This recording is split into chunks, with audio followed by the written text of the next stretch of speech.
Have you ever wondered why you always want more? More Mondays without the alarm. More first times. More leaps into the unknown. More breakfasts in bed. More whiffs of the salty sea and the countrified country. More smiles for the camera. More heartbeats per minute. More enjoying the journey. More dreams almost fulfilled. More unexpected friends. More races to anywhere. More flavors to discover. More being at a loss for words. More time. Time to lose yourself and find yourself again. In short, more moments like this. And this. And this. And what if the answer was never really what, but where? Gran Canaria. So much to live for.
Do you want me to change? Do you want me to change the mic?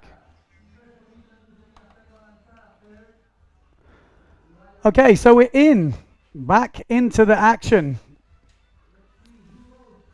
Here we go. Sorry, I'm just checking the microphones was all working, but we should be all good. Okay, so we're going back to the women's semi-final. Conditions, well, we've still got conditions. We've got Justina Shaddy going against Ibaya Moreno. We've got Dida Moreno going against Sarah Kita Offringer. Some big matchups. 16-minute heat, 2 jumps, 2 waves to count. Let's hope the conditions stay. Who's your money on? Let us know in the comments. So we haven't been doing too many comments today, but 30 seconds until the go. Ibaya Moreno on the black Severn sail. Justina Shaddy on that black North Windsurfing sail. Then we've got Sarah Kita on the blue and pink Neil Pride. And obviously Dida Moreno on the traditional red Severn. 16 seconds to go. Okay, so it's a little bit of a little start here, running start. We are off. Who's going to draw the first jump? Looks like Dida's heading out pretty quick. That's Ibaya Moreno on your screens. I think I just heard Dida has just thrown down something, but Ibaya down the bunker. Wants that forward loop. Solid way to start the heat from Ibaya Moreno. Okay, back up to Sarah Kita Offringer. Up that top end, maybe looking for a forward of her own as well. Oh, and a big stalled forward from Dida Moreno as Ibaya Moreno just slams it round on the jibe. Okay, Justina Shaddy heading out. Wants a little forward of her own. There we go. Much better. Lots of action going off on this heat. So, Ibaya Moreno getting a 3.38 for her forward, waiting for the other scores to drop. Sarah Kita on the inside. We got Ibaya down that bottom end. Dida and Justina Shaddy right out the back. 1 minute gone. We've already seen plenty of action. So this thing is going to go down in a 4.4 for that stalled forward from Dida Moreno on the Red Bull Rockets. G-force 4.1. I'm not even sure what that means, but it sounds a lot. Dida Moreno, Riney down the bunker as Ibaya heads out for a jump. Got Justina Shaddy heading in. And Ibaya's going to get a back loop here. Oh, just couldn't get the nose round and goes down. And Justina Shaddy is already underpowered. She looks super underpowered, probably still on a 3.7, and she should have gone bigger. So, already, little mistake from Schnatty. She's got a 3.28 forward in the bag as Sarah Keita riding a wave on the small screen. Nice little up and down, but just drops off the back. Backside hit from Ibaya. And just plugs that rail. So, good start to the heat from Dido Moreno. Like I said, a 4.4 meter stalled forward. 6 points for that and a 3.88. So, looking at the early stage of this heat, in control against Sarah Keita off ringer.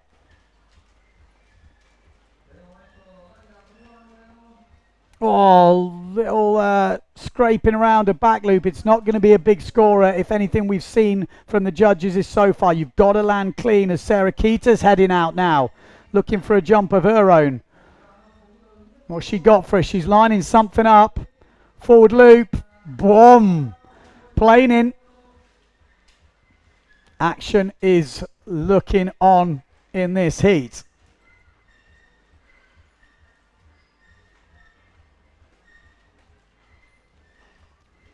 Scores coming in. Not many big wave scores coming in so far, but the jump scores are getting thrown down. Dido Moreno definitely already in control. 13.26. At the moment, Schnatty leading against Ibaya Moreno with a 1 point back loop. So obviously that's not going to be a counting jump probably by the end of this heat. But at the moment it's making the difference.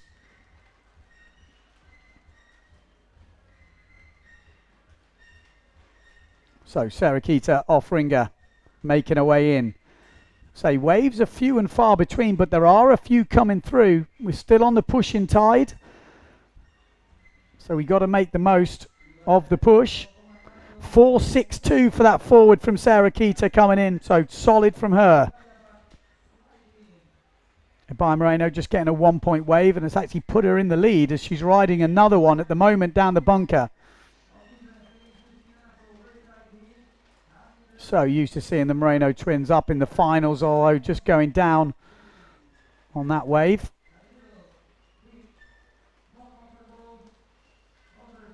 Sarah Keita off ringer being followed by that drone.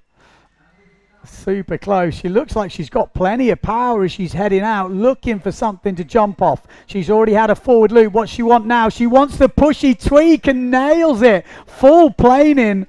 When you do it that low, you usually end up planing as Dido Moreno with a backside shove it. This fight is going to go down to the wire, no doubt about it. Oh, and she's gone down on the front side turn in the bunker. So we're looking to see what that push loop table, full planing scored, not the highest, but it was very well executed and a lot of risk involved there. Not easy to do the push loop in these conditions. Justina Schnatty's took a while to get back out there with a bigger sail. So costed her quite a bit of time, and a tabletop forward from Dido Moreno out the back. Yeah, we're definitely getting the whole picture of this heat. It is going wild. This is the semi-finals to work out who goes into the winners final, who goes up into the runners final. Ibaya Moreno down the bunker. Frontside hit from her as Schnatty heads out, looking for a wave. Looking to get herself back in this fight. There's the back loop. Will she stick it? She does. Nice back loop from Schnatty. It's going to put her right back in the lead. Although we're waiting for that score to drop on Ibaya's wave. 10 minutes on the clock. Still waiting for that push loop table from off ringer. Waiting for the score to drop. And it does drop at a 5.38. Actually comes in less than the stall forward from Dido Moreno. And a nice forward at the back from Justina Schnatty. So Schnatty is starting to pull off some pretty nice jumps. She's got a 4.5 for that last back loop. She needs to find waves now. At the moment, leading ahead of Ibaya Moreno. And Sarah Keita looks like she's having a fiddle with the outhaul or something. Not sure what's happened there, but maybe Maybe the boom slipped or something, but that's strange to see someone go in on the water as Dida Moreno's picking off a wave on the inside.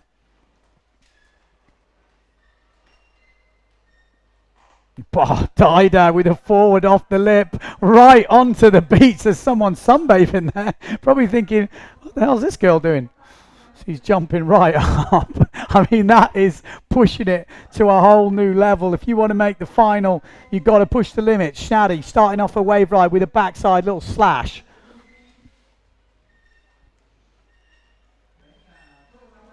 Sarah Keita off ringer.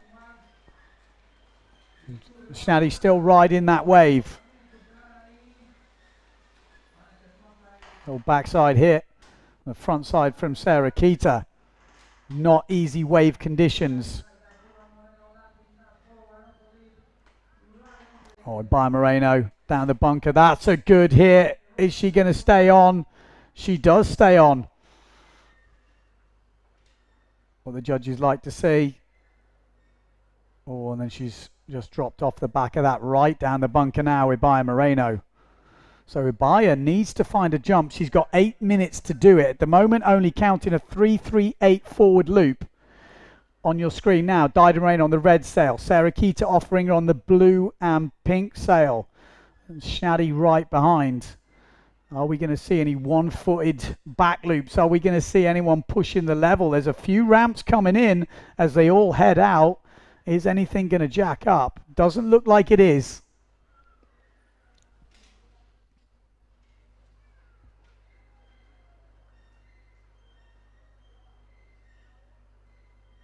Dida Moreno heading in. She's going to choose not to ride that.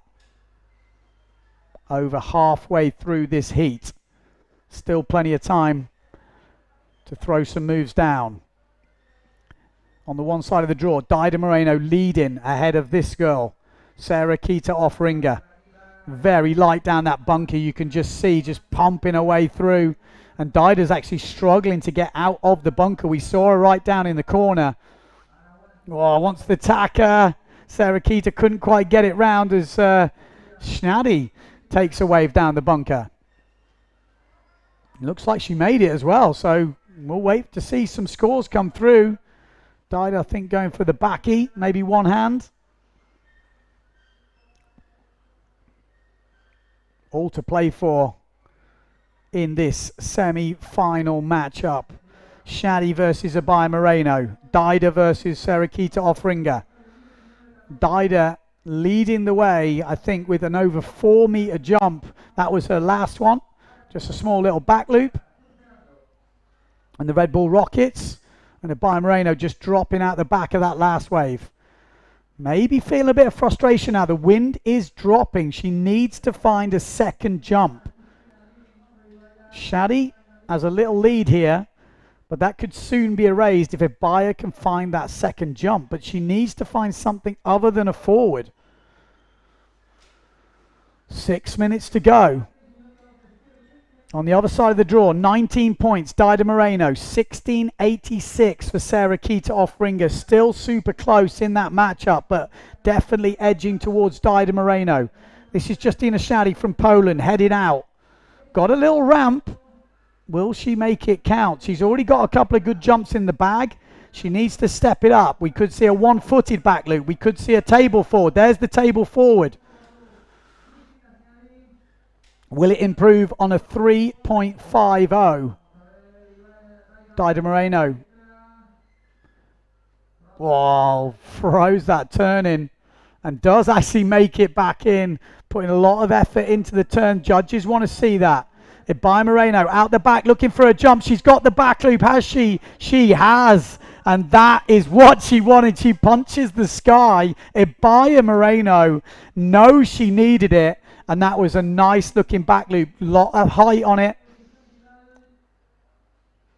Shaddy down the bunker needs to find a solid face to hit. Those carving turns are only going to count for so much. You really got to tap the section. We're waiting for that back loop to drop from Abaya Moreno, but we should see Abaya Moreno go into the lead. Sarah Keita at the moment still trailing Dida Moreno. Dider with the highest wave score on that side of the draw with a 4.12, waiting for another score to drop for Sarah Keita off ringer.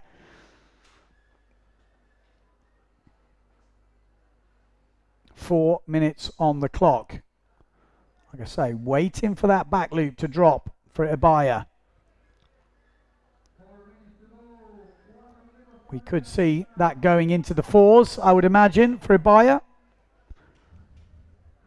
Wave drop in for Schnadi, 2.38. That's not going to be enough if that back loop drops to keep her ahead of Ibaya Moreno. So it's going to come right down to it on that 15A side of the draw. Just getting wet on the outside. Justina Schnadi needs to find waves. 3 minutes 40 on the clock.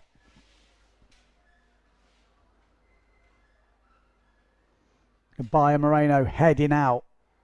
Will she choose to improve on the forward loop? If she gets opportunity, I would imagine.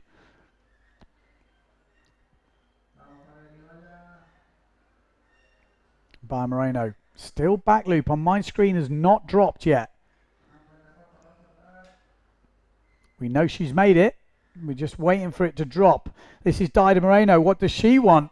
She was there ready, but ended up holding on too long.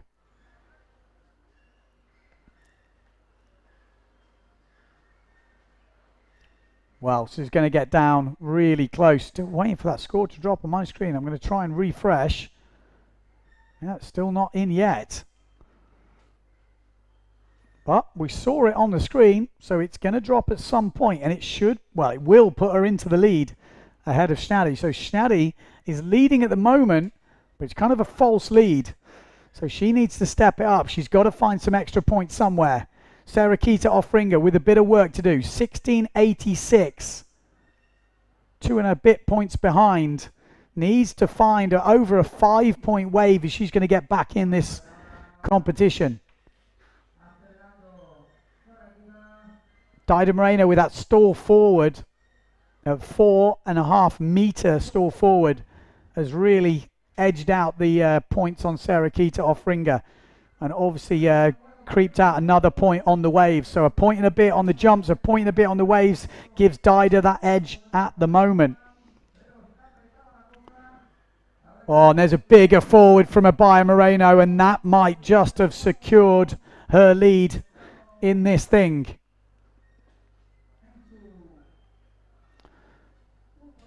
Yeah, leaderboard at the moment for the Red Bull Rockets is Dider Moreno with a 4.4 meter stall forward. Nice front side hip from Schnadi there. Sarah Keita in second place at the moment with 3.9.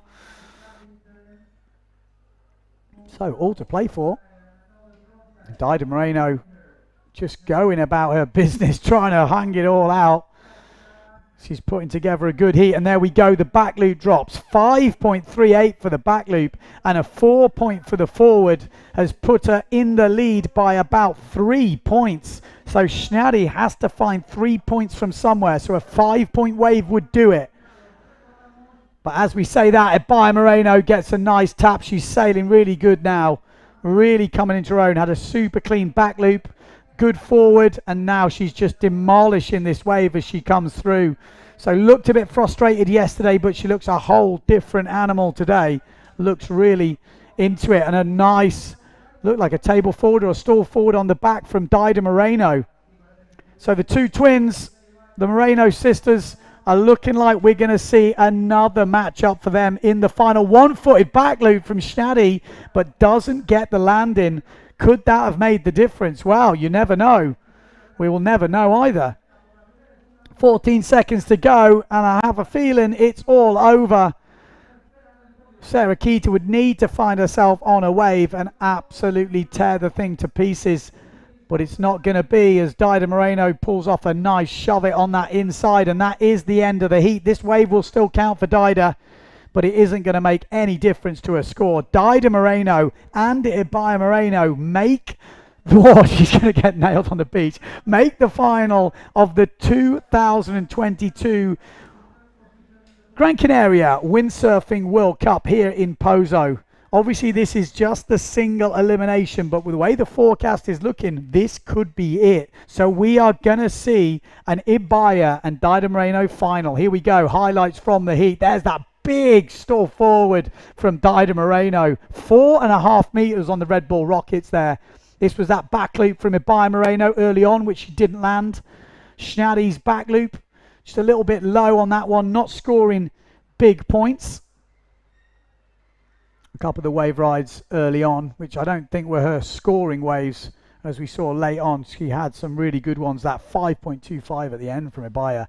This was Sarah Keita with that tweaked push loop in really small conditions. Really well done. That was a tabletop forward from Dido. I mean, Dido was on fire in this. Schnatty going for the back loop. That was her back loop. I think that scored a 3.5. And then that forward on the beach from Dido. I mean, it was an action-packed heat, this one. Dido Moreno, one-handed back loop, tried to land it with a hand off. I don't think she managed to sail it well. She sailed away in the end, and there was a little tweaky table forward. Not quite the table on that one from Justina Schnatty. This was the back loop which got Ibaya Moreno back in the game. You see her claim it, and then that was the forward that pretty much put the nail in the coffin.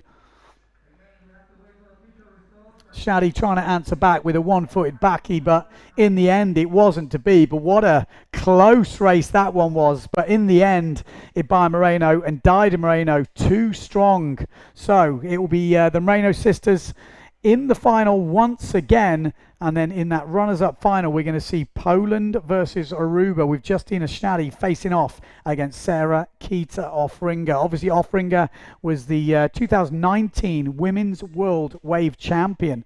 Dido Moreno, Ibaya Moreno would like to get that title back. They've been there before, and I'm guessing they want to be there again, and they are sitting in that pole position now. But who will it be? Looking at that scores in that heat, it's going to be a close one, but on what we've just seen, Dido Moreno maybe just edging it on the jumps. Different jumping panels, but just to give you an idea, 11.26 for Dido's jumps in that last one, and 9.38 for Ibaya's jumps. On the waves, a much more closer affair, 8.5 to 8, with Ibaya just leading it. So it's very close. Ibaya probably edging the waves, as we've seen before, and Dido edging the jumps. We'll have to see how the heat plans out, and we're going to have a heat break in between. So there we go. We've got obviously we've got a full week. We've still got until the 17th to get this event happening. So maybe do a few mentions, because we do have Somewhere Clothing sponsoring the PWA this year, making this event 10 times climate positive. So a massive big up to Somewhere, always supporting the windsurfing scene. They were here supporting the French event, and they're again supporting the PWA here in Pozo. So great to have those guys on board and doing something positive for the environment, because we're traveling anyway, so we may as well make it as good as we can. What else have we got? Any standouts? Going to take it to the questions as well. We're going to get Dieter van der Eycken back in here, I think, at some point. No, we're going to leave him. We're going to leave him where we put him before. But yes, we're going to have a heat break, and then we go into the runners-up final and the final. Are we sailing that heat together? We are. Okay, so we're going to try and sail that heat together. Makes it more complicated for obviously us and the camera crew, but exactly, we're going to do our best to bring you all that action. I mean, it was action-packed in that heat, full hectic. But that's what we like to see, keeping the action coming thick and fast.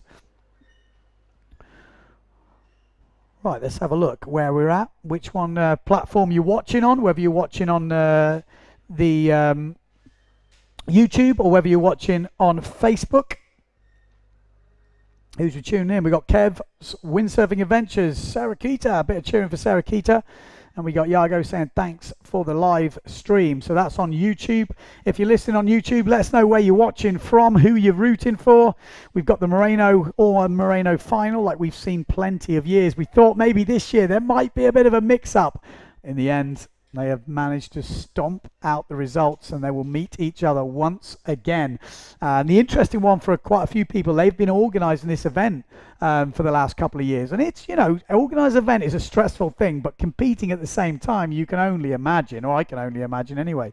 So this year, Bjorn Dunkerbeck has taken over the reins of organising this World Cup event, and the Morenos have been free to just enjoy the event and go windsurfing. And how would you know it? Both of them in the final once again. So we got Mario watching from Portugal. He's supporting the Moreno twins. We got Steve Rabbit. He's watching via Twitter. I didn't even know you could watch via Twitter. We got C4 Turbo. Says he's rooting for everyone. Great show. I mean, that semi-final just went off. We had moves getting thrown down all over the place. Oh yeah, and C Turbo says also in Portugal. So we've got a few people tuning in from Portugal. Is there no win there today, or what's going on? That's usually how it works. We got Mario saying go Justina Shaddy, so a bit of support for the Polish. Fond memories of sailing in Pozo in 2016. I mean, it's a crazy place. If you've never been to Pozo, it is worth a visit. It is a wind machine. You can't always guarantee the waves, but you guarantee wind. And as we've seen from the last finals, you can still perform the moves. Steve Rabbit is also watching from WhatsApp. Where is these guys watching from? Lot of support for Justina coming in. Poland and YouTube. No wind in the Algarve right now, apparently. I heard there was a bit of a Levante over there. Watching from the Netherlands. So a bit of support from Sarah Keita. YouTube, Iago watching from Spain. The Moreno sisters ripping as usual, says Thomas in France. We've got Go Mix and Go Justina. So got a lot of support coming in. Good to see everyone tuning in. Like I say, if conditions do hold, they will try and run the men's after the women. Obviously, it's not as important to run the men because they already have a competition in Cape Verde. But obviously, for the organisers of this event and you guys at home, we want to have some action on the water. So let's see. Mario saying, go Ben Profit. Yeah. Thanks, mate. Conditions look really hard for competition. Super hard. No, we're not going to hide it. It is difficult out there. The women just putting on a show. They are making it look easy. It really is not. I can honestly tell you that. That is some of the trickiest conditions you will ever compete in. But putting on a real good show, and that is what you've got to do in competition. I always say it. You know, you've got to make those conditions look the best, and that's what's going to get you through the heat. It's the same conditions for everyone. But obviously, you're not always sailing on the right stretch of water, so maybe a wave pops up for someone and doesn't for someone else. But as the old saying goes, you make your own luck, I should say. And the Moreno twins in the final again. Can you argue with that? I don't know. Scoring a bit harsh on the push loop, says Howie. I would say maybe a tweak push loop in those conditions. We didn't see any other push loops today. You know, you've got to get a lot of power for a push loop. You need a good ramp, so you need things to line up. I know it wasn't as high, which is probably why the judges went with how they went, and they were judging height. If you saw the stall forward from Dida, and we even had a height, you know, on the Red Bull Rockets of that 4.4 meters, so it was quite a lot higher, and that definitely got rewarded. Dig your coverage, great spotting of the moves. Yes, we sent Dieter van der Eycken over there, and he has definitely done a good job that. I mean, windsurfing is a hard sport, so to just see four guys, you've got to remember when you're doing live stream, 4 riders on the water is so hard. Usually in a normal competition, you know, when we've got time, we've got conditions, we might have a 2-woman final. We have a camera on each person, split screen, you don't miss a move. With 4 riders, very, very tricky, but really good job, I would say. Watching in the car, apparently, driving to Viana de Castelo, so a lot of Portuguese watching. Going to Canos de Mecca later, says Henning. Good luck with that Levante. Should be pretty good. Women are on fire, says Gareth. But a bit crazy to think Seoul could be winning the event in 20 years' time. I mean, that is mad. Dida and Abaya are similar to my age. I think 78, so around 43, 44. Seoul is 12 years old. Just think how many years she's got ahead of her. really interested to see the young talent coming through. I mean, it just goes to show the Morenos really kicked off this junior and youth format here in Pozo, which must be in the early teens, 2012 maybe. I'd have to check that, but you know, it's been going maybe 10 years or around about that. And you can see over those 10 years the talent that has pushed through into the main fleet, both in the women and the men, is due to that nucleus of young talent here pushing each other and just absolutely tearing the level up. So I think that is amazing to see, and you see it in other countries, even in other disciplines. You know, when a group of sailors get together, it just multiplies. So if you are a windsurfing fan, if you've got kids, you need to start those clubs, those groups, and let it spread. You know, we see the Belgium team that Dieter's been helping out a little bit. We see that crew. He said there's 40 to 60 young kids in Belgium all going to the surf club, all putting together. When you have that energy, it attracts more energy. You know, positive energy attracts energy. That's just how it is. That is how it is. So they're really good to see. And I think events like this also give you something to aim for as a kid. You know, you're here, you're mixing it up with the guys, you're seeing them winning prize money, you've seen the girls winning prize money, seeing the Red Bull Rockets, and you're thinking as a young kid, okay, there's something to aspire to. And that is really what our sport needs. You need that upper level, something to aspire to, and you need those groups of kids. So hopefully you're doing your bit in your area. I'm doing my bit. We've got a kid coming in October. So yeah, let's see. We do have the women's final coming up. If you're just tuning in, the Moreno twins in that final, and Sarah Keita offering going against Justina Schnaddy for the podium place, which is a big difference. The difference between fourth and third is huge. It really is. Sometimes fourth doesn't even get a mention, which I always find harsh. It's like the Olympics. You come fourth, you're literally nothing. But fourth in the Olympics or something like this is huge, but they never get mentioned. So it's the same here. You know, you get in that final, but the top three are on the podium and you're off it. Makes a big difference. So that's a big heat. What else have we got going on? So just to give you an idea, Red Bull Rockets is basically a phone with the Surfer app, which is surf with an R on the end. You can find it, I think, on Google Play, or you can find it on the iPhone. You can download it, so you could do your own Red Bull Rockets, and it basically detects, from what I've heard, the acceleration from the water. So it detects that acceleration, and then it detects the stop, and then it detects the G-force on the landing. So there we go. Perfect. I think we're going to get a co-commentator in here, so we'll see. I'm going to leave you guessing who it might be. So let me just get a few mics set up. We're hearing this is positive for the sport. The Morenos are killing it. Perfect. So we have a new co-commentator. Would you like to introduce yourselves? Hi, I'm Sol de Hrik. There we go. See, Sol de Hrik. De Hrik. Drick. See, this is a problem for me. My mouth doesn't make these noises, so I apologise. You're going to be Sol from now on. No one else has got the name Sol, so it's perfect. It's like Bjorn. You know, people call him Bjorn. Everyone knows who we're talking about. Firstly, congratulations. Thanks. Absolutely ripping. Your first ever PWA event? Yes. Yeah? Yeah, and in Denmark. And in Denmark, September. okay, yeah. Yes. So how did it feel being here for the PWA? I liked it. It was really nice to sail with the woman, and yeah. Yeah. Any, I mean, you didn't look, and we were looking obviously on the live stream. You didn't look nervous. Were you nervous? No. No, you looked like you were just like, nothing. No, it was just like a normal day sailing. Okay, For be me. scared. When someone like that has no nerves, it's worrying. Also, Dieter, I was talking to him about learning moves. He says you are learning moves so fast. So for people at home, how long have you been forward looping? I When think did you learn? a year or something. A year? Yes. Okay, so a year, and tabletops? I think half a year or something. Half a year, because Yeah, I was less. seeing the tabletop in your heat look like you had a good. Have you been working on trying to tweak it more? Yeah. Any tips? Dieter told me he gave you a tip. Was he lying? Was he just trying to big himself up?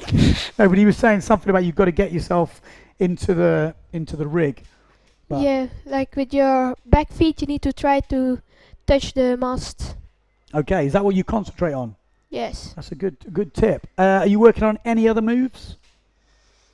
Not yet. I'm gonna try the back loop after the comp, and then for next year maybe I do the back loop. Okay, well obviously you were born in Belgium, is that correct? Yes. Yeah, born in Belgium, but now you live in here. No. No, you're not. Okay, so that's a Okay. lie. I've heard false information.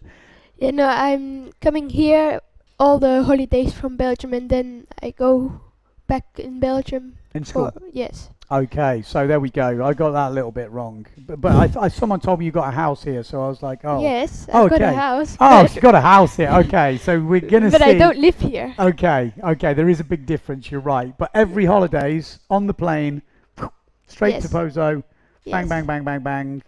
Yes. Because every time I turn on the webcam in the morning, there's usually one sailor out. I'm like, who's that? I'm like, oh yeah, Sol's out there training, yeah? Yeah. I mean, how many hours a day do you windsurf? Mostly 2 times a day, an hour and a half. Okay, so 3 hours a day, Yes. every day, 12 years old, forward loop in a year. What moves are we going to see next year? I'm excited. What's your favourite conditions? Windy, but not too much. So with a 3.0 or 3.4. Okay, what were you on today? 3.8. 3.8, so that's kind of light winds for you, I would Yes. guess. What's your biggest sail? Do you have a 4.7. 4.7? Yeah, for Okay. in Belgium, because there it's less than here now. Okay. Where do you sail in Belgium? In Kokzijde. It's on the Kokzijde. coast. Is it near Ostend? I only Yeah. know one place in Belgium. Yeah, it's like half an hour. I Okay. fly from Ostend. Okay, I'm just trying to hear when we're going to be starting this heat. Couple of more questions. In the women's fleet, who's your Yes. favourite rider? I think Sarakita. Sarakita. Yes. You got the hair. You're Yeah, going no, with the it's- Sarakita hair. It's a little everywhere. Yeah. Are you just doing waves, or are you doing a bit of freestyle, slalom, or Just wave. just waves? Because Yes. your mom, I used to race with your mom back in the day, back in the Mistral days, and she used to race. Yeah, but she did both, I think. Okay. But have you ever thought of racing? Because you look fast. Like, I'm looking at you. You're quite tall already for a 12-year-old, I think. Yeah. Thought about racing? Is it? I never thought about it, and I never tried for doing something like that. So Okay. Well, we'll watch this space. Okay, I'm just hearing red flag. Okay, so red flag is up. We should be getting to the water. We're going to the women's finals. We've got the runners-up final going at the same time as the women's winners final. So Dido Moreno against Ibaya Moreno on the one side of the draw. That's the winners final. And the runners-up final is going to be Justina Schnadi against Sarah Kita off Ringer. We've got Sol Dirit. Derrick. I'm never going to be able to say that. We got Sol in the house, 12 years old. She's going to co-commentate with me. What's your favourite move? You don't I have think to a tabletop. tabletop. Yes. Favourite move you can't do? Push loop. Push loop. Okay. Well, I'm sure we're going to be seeing push loops from you in the near future, especially every holiday. So you're here Yeah. until August, September or something now? 22 of August. 22 of August. Okay. Right. 1 minute to go. Want to make a prediction? Would you like to make a prediction of the winner? Who do you think? Dido or Ibaya? I think Daida. Okay. Sarakita or Schnadi? I think Sarakita. Okay, there we go. Sol's predictions. From what we've seen in the previous heats, I would say that's a pretty solid prediction. But as we know, in competition, anything can happen. Justina Schnadi has got that one-footed back loop. Could come out. You never know if we get the opportunity. On the other side of the draw, Dido and Ibaya. Ibaya has the edge on the waves from what we've seen, and Dido has the edge on the jumps. So that could be a very close battle. We got 15 seconds to go, and we're going to count this down. It's gone pretty flat out there. That's the problem. The tide is pushing in. I think there's a 1 o'clock high tide today, maybe 2 o'clock. I'm not sure, but it's pretty close as all riders are heading out. There we go. Green flag is up. This is the Ibaya Moreno on the black sail. Sarah Kita on the blue and pink. Looks like Ibaya might have something here. Dido on your small screen. And there we go, little tweaky forward. It wasn't quite a tabletop forward, but that's what she wanted from Dida Moreno. But something in nice and early. And there's a decent forward from Abaya Moreno. So the Moreno sisters going head to head. Oh, and there's a big push loop from Sarah Kita off ringer. That is going to score well with 3.5 meters for that push loop. So decent height. Red Bull Rockets, I think the record at the moment is 4.4 meters. €2,500 for the winner of the Red Bull Rocket. So sometimes it might just be worth going for the big jump. That was a quick way to start the heat. Let's have a little refresh on the scores. So 7 points for that push loop table from Sarah Kita off ringer. They've gone big on that. They like the height. 3.75 for the forward from Justina Schnaddy. So advantage Sarah Kita at the moment. Dida Moreno, backside shove it to kick things off. Straight into a frontside wave ride. Just holding it on clue first down the bunker. Goes for the 360. Didn't really have much option there. The wave was kind of going away from her. So kind of had to throw it at it. You can see the drone flying around. Justina Schnaddy needs to find that section.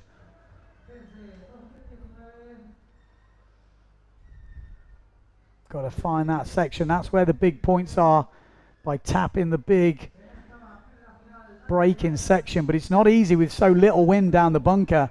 So it's a difference. Oh, you see in the background. But Sarah Kita not quite making it, but she's gone for the next wave. And there's the stall forward. So she has opened up this heat. 3.5 meters. Still the record. Yep. By Moreno. Back loop.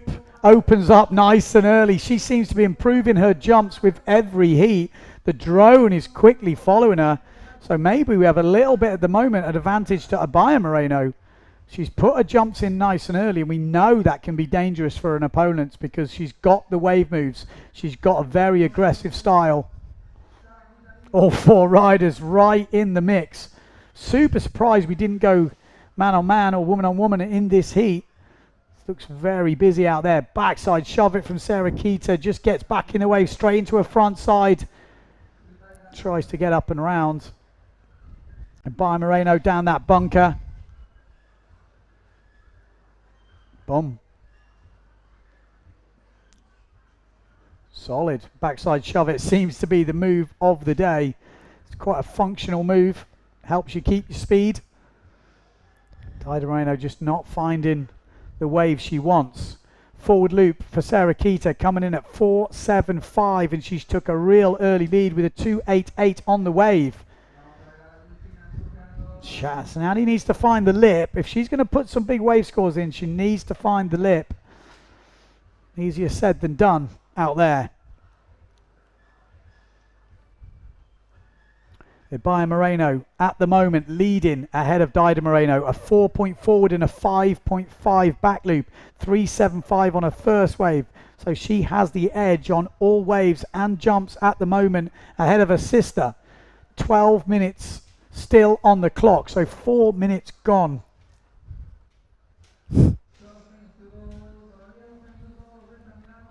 Oh, big backy from Dida Moreno. Yep. And Sarah Kita wave riding.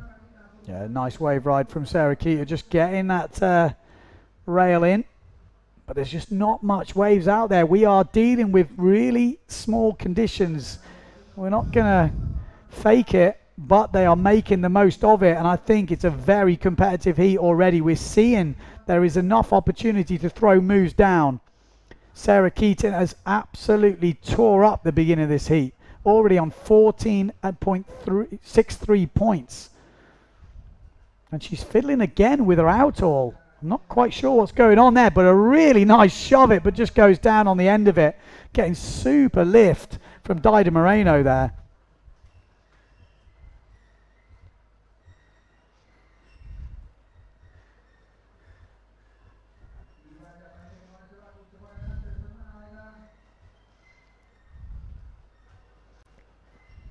I think she's gonna jump. Yeah. Or she's looking for a wave to jump. She's looking for something. What is she going to do, though? She's done a push table. She's done a forward. Are we seeing a table forward?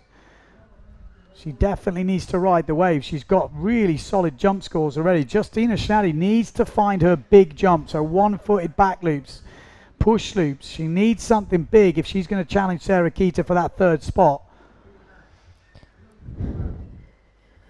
I think it will be difficult for her to do better. She's got to push. She's got to find those ramps. Got to get some height into her air game. Sarah Keita looks up for it. Really does. Oh, just bouncing off on that whitewater, but managing to stay in the wave. Dido Moreno catching a little bit further up, but still not throwing down the big scores we know she's capable of. Speaking of Dido Moreno, on your screens now on the red sail. There we go. That's a better section. And once the tacker, oh, is she going to get it? No, couldn't quite make it, but a lovely tail slide and manages to hold it. Oh, goes for the crazy forward into the beach. Oh, my life. She is pushing super hard. Yeah. I mean, she went all or nothing on that wave. I think it will be now hard to go out again. Maybe she will need to walk a little further down back. Difficult down there, isn't it? Especially at this state of the tide. And high tide, there's not much wind down that bottom end. Sometimes difficult to get out. And you don't know where are the rocks, because if you go out there, you sometimes... It's easy to take a fin out. Oh, and a good front side hit from Abaya Moreno. She looks bang up for this final. Will another world title be coming Ibaya's way? Well, the way she's looking in this heat, she wants it. Yesterday, she really didn't have a head in the game, but today we're seeing a whole different Moreno twin. Abaya Moreno looks like she's got the bit between her teeth. Been living over in Fuerteventura.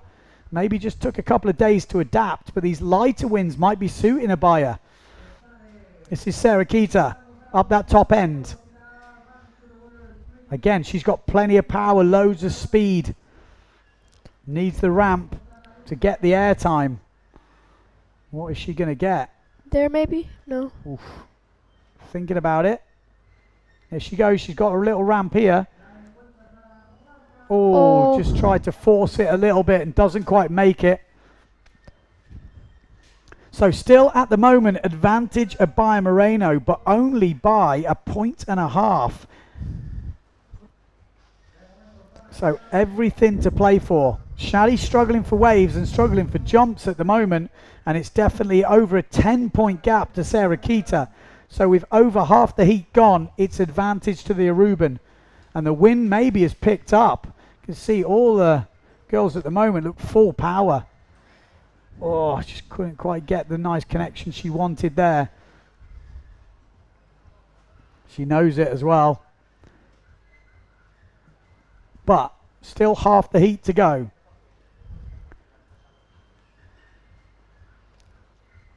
Shaddy needs to find something big. Can't just take a small move now. She needs to go big, needs to get some proper air time. That's where the big points are coming from. She's got a ramp. That's better. Yeah. Oh, and just blows out on the landing, but that was much better height. Yeah. Dido Moreno heading down the points. Wants to stall forward, but didn't quite get the takeoff, but had already committed herself to that stall forward. So still a counting move, but I don't think it's going to be counting on her scale at the end. Tacked on the outside from Sarah Keita. Abaya Moreno riding down the point. This looks like it's sitting up. This looks beautiful. Yes. Oh, just tags it in the end. I thought she'd almost missed her opportunity, but manages to get up and down as Sarah Keita has one of herself as well.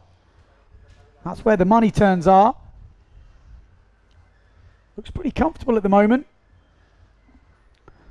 Sarah Keita in command against Justina Schnally. 6 minutes to go on the clock.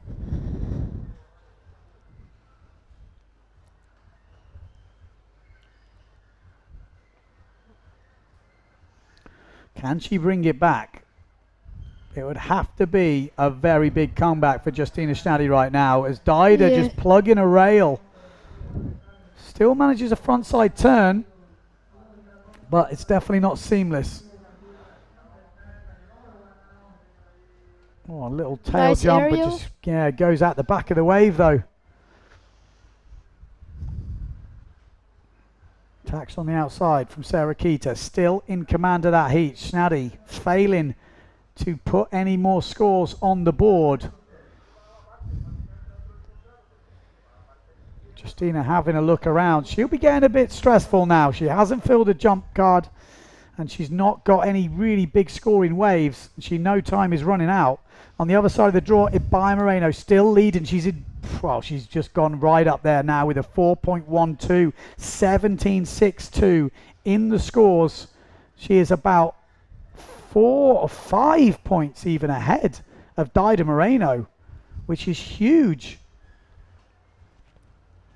So Dider Moreno's got some work to do. Like I say, this is really light wins, I would say, for Pozo at the moment, and that is playing into Ibaya's hands. If you'd have seen the training 2 weeks before this competition, solidly 3-4, 3-0 weather. We come to the competition, a lot of the girls on 4-2s. So it is a different animal, Pozo, when it's a bit lighter like this. And it does favour different riders, and Ibaya is taking charge of this. Sarah Keita heading out. What's she got? She's got a nice ramp here, and there's a big stall forward from Sarah Keita. Smashes that out. That is a 4-meter stall forward. So in the Red Bull Rockets, does that change anything? No. Dider Moreno still leading the Red Bull Rockets with a 4.4 meter jump. Sarah Keita in second with a 4 meter jump. So still all to play for in the Red Bull Rockets.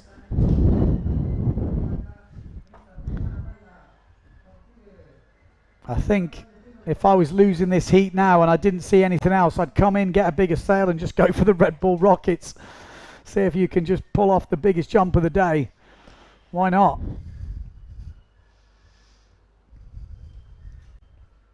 You can actually just do a normal floaty jump. The only specifications is you've got to land it. 3.8 meter jump from Ibaya there. Takes you into third place in the Red Bull Rockets. Dider's still leading that with a 4.4. 3 minutes to go. Justina Schnatty, forward loop on the outside. Akita wave riding. Yeah, nice wave. Well, smack, but she's gone down on that hit.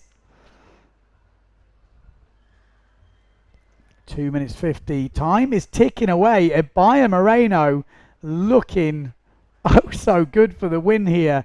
I won't be rude, but in the training before, she didn't show up much. She come up for one day. It was really windy. I don't think she was feeling it that much. But in this competition, she has turned up. And that's what you've got to do. It's not about the training. It's about what you do in the competition. And Ibaya Moreno is stealing the show at the moment. Dider Moreno, can she pull off something big here? Aerial, Taka. Doesn't make it, and I think that wheel might have come off the Dider Moreno wagon, and Ibaya Moreno takes the sky, one-footed forward, absolutely stomps the landing. One-footed forward, that is impressive. Did the judges see it's one-footed? That's the question. That will be a big score, and with 2 minutes to go, it was a 3-point, was that a 3.8 meter one? I think No, that's was the from one before. Okay, Yeah. I was going to say, that's a monster. Well, Ibaya Moreno, 1 foot on that top of the podium. Dider Moreno hasn't found her best heat as she just pulls off a nice small back loop from her standards. 1 minute 30 on the clock. 1 minute 20 away from getting an official result in this women's category, which is big for this year. This will be the first result on tour for them. Could this be the only result? You never know how the year works out with waves and wind. So this is big for Ibaya Moreno. Maybe stepping closer to a world title.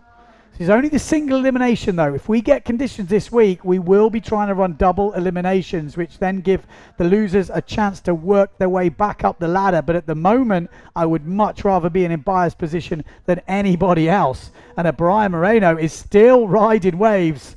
Dido Moreno, I feel, knows the end is coming because Ibaya is just going to town, throwing it out. Like I said, she just looks a different woman today. She looks like she's got her mind in the game, hunting down the win. Obviously, we all want to compete in bigger waves, stronger winds, but Ibaya Moreno really is doing the work today. Dido Moreno, lovely little air there, but just can't get the power, and that's kind of been what has been happening in this heat for her, just not quite pulling it off. On the other side of the draw for third place, Sarah Kita off Ringer has got that wrapped up. Justina Shinali seems frustrated, but Sarah Kita off Ringer, oh, could that be a late entry into the Red Bull Rockets? So well done to Sarah Kita off Ringer. Looks like she'll be taking home third place. Shinali, a good effort from her, but just not going her way in that final.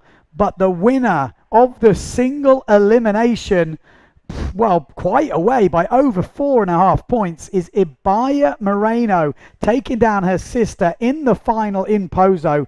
Ibaya Moreno, not really known for her Pozo results. Usually she's done most of the damage at other locations around the world. You know, she's always been here or thereabouts in Pozo, but never been the one challenging for the win. It's usually her sister Dida. And here we got some highlights from that competition. There was that big push loop at the front beginning of that heat. Followed it with a stall forward, if I remember rightly. Not a massive stall forward, but still getting a bit of stall on that. Ibaya Moreno, this was her final. The jumps just went well from the beginning. Just spotted the landings, and you just know it's your final sometimes. Dido Moreno, always solid in the back loop. But, you know, by her standards, getting wet. We saw Dido Moreno. She really was going for the beach. Oh, sometimes when that happens, you just think maybe it's just not my final. But that could have gone very nasty. I mean, ending up on the beach is never good, but makes it happen. That was Sarah Kita just trying to force round the back loop. She already had her jumps in. Ibaya Moreno. I think this is maybe where she got it wrapped up on the jumps, looking at this big stall forward. Nice, solid. Sarah Kita. Boom. Powerful hit, but just give it a little bit too much juice. Ah, there we go. There's the one-footed forward from Ibaya. For me, deserved to win that with that one-footed forward. That wasn't just a winning move. And there was the stall forward from Sarah Kita. That makes sense. So 5.5 for that one-footed forward from Ibaya Moreno. Good showing. Enjoy that final? Yes, I love to see this heat. What was your favourite move? I think the push table from Sarah Kita. Yeah, really solid. Was the biggest scoring move of that heat, and a really good show for the women. And I mean, more importantly, we've got the Red Bull now. Not more importantly, but Red Bull Rockets. Oh, so Sarah Kita looks like a 5-meter jump. Maybe that was at the end. Yeah, maybe the highest forward, the highest stall Okay, forward. well, I'll be interested to see. Did we see that on the camera? We'll have to wait and see. Dido Moreno with a 4.4. I think that was definitely a stall forward. And Ibaya Moreno with a 3.8. So that is the way the Red Bull Rockets looks. Obviously, they have to be adjudicated. They have to be landed. So whether that's the official results, we'll have to wait and see. As far as I know, Dido was still leading with that 4.4, but maybe Sarah Kita has just stole it right at the end, which would be a healthy little injection of cash into the pockets. €2,500 for, this is a couple of the higher jumps in the competition. Maybe they are showing now the jumps from the Red Bull Rockets. Yeah, this was a buyer's effort. I think that came in at just in the 3-meter range.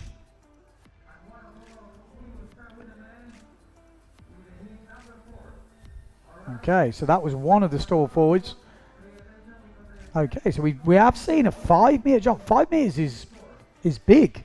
So yeah, I guess they're going to be looking at that, make sure everything's all accurate, and then we'll get definitely confirmation as that. Looks like a few of the guys are warming up. I'm guessing we're going to do a presentation, so maybe we're going to have footage from that presentation. Let's wait and see. But a great way, well, a relief more than anything to get a result. You can see Justina Shaddy, coach, Dr. Windsurf, explaining to her. I was going to do some lip syncing then, but I think we won't do that. But I think she knows she didn't probably have her best final. Sarah Keita really did go to town. Actually, Sarah Keita there, you can see talking to Yoda Ohana. Yoda Ohana actually breaking her foot, which was really disappointing, pretty much on her first session in Pozo. Landed an over-rotated sort of back loop, come push loop right on the back foot. She didn't feel too bad, but obviously so many little bones in your foot, you don't really know to do too much wrong, and it's yeah, you can be having quite a few problems, and that's what we're seeing. So will they be going straight into the men? Let me just have a little check. I'm guessing it's men's warm-up at the moment. Yeah, they told they were going to start the men at 1. Okay, so men's are going to have a little bit of a warm-up session now. Men's single elimination resuming at 1 p.m. with Stilrich versus Ishii, which is Hayata Ishii, which is the younger brother of Takara. And we got Alex Granguillot going against Lauren Smooth. So, there we go. That's Lena Erpenstein. She'll be hoping for double elimination. Yeah, I think because so. The young lady next to me took her out. So, yeah, that's how we're looking. So we'll wait and see. 1 o'clock, which is in about 5 minutes' time, we'll be kicking off with the men.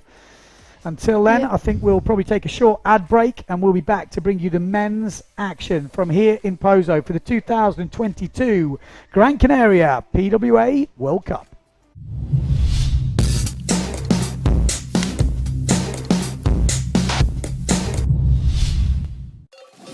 ¿Y la playa? ¿Cuándo fue la última vez que probaste algo nuevo? ¿Puedo hacer esto todos los días? Sí, ¿Puedo cruzar la isla caminando? claro. O cabalgando si quieres. ¿En qué puedo ayudarle, señor? Bonjour, madame. ¿Es posible cancelar mi vuelo?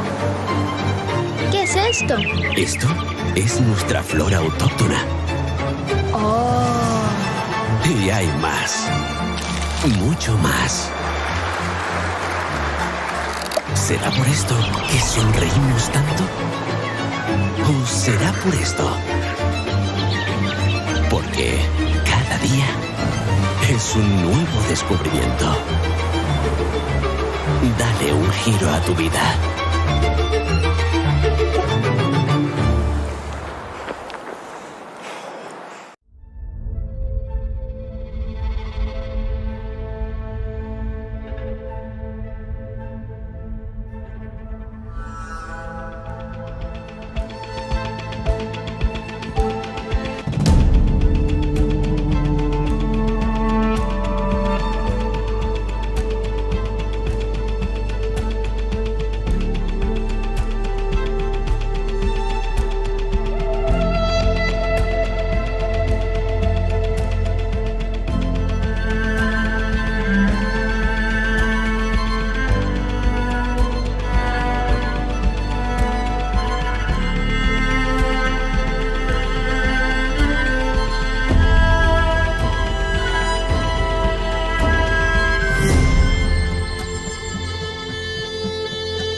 Have you ever wondered why you always want more? More Mondays without the alarm.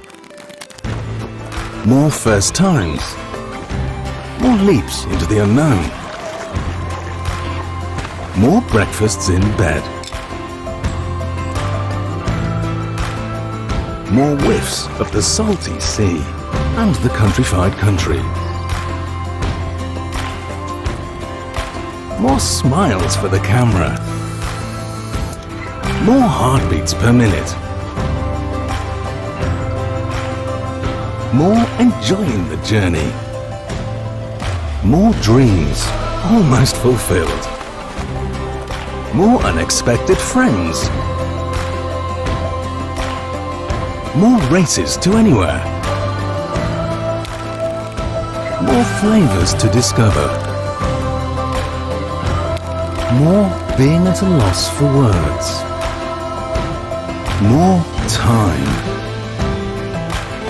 Time to lose yourself and find yourself again. In short, more moments like this. And this. And this.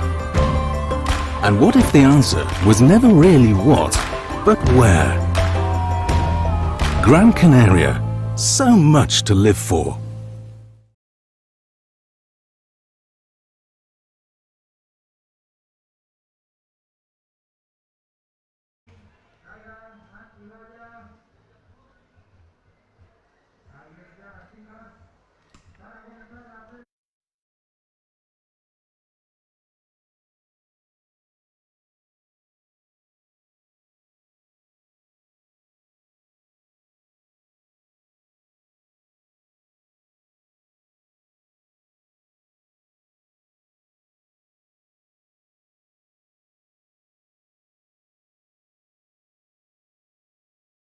Back, we're going to kick off with the men's single elimination. 20 seconds to go. Who have we got in this heat? We've got Hayata Ishii going against Alessio Stilrich. And we've got Alex Grangio going against Lauren Smooth. Again, same conditions as we saw before.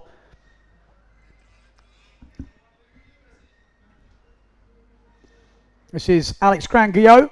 We've got Lauren Smooth on the yellow Goya, and he's going to kick off. Oh, he wanted something, just couldn't quite find the projection.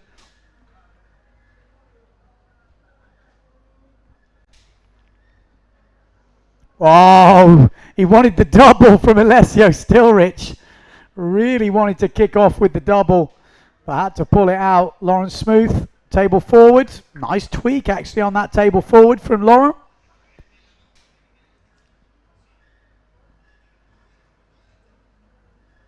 Actually, this is Robbie Swift. He's in the next heat coming up. Just out testing the equipment. We got Alex Grangio.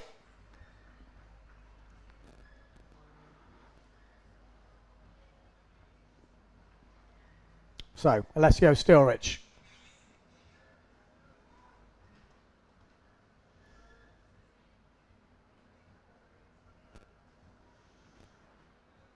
Backside Shaka from him. Just heard a big cheer going up, but I'm pretty sure that's where the podium places for the women are going. So we haven't missed anything, that's for sure. Backside slash from Lawrence Smooth. Another one from him. He's got quite a heavy, decent back foot on him. Really getting that rail in, getting the spray up there. But just a couple of backside turns. The judges want to see frontside hits. They're the hard ones.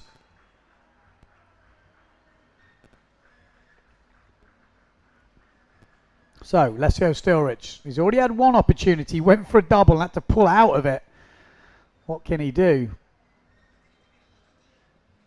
On the small screen, Alessio Stilrich, white sail.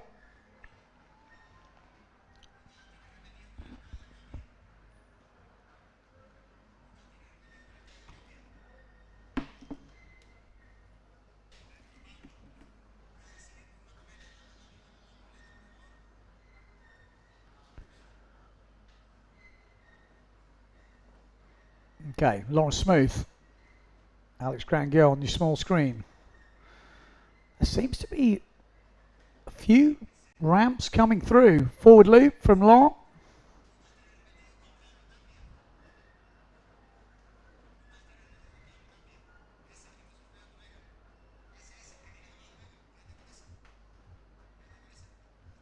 Okay, we're going to look at the scores in a minute. Just trying to sort out a few things here.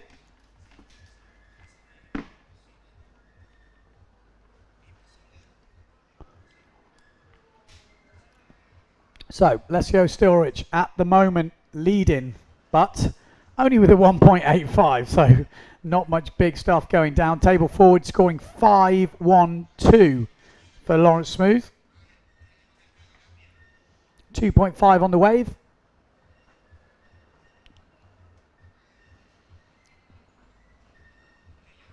14 minutes gone. Back loop from Hayata Ishii. Not seen much of him. He's on that RR detail with the orange in the middle. Alex Grangio, big 1 foot punch there, but doesn't make the landing. We're going to take some comments as well. Let me know where you're watching, what you're doing, who you're rooting for. All to play for. Obviously on YouTube as well as Facebook.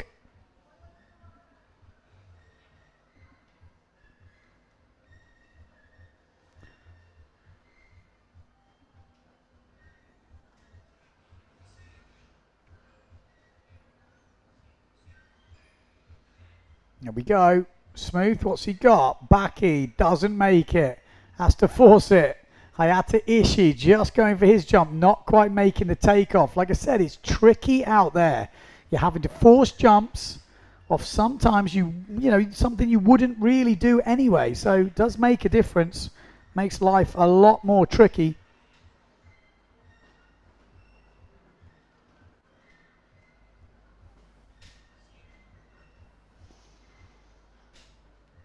And those scores are reflecting that at the moment. No jump scores. Oh, I was about to say Alessio Stilrich, but there we go. He's just put in a push table of 5.88. Probably one of his moves he's kind of famous for. Really tweaked out push loop table. Alex Grangio, he loves a big back loop and a stall forward. They're his kind of go-to moves. There's the one-footed backy. Nice big old kick on that one. And that's going to score good. Throwing in the difficulty of the 1 foot. Just going to edge those points out of the kind of average range and more where you want them to be. And here we go. Alessio Stilrich gets a ramp, one-handed backy, full landed clean. So his 2 jumps are in.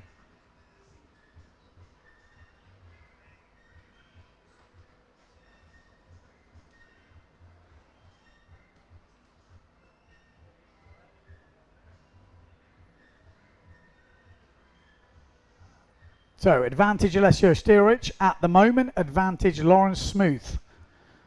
The waves are tricky to get, but you can see the guys trying to do Tenerife style where they get the jumps in first and then try and pick off the waves because you don't want to end up down the bunker without filling your jump in score sheet.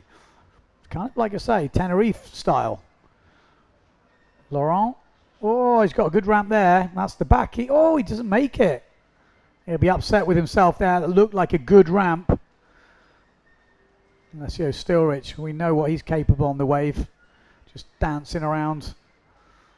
In the warm-up, he's been pulling off all the wave moves. Oh, and that looked like a rock. Probably going to check the fin, yeah. Check the fin because definitely hit something there in the shallows. Not what you want to be doing. So, Alex Grangio on your screen. Lawrence Smooth on the Goya. Backside slash from Smooth. Grangio will be looking for that stall forward. There it is. Really solid sailor. Alex Grangio. New sponsors this year, Starboard and Loft Sails.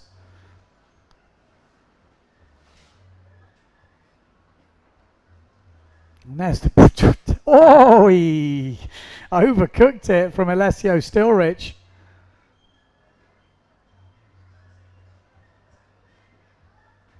We got JK saying he's watching from Sweden between the sessions. Water and the beer. West Coast. Room for anyone. Great action on the water. I mean, I tell you what, for me, it's refreshing to see the guys, you know, pushing it in small conditions. I think you just get to see what's possible. And probably for a lot of you at home, this is probably really good conditions. You're thinking, what's all the moaning about? This looks epic. Let me know if you're out there watching thinking, I would love to be out there in these conditions. Because I'm sure there's quite a few of you like that.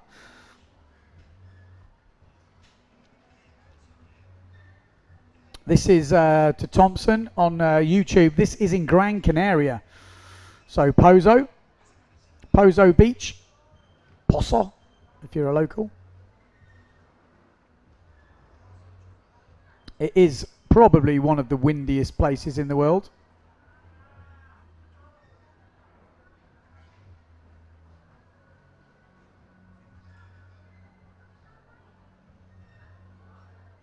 Maciek Rakowski tuning in. Good to see.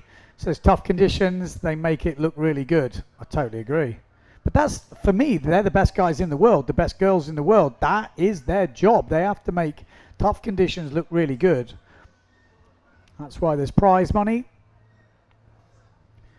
Got Robbie tuning in from North Germany. Really nice hit there from Hayata in that Alessio Stilrich battle, and he needs to put some good waves in, and that is going to help his cause, and he's still going, Hayata.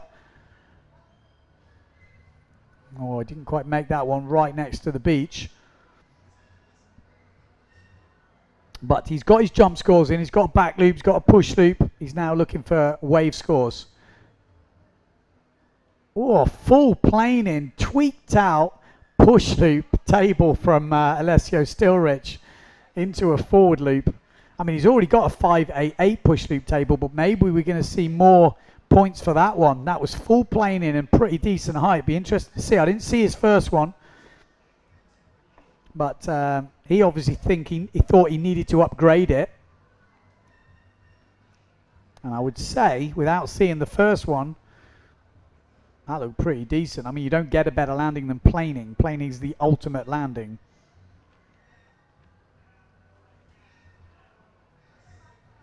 Thing is, when it's like this and you have to force the push loop, usually you do end up planing because you have to take off more cross shore to get the height.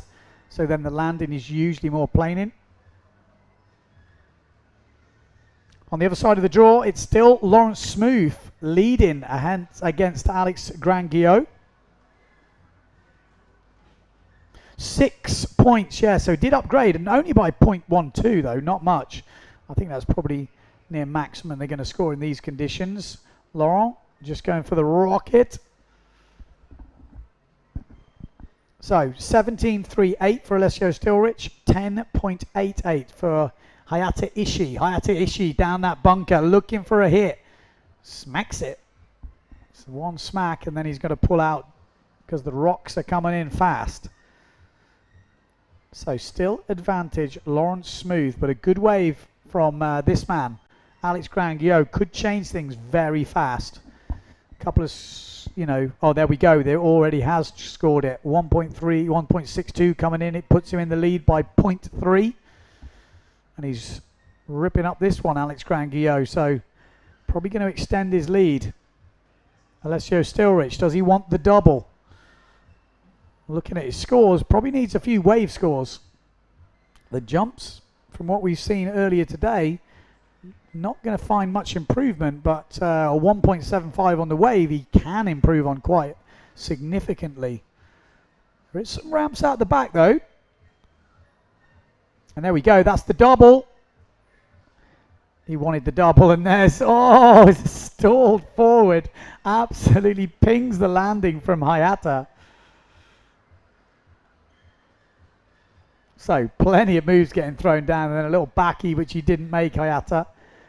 But I could feel that forward vibrate through my body from here. It was almost like a stall trying to go planing forward.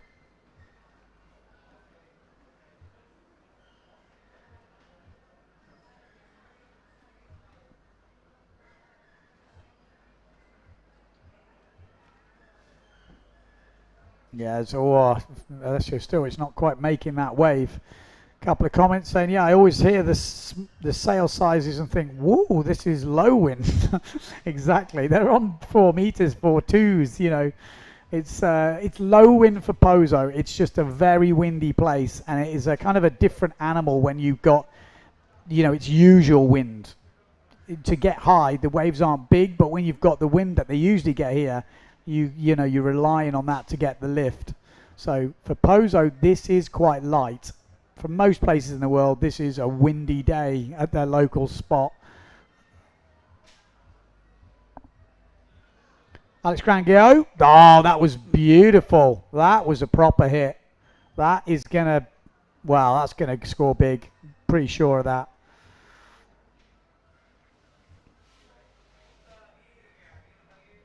On the other side of the draw, between Alessio Stilrich and Hayata, there's 3 and a bit points the difference. Alessio Stilrich leading at the moment with 4 minutes 40 to go. The waves are definitely where the points are at. And we're about to see, I would say, a big score drop for Alex Granguillo. That last hit looked really tasty. Proper smack in the pocket.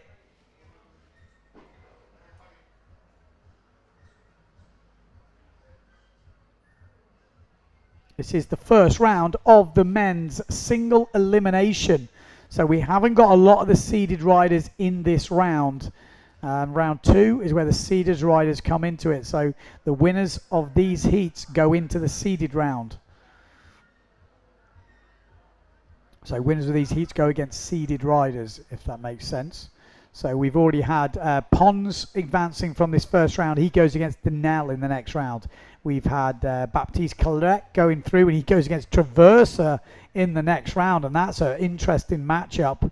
I'm pretty sure Collet has beaten Traversa at a national competition, so it'll be interesting to see. In these conditions, it's going to be a tough fight that for Traversa. Moritz Malk has advanced, and he goes against Merino Gill, local favourite, I would say, in the next round. We've had Romero, he's going against Brown in the next round. We've also had Ishii, which is Takara Ishii. He's going against Salmon in the next round. Antoine Albert is going against Marc Paré in the next round. And then this heat, Stilrich, if he was to win it, or Ishii, they would go against Dieter van der Eycken. And then the winner between Granguillo and Smooth goes against Costa in the next round, which is kind of a brick wall, Costa. But in these conditions, maybe it's open. So Alessio Stilrich, bottom turning. Looks like he's got a little section here. Bomb. You can see he wanted to smack it, but he knows the power in his sail doesn't maybe warrant the full lean back and belt the thing. You've got to be a bit careful. Got to make it count. Plenty of rocks to play with down there. Granguillo is putting together a good heat now. Nice backside shove it there. 5.62 for that last wave from Granguillo. So finding some form here, the Frenchman. 18.62 on the score sheet, which is solid.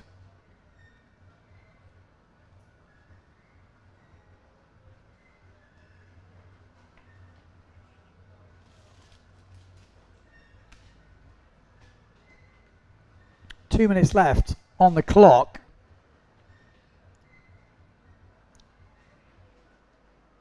Lawrence Smooth heading out. Yellow sail. We got Granguillo on the purple loft.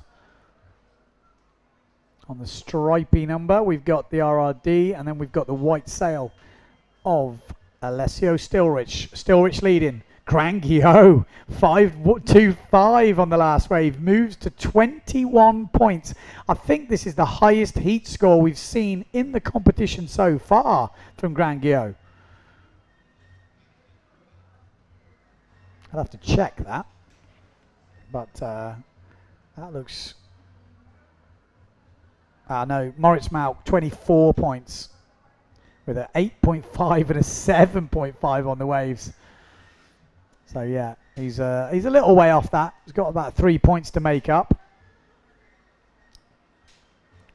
Oh, Hayata with a nice attack there. Could he change things round towards the end of this heat? He's got about 4 and a bit points to make up. He would need a 7-point wave if he's to cause an upset, and he's just bogged a rail at the bottom end of that.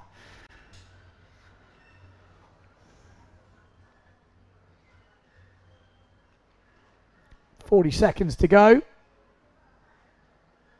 Alessio Stilrich moves on to 20.75 points. So that next wave dropping in. Yeah, 5-1-2 for Alessio's last wave. That's put him really clear. 5.5 points clear of Hayata. So that could be it. Well, that is it. Game, set, and match. Alessio Stilrich will go to the next round to go against Dieter van der Eycken. And Alex Gran-Guillot will go against Costa.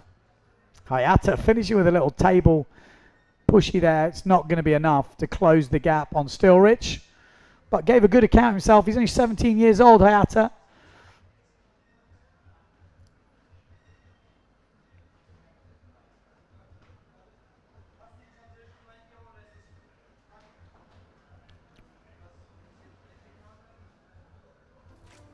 So feel free, let me know some comments.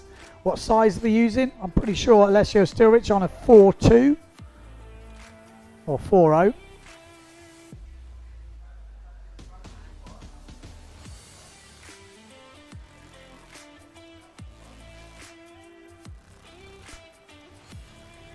One-foot backy from Guillot was really nice. Obviously backy from Stilrich, and then we saw the push table. This is the backy from Hayata from Japan. I think we're going to be seeing more of this Ishii family, him and his brother, Lawrence Smooth. Just going down on that back loop. And then there was that stall forward. We're used to seeing that from Gran-Guillot. Got a mean stall forward on him. There's the tweet pushy, full planing. Oh no, that was the crash one from Alessio Stilrich. Boom. Full planing.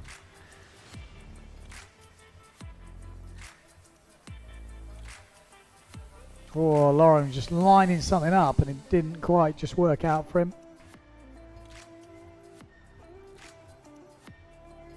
Forward off the lip from Hayata. Nice start to any wave that. You've got to follow it up with some front side. That was the double attempt from Alessio Stilrich. Just getting the mass caught on the landing. There was that big old forward. Stomps the landing again from Hayata. There we go. I think we're straight into the next heat. We got Alan saying, when are you guys coming to cold Hawaii again? Well, it's a good question. I think they're looking for an event organizer up there that wants to hold the PWA competition. PWA are always ready to go to cold Hawaii. It's definitely one of my favourite spots that's been on the tour. Okay, next heat on the water is we got Takuma Sugi from Japan going against Jaden Tiger.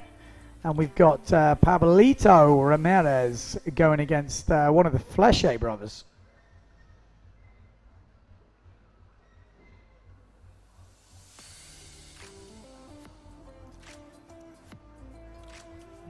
One minute gone in this on the heat. Oh, maybe they've extended the heats. Is it 18 minutes? Yeah, 18-minute heats. Okay.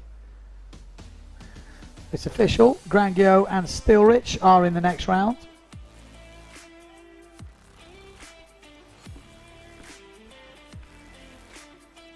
Looks like all the riders are out on the right-hand side of the competition area.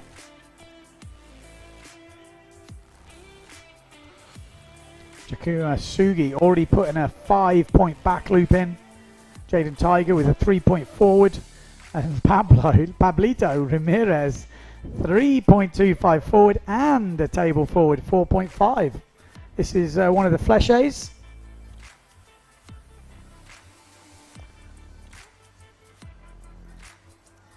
Looks pretty light. This is Pablito. Wants that backside shove it. You could see just trying to line it up. Didn't quite work for him. Doing a lot of filming these days. Water photography. Land photography. Takuma Sugi in the warm-up, I've got to say, he has looked like a man on a mission. A really good result for him over in Cape Verde. I think he... So I'm just going to have a look down the list. Takuma Sugi, 8th place over in there in Cape Verde. And Takara Ishii was up in 6th place. The Japanese crew really good account of themselves. Jaden Tiger, better known for his starboard tack jumping from over in Jericoacoa. If anyone's been over to Jerry, they probably know Jaden. Always jumping around from what I've heard. I've never actually been, but I've heard rumours. So Fleche on a wave. Oh, just couldn't find the pressure from the board there to get that turn in. Going to be interesting. Judges will always be keeping an eye on these conditions. Oh, 6.38 for the wave from Sugi. I mean, he really did. When we saw him, he looked very fluid. That's what the judges want to see. They want to see top to bottom. You know, they want to see smooth transitions, rail to rail. They want to see you riding the wave. I mean, that is the clue. The clue is in the top. You've got to ride the wave. Don't just do one move. We want to see you riding it.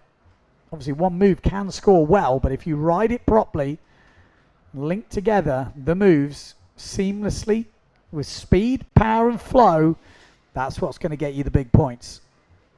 And Sugi has already thrown down some big points in this heat. 2 scores, and he's already on 11.38, which I think is a great way to start the heat.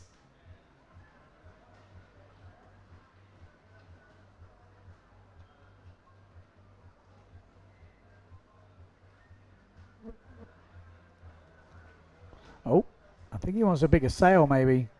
Looks pretty underpowered. 14 minutes on the clock.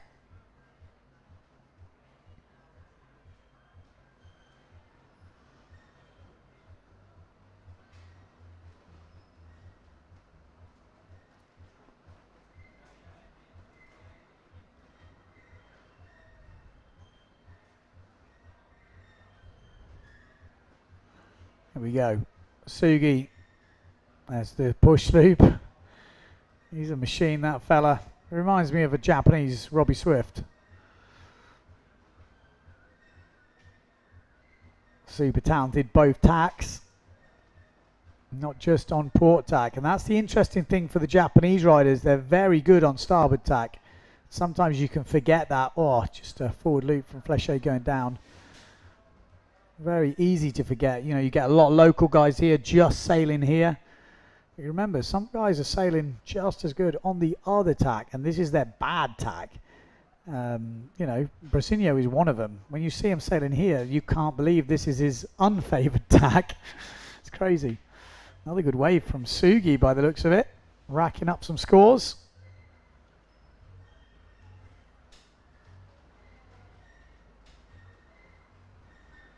And there's the backside Shaka as well. He's a bit of a competition machine. Like I said, that's why he kind of reminds me of Swift.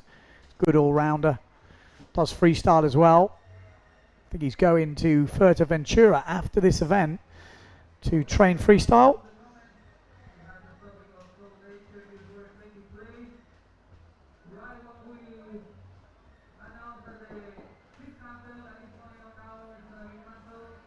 So Jaden on the small screen, Fleche on the big screen. Just struggling to open up his scoring properly yet. That's his first wave score. You're probably going to want a little bit more than that.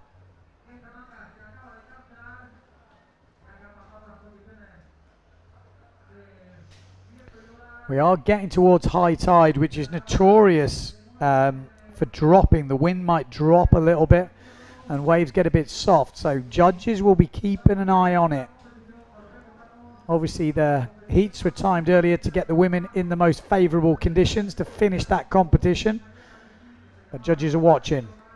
4.38 for the last wave from Takuma Sugi, already on 20 points. He's only got 4 scores, all of them counting, and he's over 20 points. Hell of a start to the heat for the Japanese rider.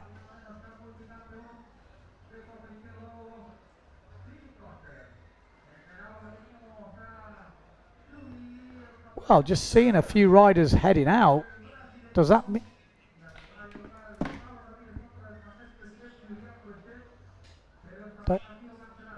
So it sounds like it might be cancelled. Okay, so it has been cancelled. Okay, so I was just going to say the conditions are getting very difficult to find waves. You look at Takuma Sugi's score though, and you think, harsh. He's on 20 points after 2 jumps and 2 waves. 6.38 on the first wave, 4.38 on the second, 4.25, and a 5-point back loop. I mean, pretty devastating, really. But yeah, some of the other riders were struggling to get their scores. Interestingly, so it has been cancelled. Let's see. Maybe we're going to be going into junior competition.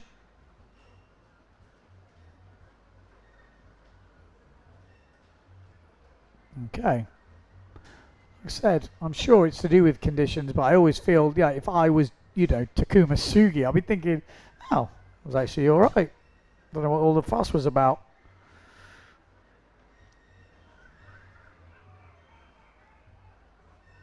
Okay, so it sounds like the next announcement will be 1:50 with a 2 o'clock start. I could be wrong, but let's see if we get confirmation of that.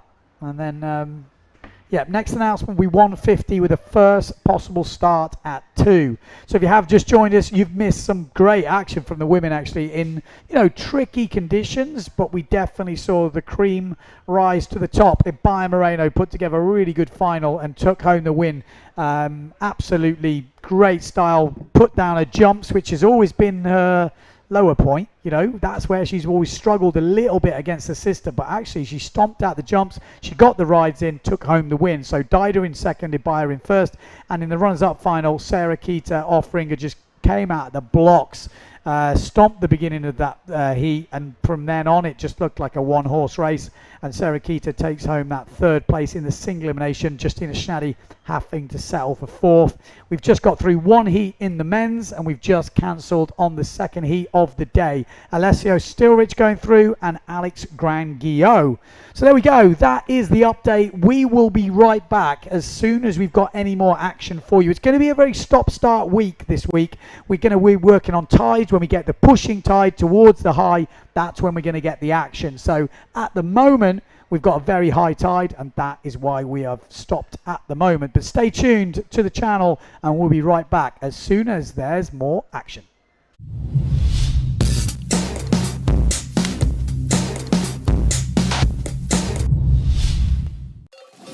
¿Y la playa? ¿Cuándo fue la última vez que probaste algo nuevo? ¿Puedo hacer esto todos los días? Sí, ¿Puedo cruzar la isla caminando? claro. O cabalgando si quieres. ¿En qué puedo ayudarle, señor? Bonjour madame, ¿es posible cancelar mi vuelo? ¿Qué es esto? Esto es nuestra flora autóctona. Oh. Y hay más. Mucho más. ¿Será por esto que sonreímos tanto? ¿O será por esto? Porque cada día es un nuevo descubrimiento. Dale un giro a tu vida.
Have you ever wondered why you always want more?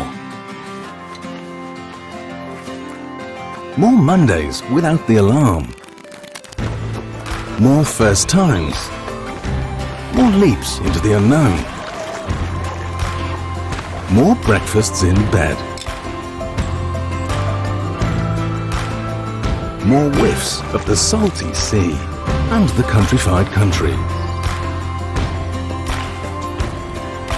More smiles for the camera. More heartbeats per minute. More enjoying the journey. More dreams almost fulfilled. More unexpected friends. More races to anywhere. More flavors to discover. More being at a loss for words. More time. Time to lose yourself and find yourself again. In short, more moments like this. And this.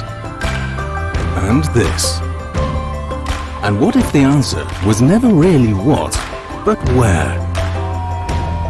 Gran Canaria. So much to live for.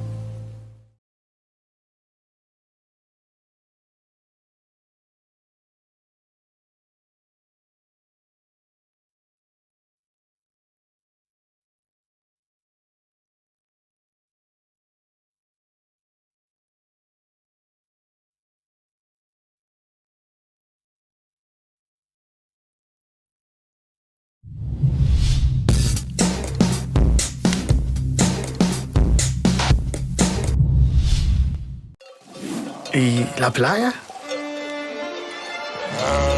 ¿Cuándo fue la última vez que probaste algo nuevo? ¿Puedo hacer esto todos los días? Sí, ¿Puedo cruzar la isla caminando? claro. O cabalgando si quieres. ¿En qué puedo ayudarle, señor? Bonjour, madame. ¿Es posible cancelar mi vuelo? ¿Qué es esto? Esto es nuestra flora autóctona. Oh. Y hay más.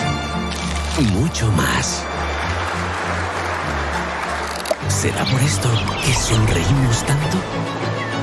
¿O será por esto? Porque cada día es un nuevo descubrimiento. Dale un giro a tu vida.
Have you ever wondered why you always want more?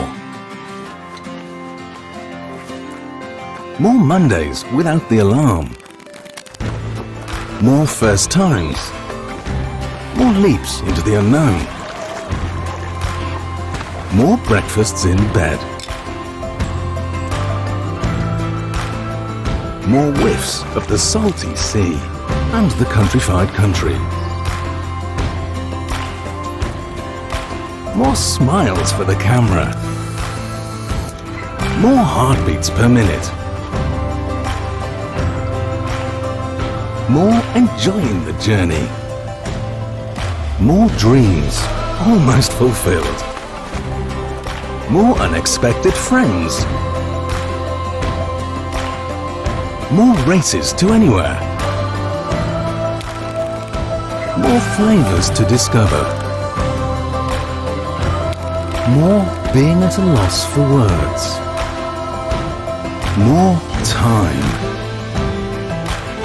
Time to lose yourself and find yourself again. In short, more moments like this. And this. And this.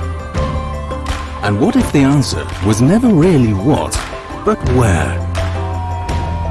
Gran Canaria, so much to live for.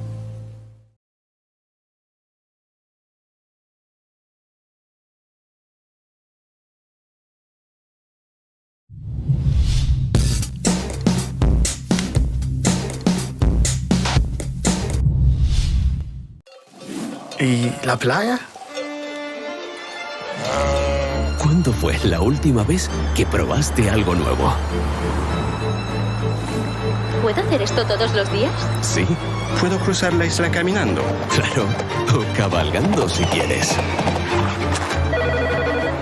¿En qué puedo ayudarle, señor? Bonjour madame, ¿es posible cancelar mi vuelo? ¿Qué es esto? Esto es nuestra flora autóctona. Oh. Y hay más. Mucho más. ¿Será por esto que sonreímos tanto? ¿O será por esto? Porque cada día es un nuevo descubrimiento. Dale un giro a tu vida.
¿Y la playa? ¿Cuándo fue la última vez que probaste algo nuevo? ¿Puedo hacer esto todos los días? Sí, ¿Puedo cruzar la isla caminando? claro.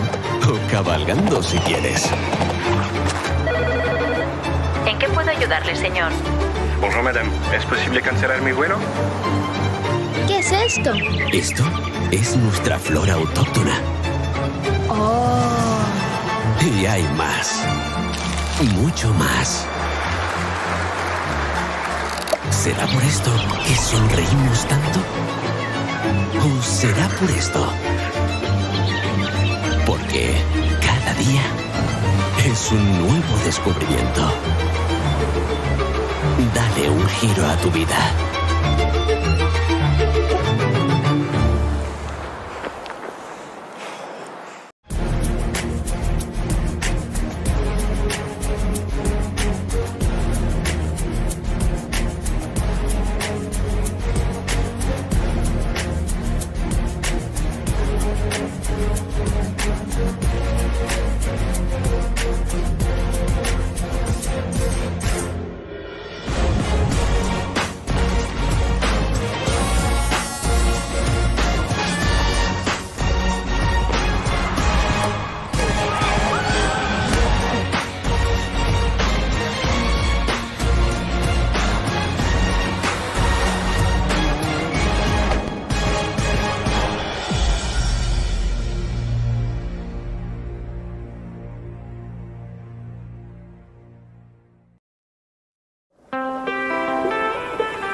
Have you ever wondered why you always want more? More Mondays without the alarm. More first times. More leaps into the unknown. More breakfasts in bed.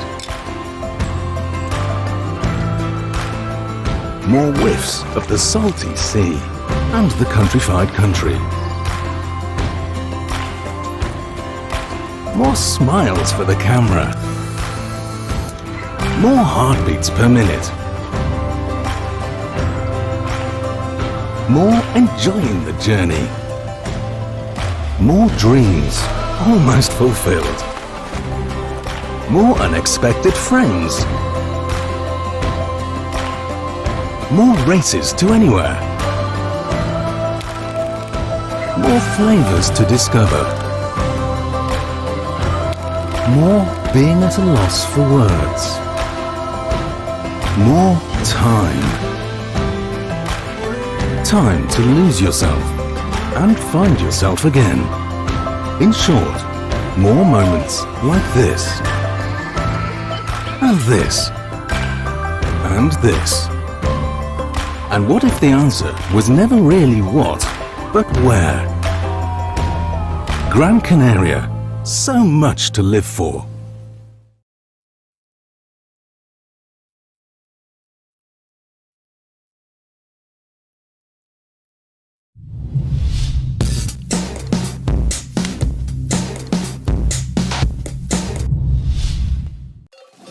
¿Y la playa? ¿Cuándo fue la última vez que probaste algo nuevo? ¿Puedo hacer esto todos los días? Sí, ¿Puedo cruzar la isla caminando? claro. O cabalgando si quieres. ¿En qué puedo ayudarle, señor? Bonjour madame, ¿es posible cancelar mi vuelo? ¿Qué es esto? Esto es nuestra flora autóctona. Oh. Y hay más. Mucho más. ¿Será por esto que sonreímos tanto? ¿O será por esto? Porque cada día es un nuevo descubrimiento. Dale un giro a tu vida.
Have you ever wondered why you always want more?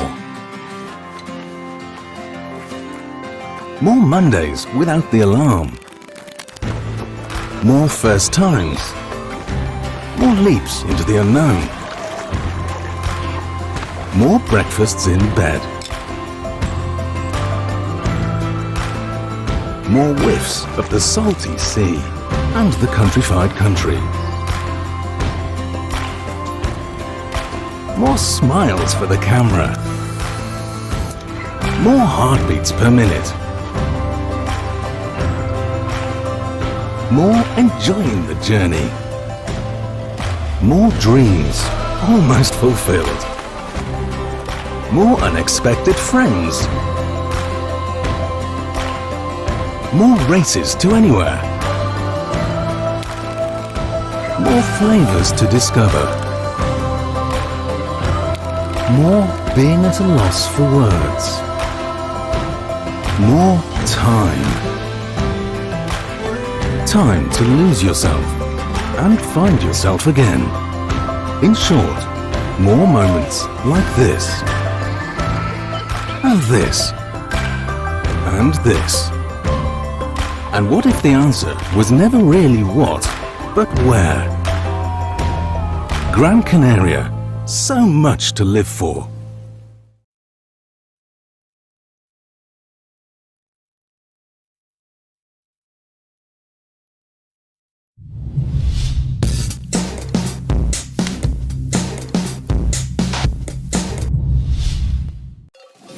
¿Y la playa? ¿Cuándo fue la última vez que probaste algo nuevo? ¿Puedo hacer esto todos los días? Sí, ¿Puedo cruzar la isla caminando? claro. O cabalgando si quieres. ¿En qué puedo ayudarle, señor? Bonjour madame, ¿es posible cancelar mi vuelo? ¿Qué es esto? Esto es nuestra flora autóctona. Oh. Y hay más. Mucho más.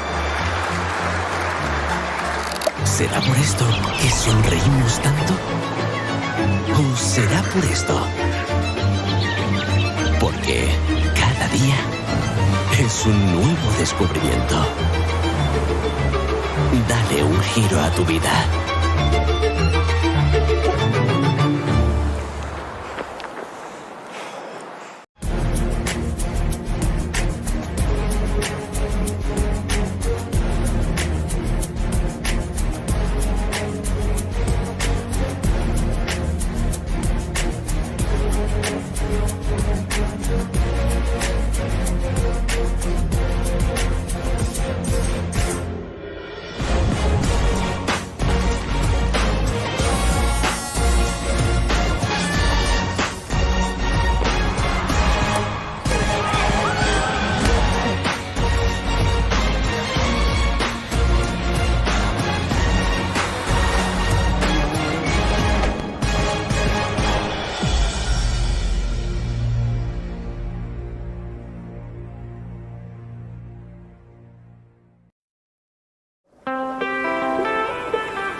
Have you ever wondered why you always want more? More Mondays without the alarm. More first times.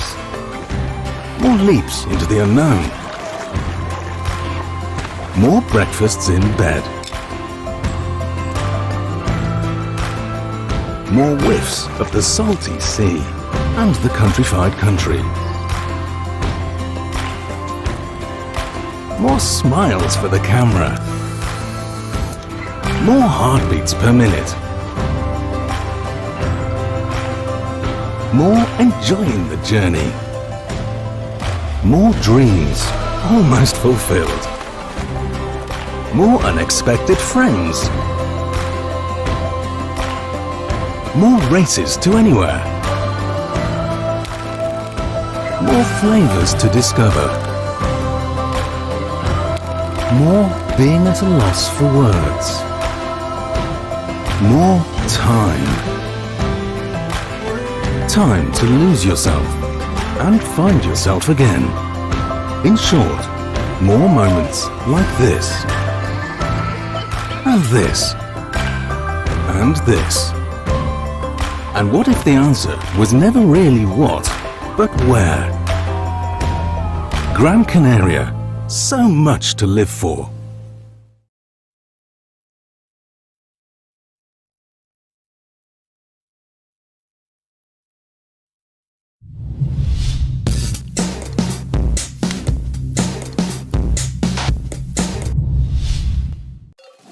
¿Y la playa? ¿Cuándo fue la última vez que probaste algo nuevo? ¿Puedo hacer esto todos los días? Sí, ¿Puedo cruzar la isla caminando? claro. O cabalgando si quieres. ¿En qué puedo ayudarle, señor? Bonjour madame, ¿es posible cancelar mi vuelo? ¿Qué es esto? Esto es nuestra flora autóctona. Oh.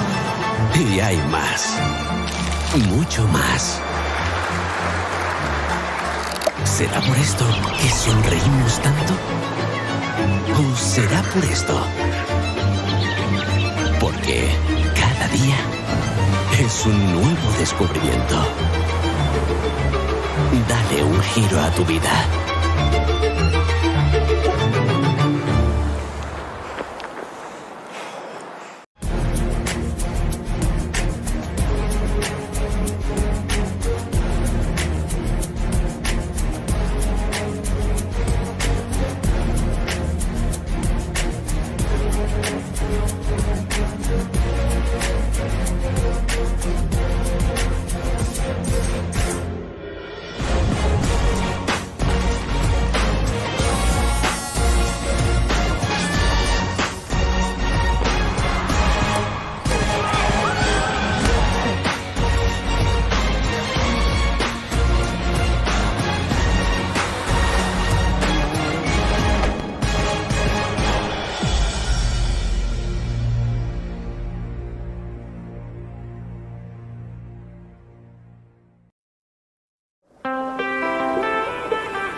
Have you ever wondered why you always want more?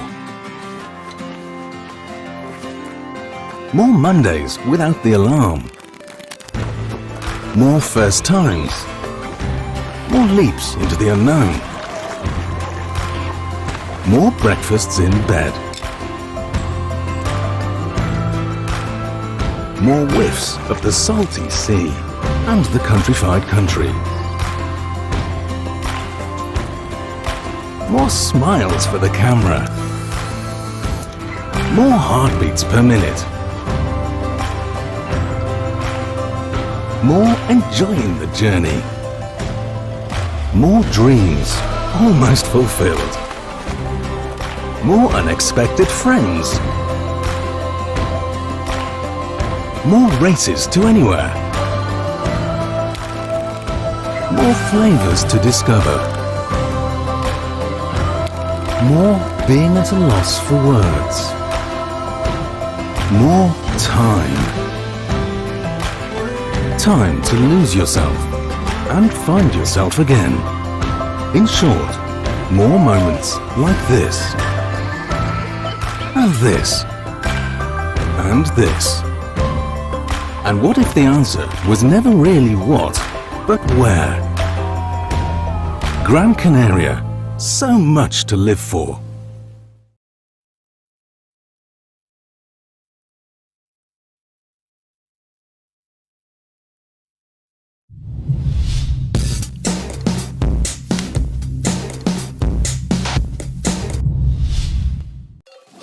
¿Y la playa? ¿Cuándo fue la última vez que probaste algo nuevo? ¿Puedo hacer esto todos los días? Sí, ¿Puedo cruzar la isla caminando? claro. O cabalgando si quieres. ¿En qué puedo ayudarle, señor? Bonjour madame, ¿es posible cancelar mi vuelo? ¿Qué es esto? Esto es nuestra flora autóctona. Oh. Y hay más. Mucho más. ¿Será por esto que sonreímos tanto? ¿O será por esto? Porque cada día es un nuevo descubrimiento. Dale un giro a tu vida.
Have you ever wondered why you always want more?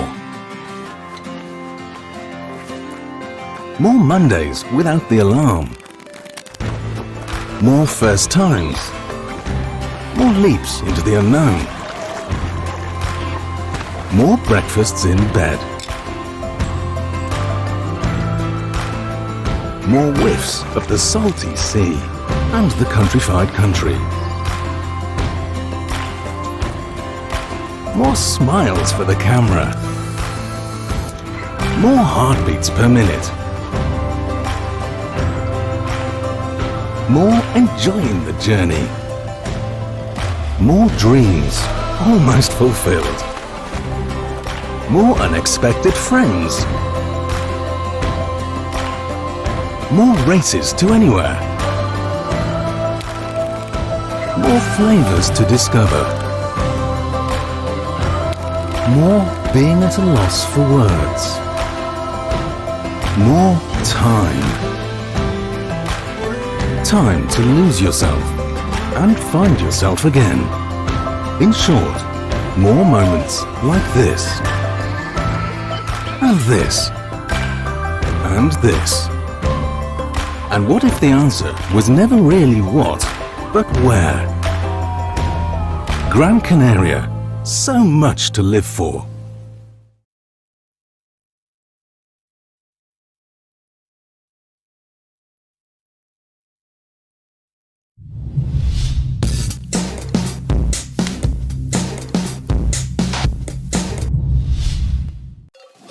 ¿Y la playa?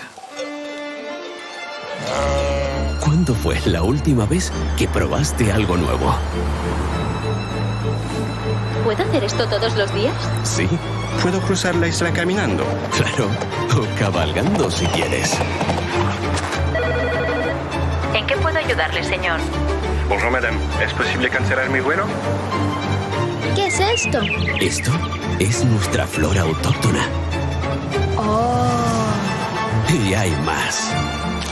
Mucho más. ¿Será por esto que sonreímos tanto? ¿O será por esto? Porque cada día es un nuevo descubrimiento. Dale un giro a tu vida.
Have you ever wondered why you always want more?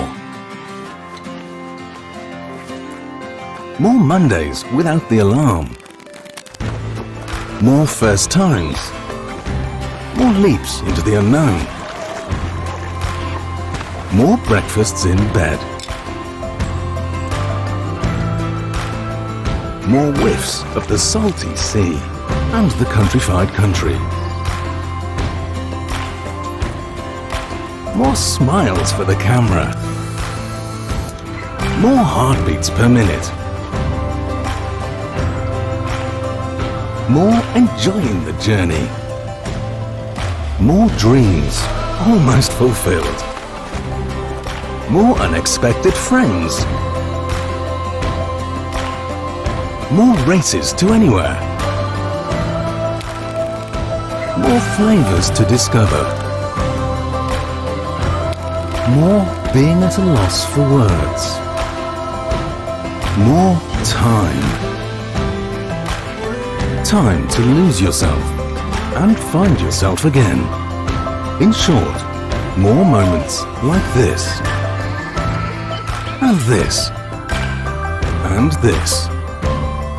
And what if the answer was never really what, but where? Gran Canaria. So much to live for.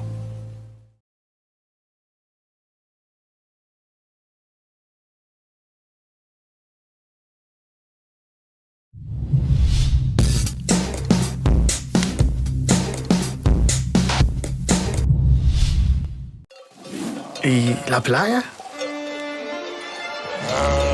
¿Cuándo fue la última vez que probaste algo nuevo? ¿Puedo hacer esto todos los días? Sí, ¿Puedo cruzar la isla caminando? claro. O cabalgando si quieres. ¿En qué puedo ayudarle, señor? Bonjour madame, ¿es posible cancelar mi vuelo? ¿Qué es esto? Esto es nuestra flora autóctona. Oh. Y hay más. Mucho más. ¿Será por esto que sonreímos tanto? ¿O será por esto? Porque cada día es un nuevo descubrimiento. Dale un giro a tu vida.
¿Y la playa?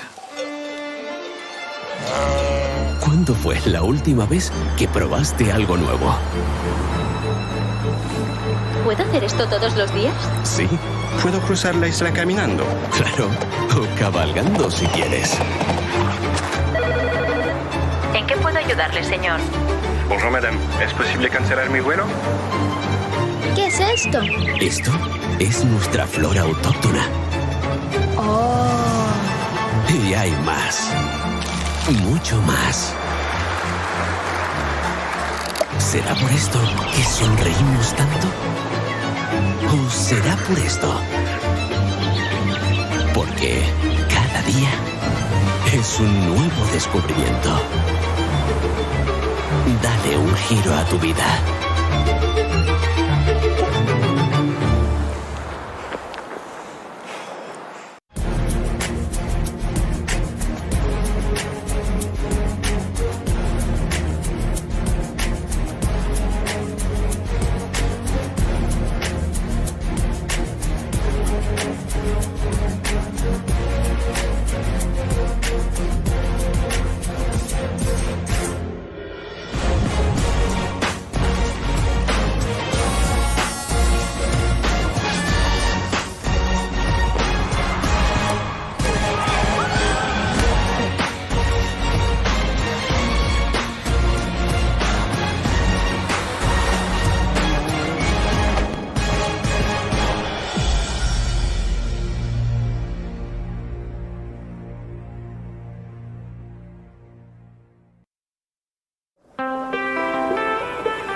Yeah, that's fine. Hello, hello, hello.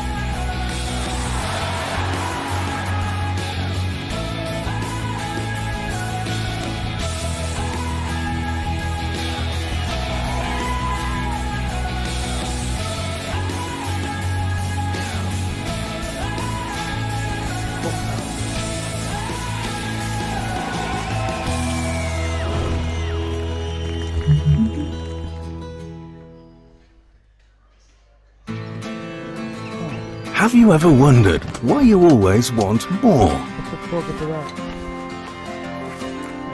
More Mondays without the alarm. More first times. More leaps into the unknown.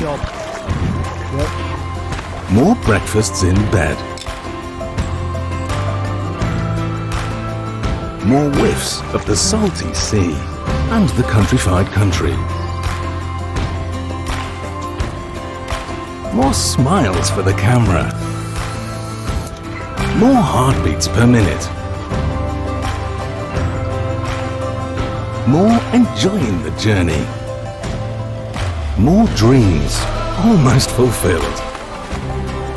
More unexpected friends. More races to anywhere. More flavors to discover. More being at a loss for words. More time. Time to lose yourself and find yourself again. In short, more moments like this. And this. And this. And what if the answer was never really what, but where? Gran Canaria. So much to live for.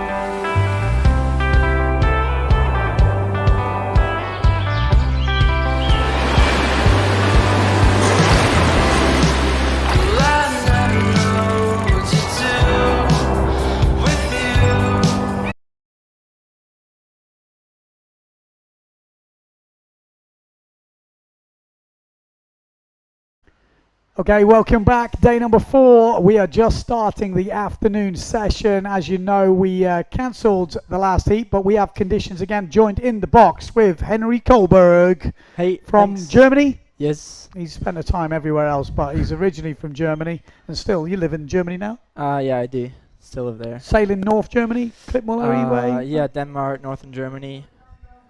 So there we go. We've got Henry in to give us a bit of co-commentary. We're going to go straight into the men's action. The last heat we had on the water, we had Takuma Sugi going against Jaden Tiger and Pablito Ramirez going against Fleche from France. I've got to say, Sugi was absolutely killing the heat, but the conditions just dropped off to a level where it was kind of uncompetable. So we have changed things round a bit.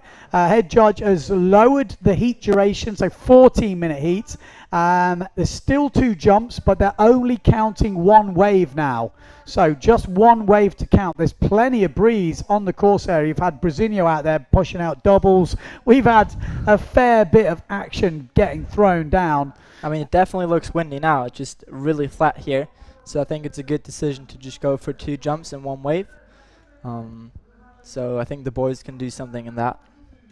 Yeah, we've definitely heard that before. Jaden Tiger looking like he started off with a forward loop there on the way in. I've seen him in the training, and he's jumped more on the way in than going out. He is a starboard tack sailor from Jerry, I think. He's Jerry Coco. I think so, yeah. So he knows how to jump on starboard. Does look quite light actually on the inside here on the wide camera. So maybe that hooter we heard, maybe that was just the red flag. So we still got a bit of time before we kicking off this heat. Still the same heat we're going to be kicking off with. We've also had the women's competition, which we managed to get to the final and finish. Ibaya Moreno storming the final, died and not having her best heat, but she was kind of semi-happy, I think, that it was Ibaya who won it. Dider obviously second, and then Sarah Keita and Justina Schnaddy was in that runners-up final battling for the podium. And in the end, it was Sarah Keita. Well, I say in the end, actually, she kicked off that heat really well. Looked in fine form. As you can see, it looks a little light on the inside for Pozo standards, but it was cranking before we came in the box. I just remember looking out thinking it was really windy. I think there is quite a bit of wind, Okay. definitely on the outside. Also, a couple of seconds ago, we had that wind measurement up from the judges' container, and it definitely looked windy on that as well. I don't know if it's actually accurate, but it's windier than before. But Takuma seems like he's not planning properly, but maybe he's waiting because the heat hasn't started. Maybe he doesn't want to. Just looks a bit odd compared to what I'd literally just seen seconds ago, but let's see. Okay, so there we go. 14 minutes on the clock. 2 jumps, 1 wave to count. He's got a pretty small sail as well, so I guess it must have been super windy before. But he's definitely he's quite short as well. He looks powerful, but he's not one of the taller guys, so he usually rides quite small gear as well. Yeah, so we got Takuma on the red sail. We've got Flesche on the white sail on the small screen, and the white and black is Tiger. And then who else have we got in the heat? Forward loop from Jaden Tiger to kick things off. Looked like Julian, I think that's Julian, the older brother, wanted to go for a back loop there, and then Jaden was in the way. Yeah, that's the problem when you've got 4 guys in the heat. Obviously, we've got Pablito Ramirez as well. Should be in this heat. Is He's he on out the there? sail loft. I haven't seen him. I've seen a sail off go in just when the heat started. Maybe he went for a bigger sail. Okay. Might be, because it does look like it might have just dropped a little bit as we started this heat. But Julian's on a 4.0, so it's definitely windier than before. Yeah, there you go. That's nice, actually, when they give us the big sail sizes on the sail. So 4.0 for Julien Fleche from France. Him and his brother have been training pretty hard, actually, before this competition. Yeah, they've been here for quite some time as well. I've seen them go down to Salinas quite a few days, just going for some wave rides, escaping the crowds. Yeah, they've Not definitely sure. been putting the work in. Yeah, it's definitely lighter, but I would say Takuma's on quite a small sail here. Probably 3.7 maybe, 4.0, 3.7. As soon as he gets to the outside, he looks powered up. Yeah, totally. Here we go. So 2 jumps, 1 wave to count. Sugi looking for some opportunity, and there we go. Forward loop, perfectly spotted. Pretty much planing. Yeah, I would say so. Takuma's also really good in the freestyle stuff, so I think he's one of the favorites in those conditions because he can just manufacture something out of nothing. Yeah, I would concur with that for sure. He has got this pop, and there we go. Julien Fleche with a forward of his own, almost like a Storley Planey type style one. You don't see many of them. Stalled it a bit. Yeah, stalled it a bit, but actually Pablo landed as well. full on. So Jaden Tiger wants the tweaked push loop. That was really tweaked, but just missing the height a bit. Yeah, so on the moment he's got a 3.25 for his first forward, Tiger. Sugi yet to see his score drop in, but it does now. 3.75 for his forward, 3.53 for Fleche's, and a 2.75 for Ramirez. Ramirez, he is on the orange and yellow sail, sail loft Hamburg. Did Jaden do a forward on the way out, or was that the forward we saw coming that was a in? forward on the way out. I think it was his first one when he was in the way of kind of Fleche. Oh, true. Trying to get 1 ride. Only 1 ride, so a bit less pressure on the ride now. With the 2 rides, I think it made it quite complicated, but now they know they've only got to get 1 wave. They can concentrate on getting the jumps in. So Ramirez, he's pretty much known for his tweak push loops. Just going off your screens there, but we'll keep an eye on his score. Oh, it looks like he might have just landed something. So I think he has already done his jump now. The heat is a bit short as well now. The heats before were 18 minutes. Now we're back down to 14 minutes. Out Takuma with a really clean back loop. That's a really good score, I think, in these conditions. But yeah, we're back down to 14 minutes, which sounds like it's shorter, but I feel like with 1 less wave score, it's quite a bit of time. Yeah, it's almost got longer. Yeah. Like you say, it's shorter, but with 1 less wave, that does make life a lot easier. Especially when it's this flat and there's not many waves around, waiting for a good one is pretty tricky. And then today it's also really hard to read the wave. So I feel like you kind of have to go for a few waves and then one will stand up. So you can't just wait on the outside and you know that's a good one. Yeah, makes sense. I mean, a lot of people, I was just discussing with Costa, with Antoine Martin, Graham Ezzi, a few others as well, about maybe there could be just a jumping competition here in Pozo, maybe like a one-off, not maybe this week, but in the future, rather having waves counting so much, just a full-on jumping competition. He's changing up, I think. Yeah, Takuma looks like he wants to change. I think there's definitely been a change of the wind as they came into this. But he doesn't look underpowered now, or does he? No, you're right. But Can we spot the sail size? It's a 4.0. okay. He's got his pit team on hand. Yeah, the whole Japanese crew ready to help him out. Can you spot sail size? Oh, he's Looks got two pretty sails. relaxed, doesn't he? He doesn't look in a hurry. Yeah, my eyesight's not that good, but he really looks comfortable, doesn't he? Yeah, Not stressing. I which mean, is good, but you don't have to get too comfortable. Yeah. Anything can happen in this.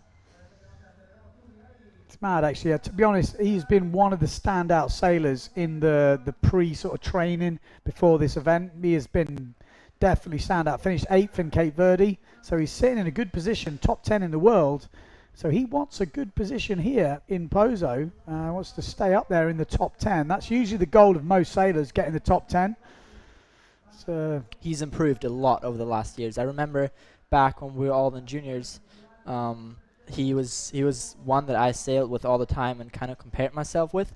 And now I look at him and he's just up there. And it's crazy also to think about.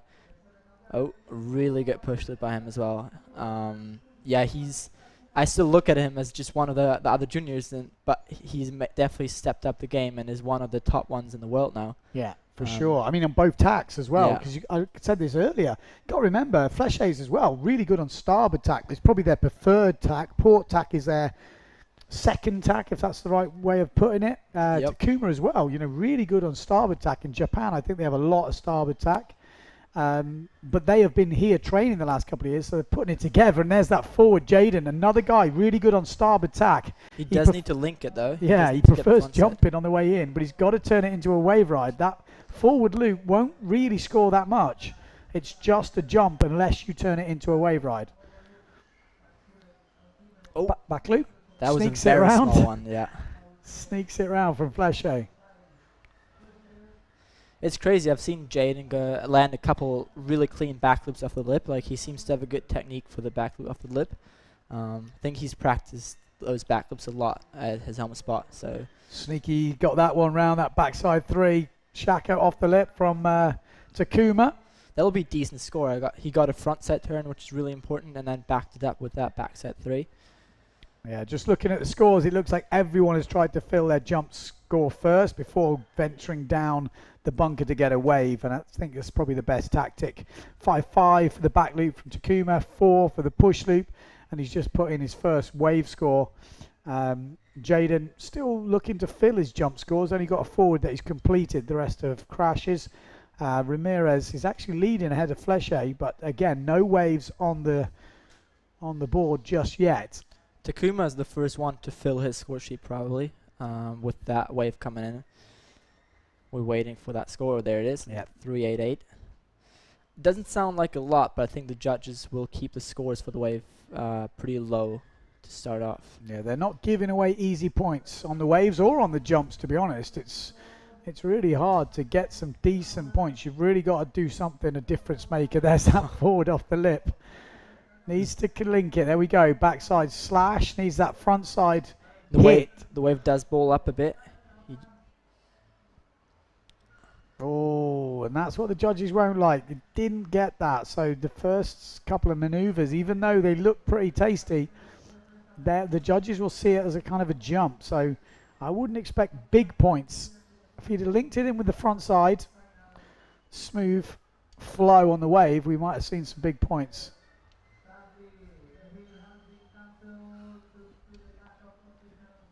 Sounds like they cancel the heat. Yeah, that's exactly what I was hearing. It does sound like they cancelled the heat.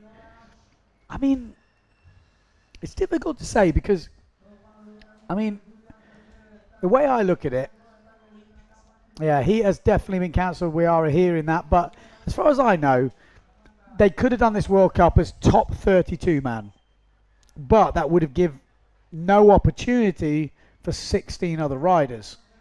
And when I look at the list, I think it's good that we give opportunity to 16 riders to try and claim their spot, especially after 3 years without competition and no way for people to prove themselves.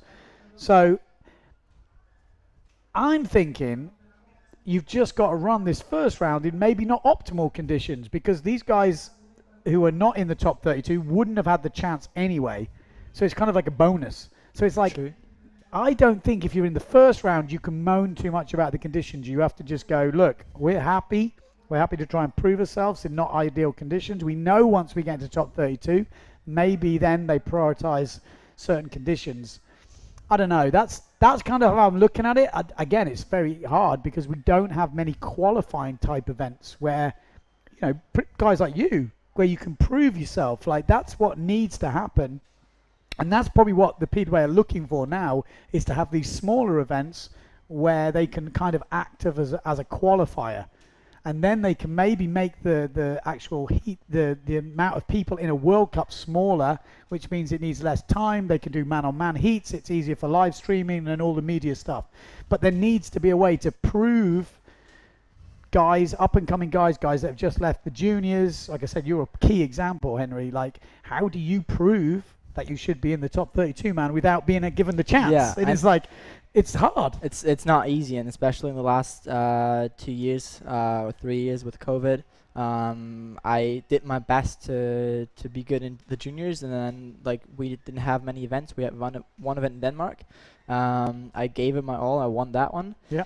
Don't know how much that counts, but like. But it should count. It should count, and like, and it wasn't a full like, it was a World Cup, but didn't give the world champion that year, which for me was a bummer because I had my goal set. I really wanted to be world champion once I won that event. So it's like all I could do to prove I want to be up in the pros, but it's also difficult to just take that one event because not many people could travel to that in that time. So it is tricky. Interesting to get your opinion on this, kind of more for me than anything else, is like, would you prefer there to be a trials for this event, like a full-on good trials which has media, which has, you know, and you could try and win the trials, or would you rather be in the 48 man in the World Cup? That's a tricky question.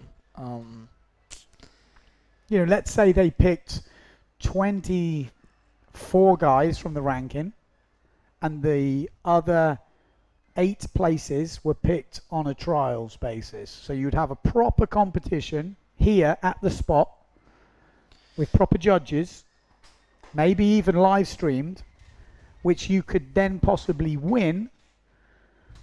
I think the issue with that is that what we're seeing right now is that it's really hard to get good conditions, and you might end up sailing in not ideal conditions. And I feel like the way it is now, you kind of have to prove yourself in your training sessions and just do the best you can, and then you will be selected for an event. If you do good enough by the PWA. But do you not think a trials would be a fairer system? Because in free sailing, as we know, it's not the same as competing. It's true, but like then you also basically always only get the ones that are best at that spot, maybe. And you might want the ones that are committed to the tour as well and travel to all the events. That's a good point. So if I don't know if you can compare that to surfing, where you have like very specific events like Pipeline, where it's only about like barrel riding. Okay. You have a bunch of people that are really good at that, but then you'd fill the event with only barrel riding people, and the ones that travel around the world are want to do the whole tour. They wouldn't get a spot.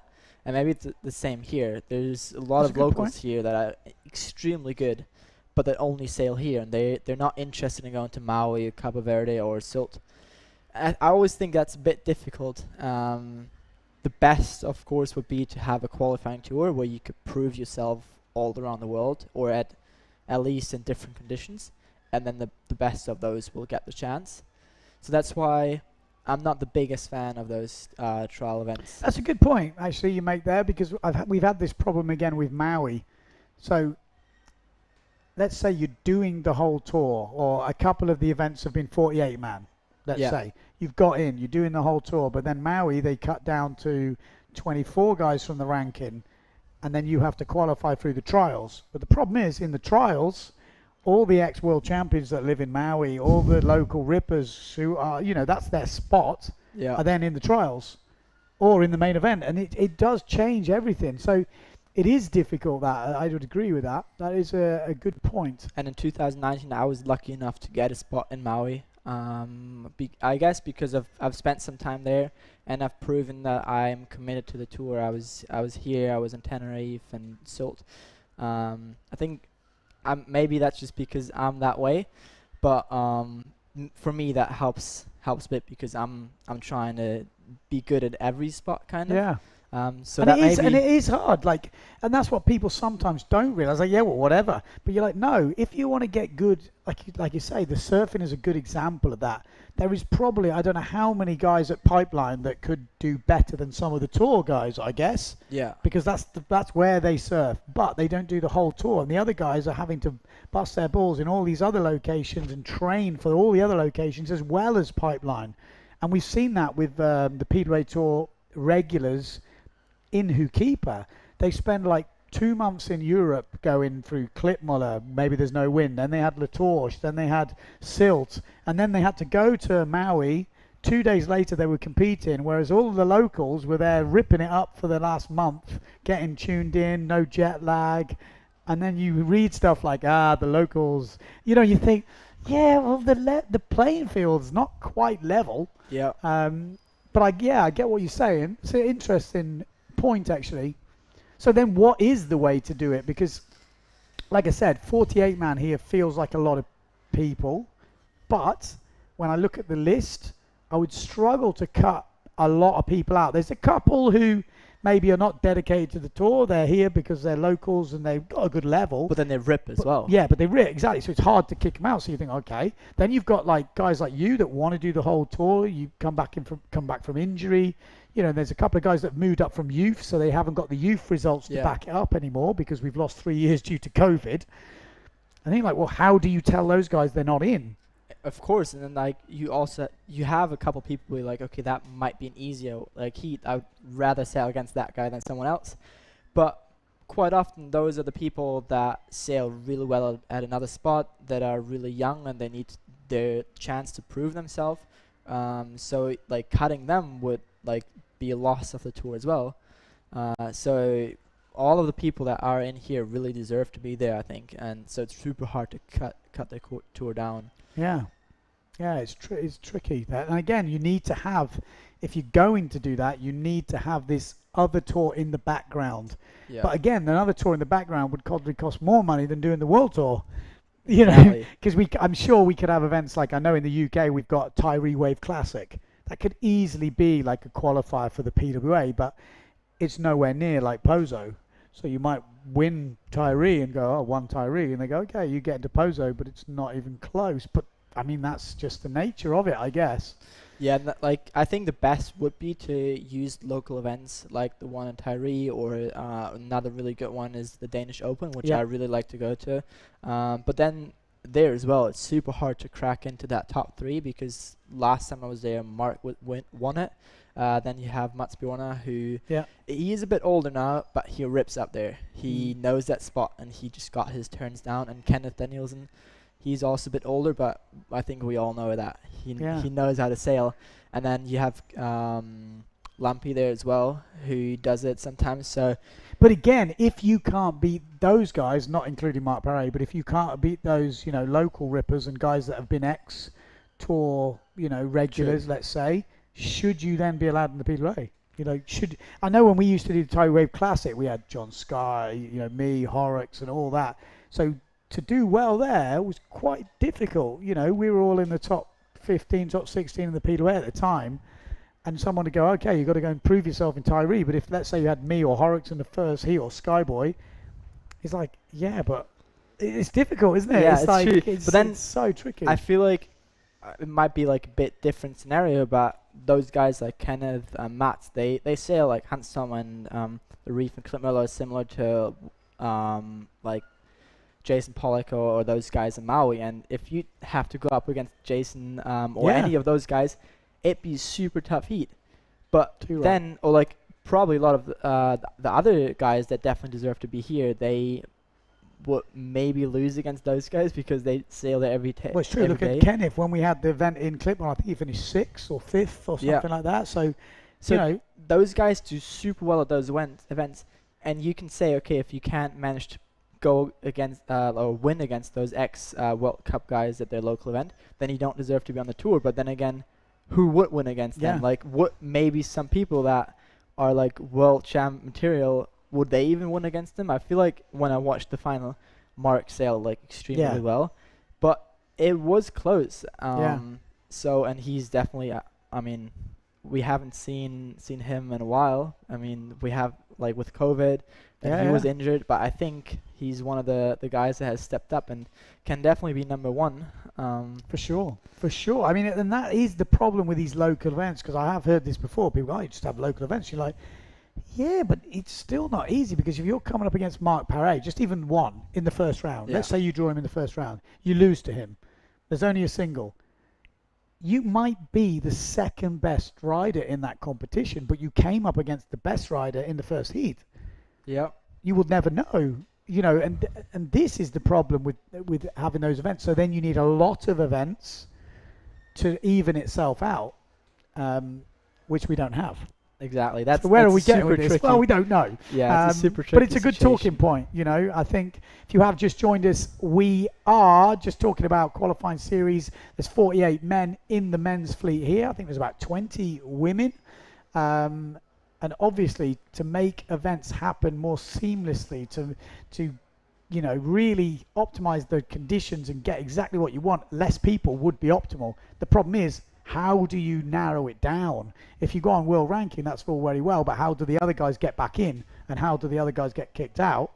This is what you would need to discuss, or you just have it like we have now, which is 48 man. When I started here, it was 64 man, and I probably would have never have done the wave event in my first year, but I entered and I came 5th.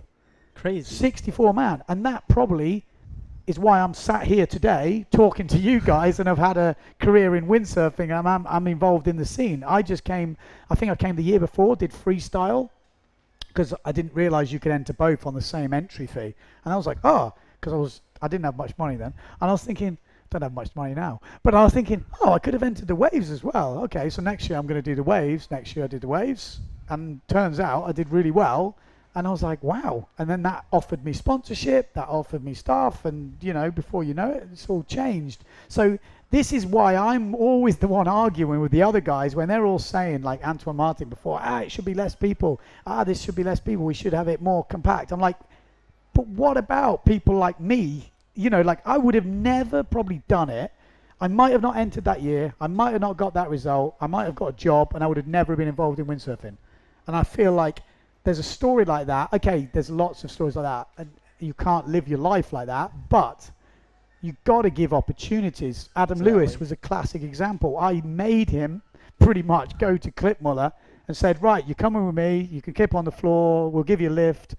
And then he won the expression session with some double or something like this. And again, that little moment changed his windsurfing career. He's got sponsorship.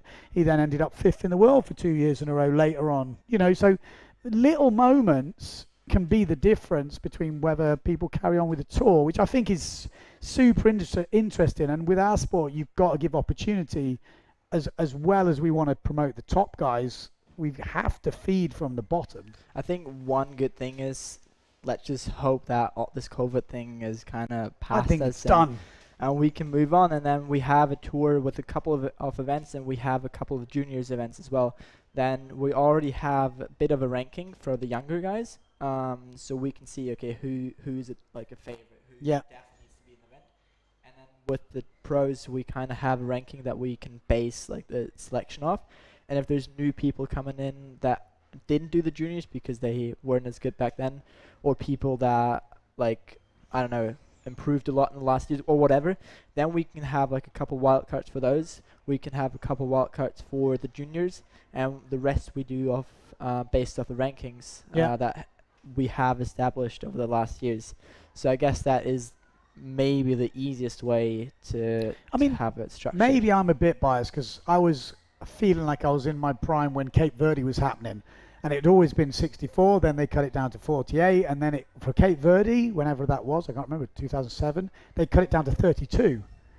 Now, I couldn't do the whole tour the year before, so I wasn't in the top 32, but they cut it down to 24 and the rest was wildcards.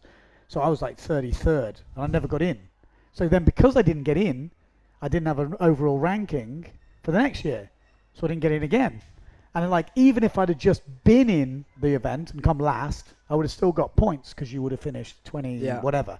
And that would have been enough to get me in the next year. But I still never got in. That's kind of what my issue was as well.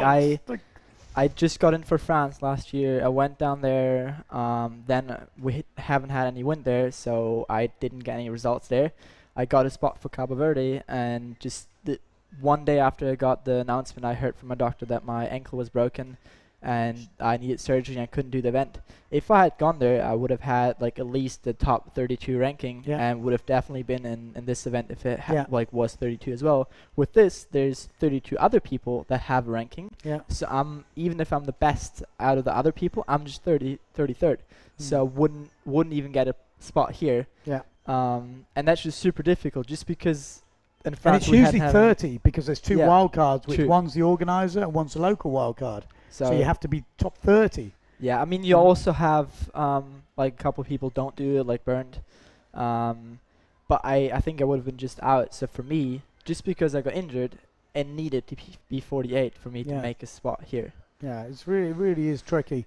What we got? We got a few comments coming in. We should have an event in Cape Town. Cape Town would be awesome. I would agree. The thing is, the way the PWA works is they facilitate the event, but what they need is an event organizer. So if an event organizer is out there and you're in Cape Town, you go, I want to do an event in Cape Town, you just have to find the money. The money just pays for the PWA. They come, they bring the judges, they do the event. You just have to organize the event in wherever the location is. So, and that's the same for pretty much anywhere in the world, if obviously the location is good enough. Same with Bjorn. Bjorn goes, right, we're going to organise an event in Gran Canaria PWA. How much is it going to cost? It's going to cost this much. There you go. They come. But he does all the infrastructure and the local infrastructure. There's just like a checklist that you would have to provide for the PWA to say yes. And the conditions and the spot would have to be kind of looked at and gone, yes, this is a suitable spot.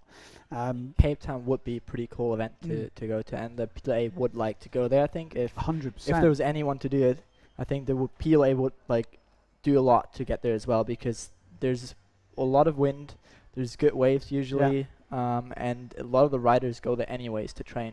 Yeah, I mean, just to give you some thoughts that the wave sailors are talking about lots of things happening at the moment, and definitely for me the big chat is what everyone wants is kind of like a waiting period on a forecast spot. Logistically and everything else, there's obviously a lot to talk about, but that is the goal, to be having something like that. To do something like that, you do need to cut the fleet down, which is hence why we're talking about the other thing. Other thing like we talked about before, maybe, and what do you think of this? I'm going to ask you guys at home, what about like a jumping world championship? Could be a jumping World Cup, could be here, let's say. So the way it could work, this is just off the top of my head, that we were just talking about before, that there could be categories of jumping. So it could be like a straight jump, like a tabletop, like something like that. You have to do something like this, so that would push the level. There could be a backward rotating, a forward rotating, a combo, or something like this, and then one jump on the wave, which could be a back loop or back on the wave. It could be a forward off the lip, and these categories would all go together. And the way it would work is, the riders would go out, they would do their jump, they'd come round, go round a buoy like a gate on the inside. They would pass all the crowd, because here it's perfect. You'd all be cheering. On the live stream, we would have one guy on the thing, and they would do the jump, and it would fit into one of their categories for each rider. We would know what they'd already done. And then you could have like awesome, like you could do the Red Bull Rockets, the highest jump of the week. You could have the biggest move, and you could have an overall jumping world champion. Again, I haven't passed this with anyone in the PWA. I was just talking about it thinking, that could be pretty cool. As we were talking about it now, because it's windy. A lot of people are saying, but it's still windy, Ben. The wind is not the problem. The waves are the problem. at the moment they're jumping off chop, and again they're doing a good job, and I think it's pretty interesting. So then you start to think, okay, we got wind, but we can't do the competition. How can we make this happen? Anyway, just thought I'd put it out there, see what you guys at home think. I just saw that comment about 4-man heats instead of 2-on-2, and I think that's a super interesting one as well, because I actually had that issue a couple of years back in Victor's Junior World Cup in, what's that called, Almerima? Yeah. And there was a lot of local guys, and then there was Julian Fletchett from France who went there, and I went there as well. And we were in the first heat, first round, like man on man, and it looked like just a single elimination.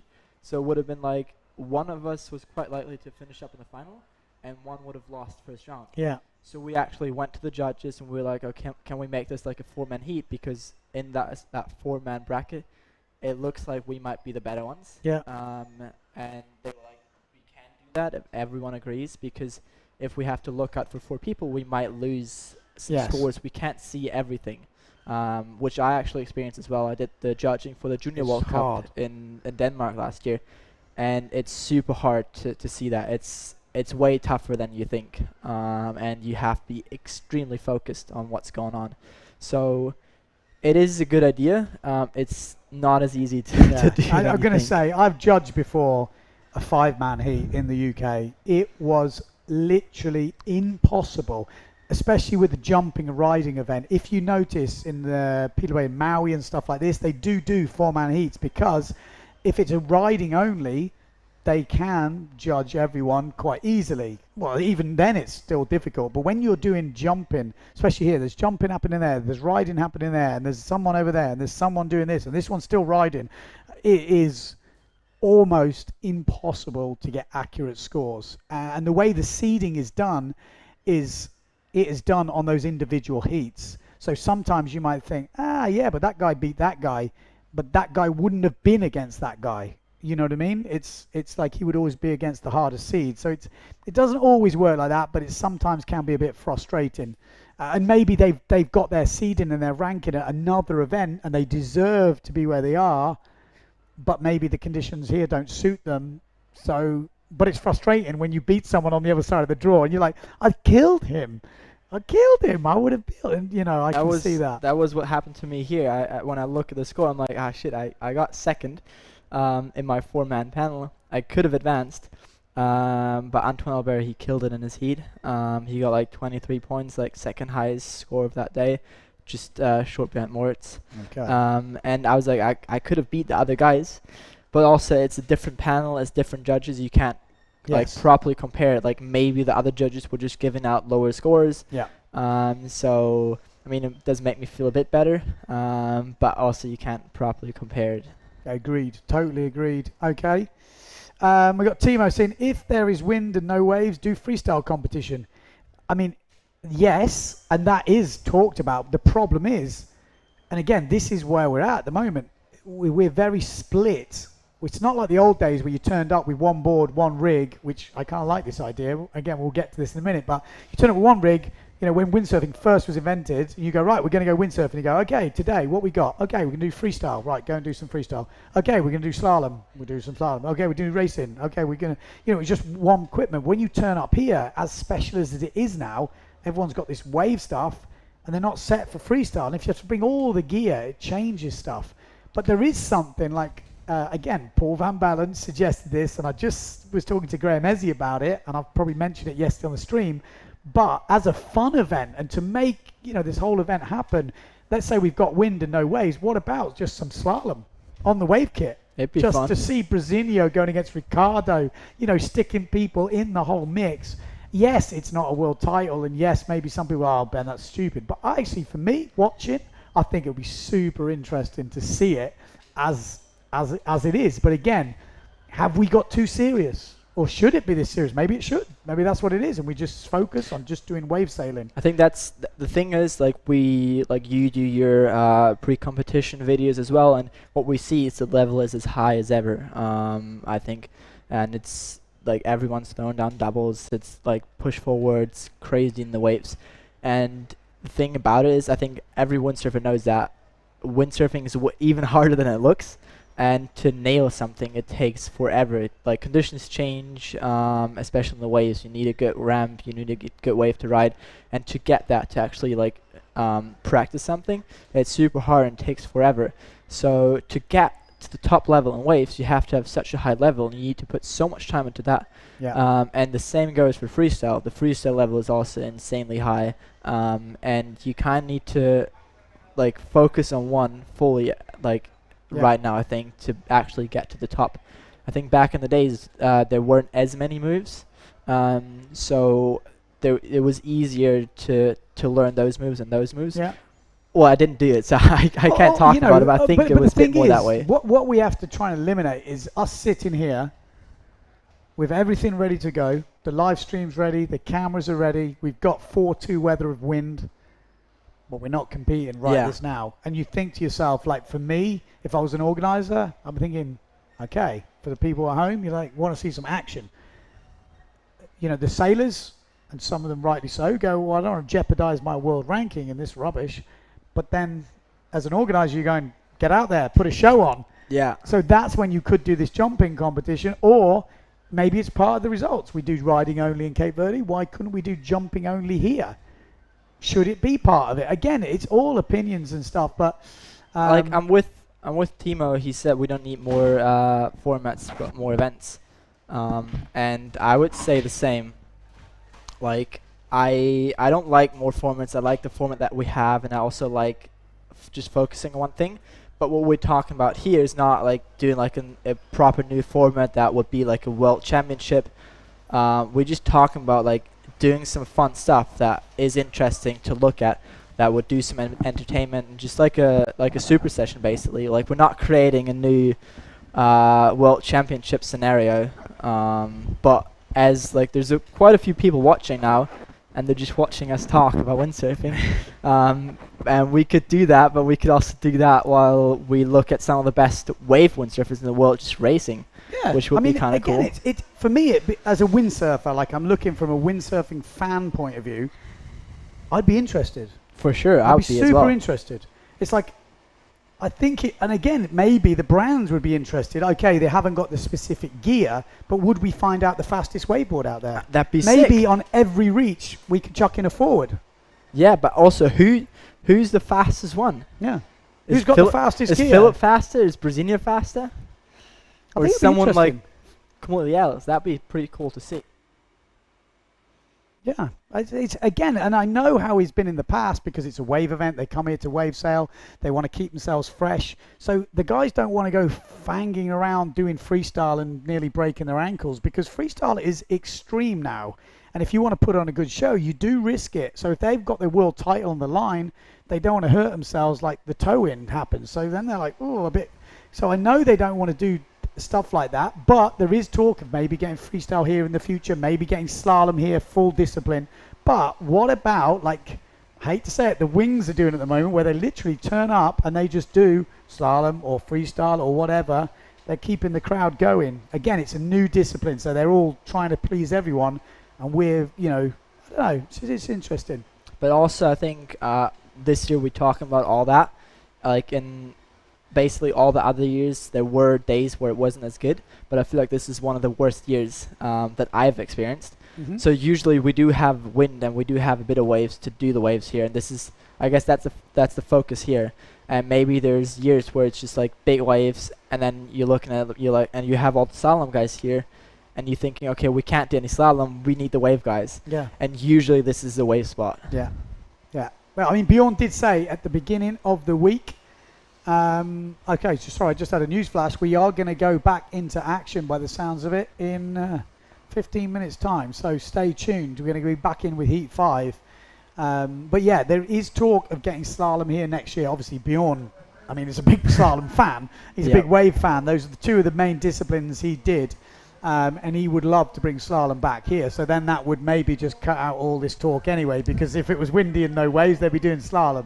So, and it would be hell good slalom, that's for sure. But that costs a lot of money. Not all organisers can do that and can facilitate that. Timo's saying, well, for sure, if it can't be a serious event that counts to the World Tour because freestylers are not present, but as a fun event before doing nothing with summer prize money. But again, someone's got to put prize money in, and then the wave guys are here for wave sailing say, our prize money's going down, but then I guess they would have to step up and do the freestyle. There is that. We got bring back Supercross. Again, that could also be a thing. Like, that's what I'm saying. The problem is with Supercross, and where we got to last time, was it got very racy. The first Supercrosses were amazing. We were doing it on freestyle boards in Fuerteventura with plenty of wind and wave sails, and it was fun. Like I say, those first years where people weren't designing specific stuff, and then people realized that actually we can just go really, really fast, not do very good maneuvers, but make them wet, and then it lost its fun. Like, the fun was the wave sails, the planing forwards, the wave guys basically doing it. As soon as the racers came in, it went very serious, very fast, and very, for me, a bit ugly. The jumping of the boys and the forward loops planing is what made that event super fun and interesting, not going super fast. I think there's something, you don't need to be racing super fast for it to be interesting. What it needs to be is close and interesting. But I'm a bit young to have experienced that. yeah. But I think you can do some rules, but then again, maybe people find ways around it. That's the problem. And, you know, like, maybe you say you have to race on a production free wave board. Or waveboard. But then people start making free wave boards That's that are the like issue. slalom boards, and then they start putting faster fins in. And then you say, okay, you've got to race with this fin. And again, people will adjust the rules to suit themselves, which is why usually the first one with no when you can't allowed to change your equipment, you just go, then it's usually kind of the most interesting for me anyway. It's true.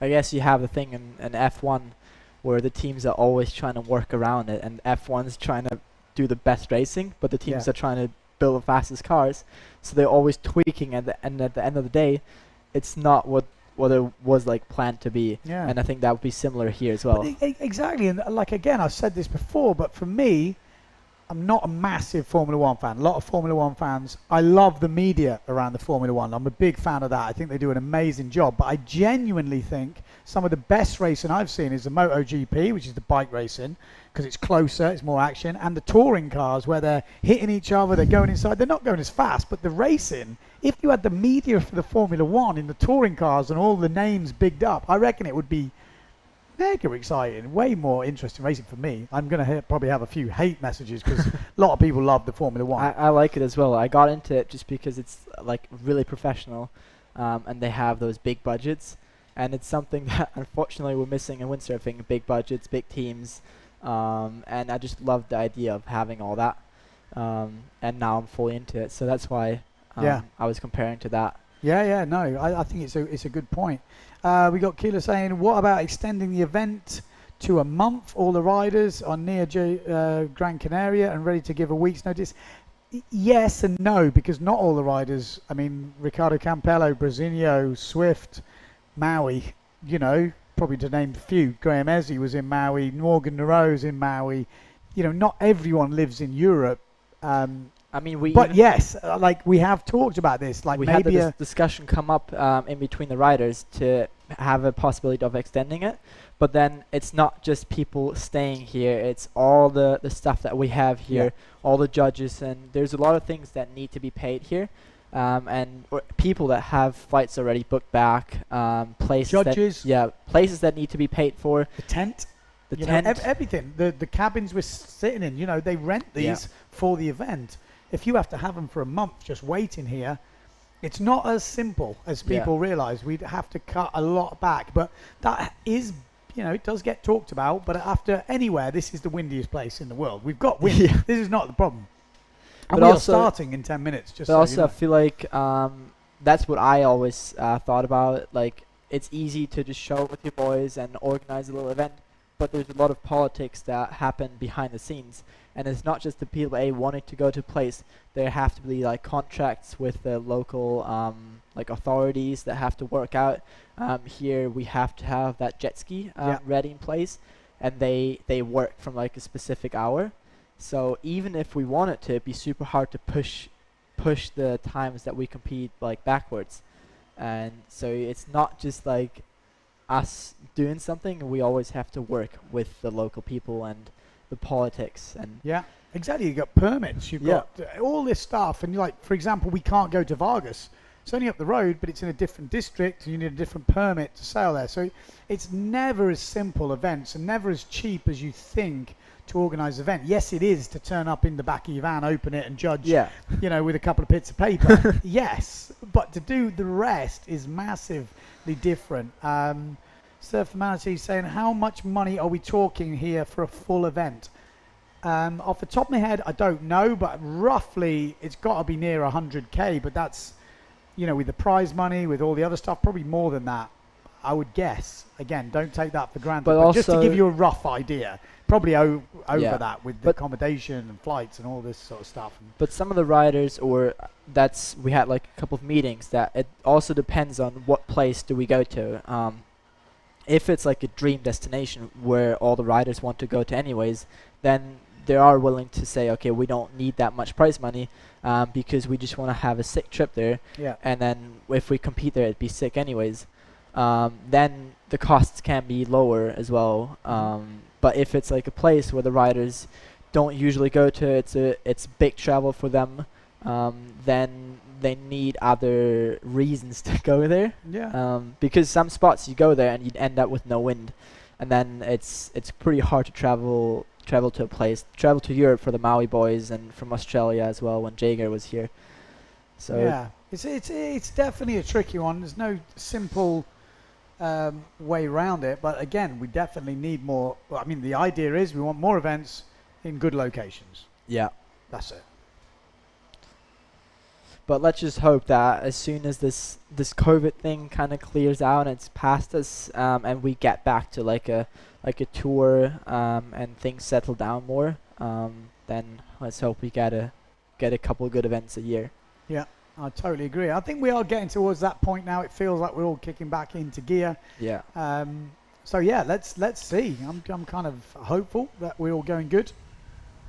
Hi Ben, I need a couple of tips for stalled forwards.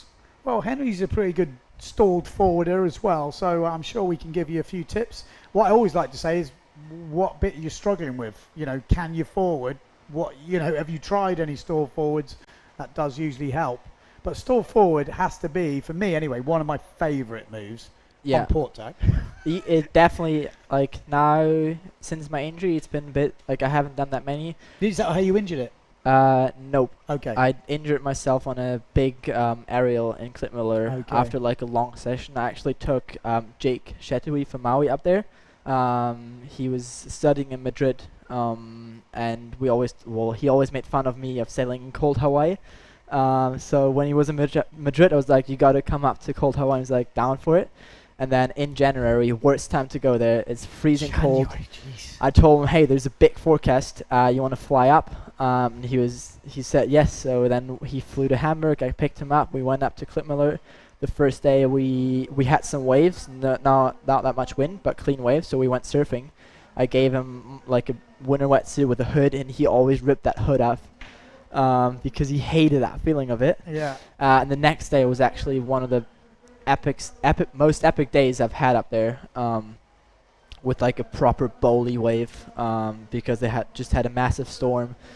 And then after a long day, I went for an aerial and just landed like in the flats with too much speed. And I think my body was cold, and I just felt it. Like I was like, oh, that's wrong. And I had like heat going into it, and that was the moment I was like, okay, this is properly messed up, because I've had that happen before. Yeah. That was how that happened. Ouch. But I'm still a bit scared of like super flat landings. That's why I haven't done that many stall forwards. But for me, I think for a stall forward, you gotta stay calm in the air, and you gotta kind of think slow. Like if you're trying to rush things, it's not happening. You gotta jump up. You definitely have to be powered. If you're underpowered or just like normally powered up, it does not work. Like if I want to do stall forwards, I want to be like properly powered up. Agreed. You jump up, and you really have to work on getting that nose down. If you sheet in before getting that nose down, it's gonna go like end over end. Yeah. You're rotating over the mast. So you want to jump up, kind of put that weight forward, and then tilt that sail like over it. If we're doing on port tack, tilt that sail over to the left. And in that position, you can actually wait a bit and Yeah. wait for the right height, and then all you got to do is just sheet in and like look over the shoulder, and you'll kind of fall around. Yeah. It's hard. It's easier said than done. Well, the hardest thing is with the stall forward is getting to that point, because like you say, Yeah. when you do a stall forward now, you want to be way powered up. But when you're learning and you don't know the technique, you've got to learn with not the right power. You've got to learn with less power. And the problem is with that, you have to do different things to get the rotation True to as go. well. So it's really hard to, not really hard to learn it, but it is more tricky because you have to have a lot of confidence in what you're doing. And Henry nailed it there. You've got to be patient. The one thing that most people do wrong with the stall forward is sheeting in too early. Like, you look at any good stall forward, and I've said this before in a lot of videos, if you've watched them, you probably know, but it is like a jibe. You're almost sheeting out at the top, and your body and your hips are twisting the board off the wind, which feels wrong. But if you can practice this maneuver, and then you're dropping off on port tack, your front shoulder. So you're dropping off this front shoulder, and the mast is coming across you. And then, if your board's already off, your sail's open, you can just close them together, and then the rotating bit is fine. But if you can get the position at the top, the rest is relatively easy. Yeah, but I think also for us, we've done so many and we know what to do.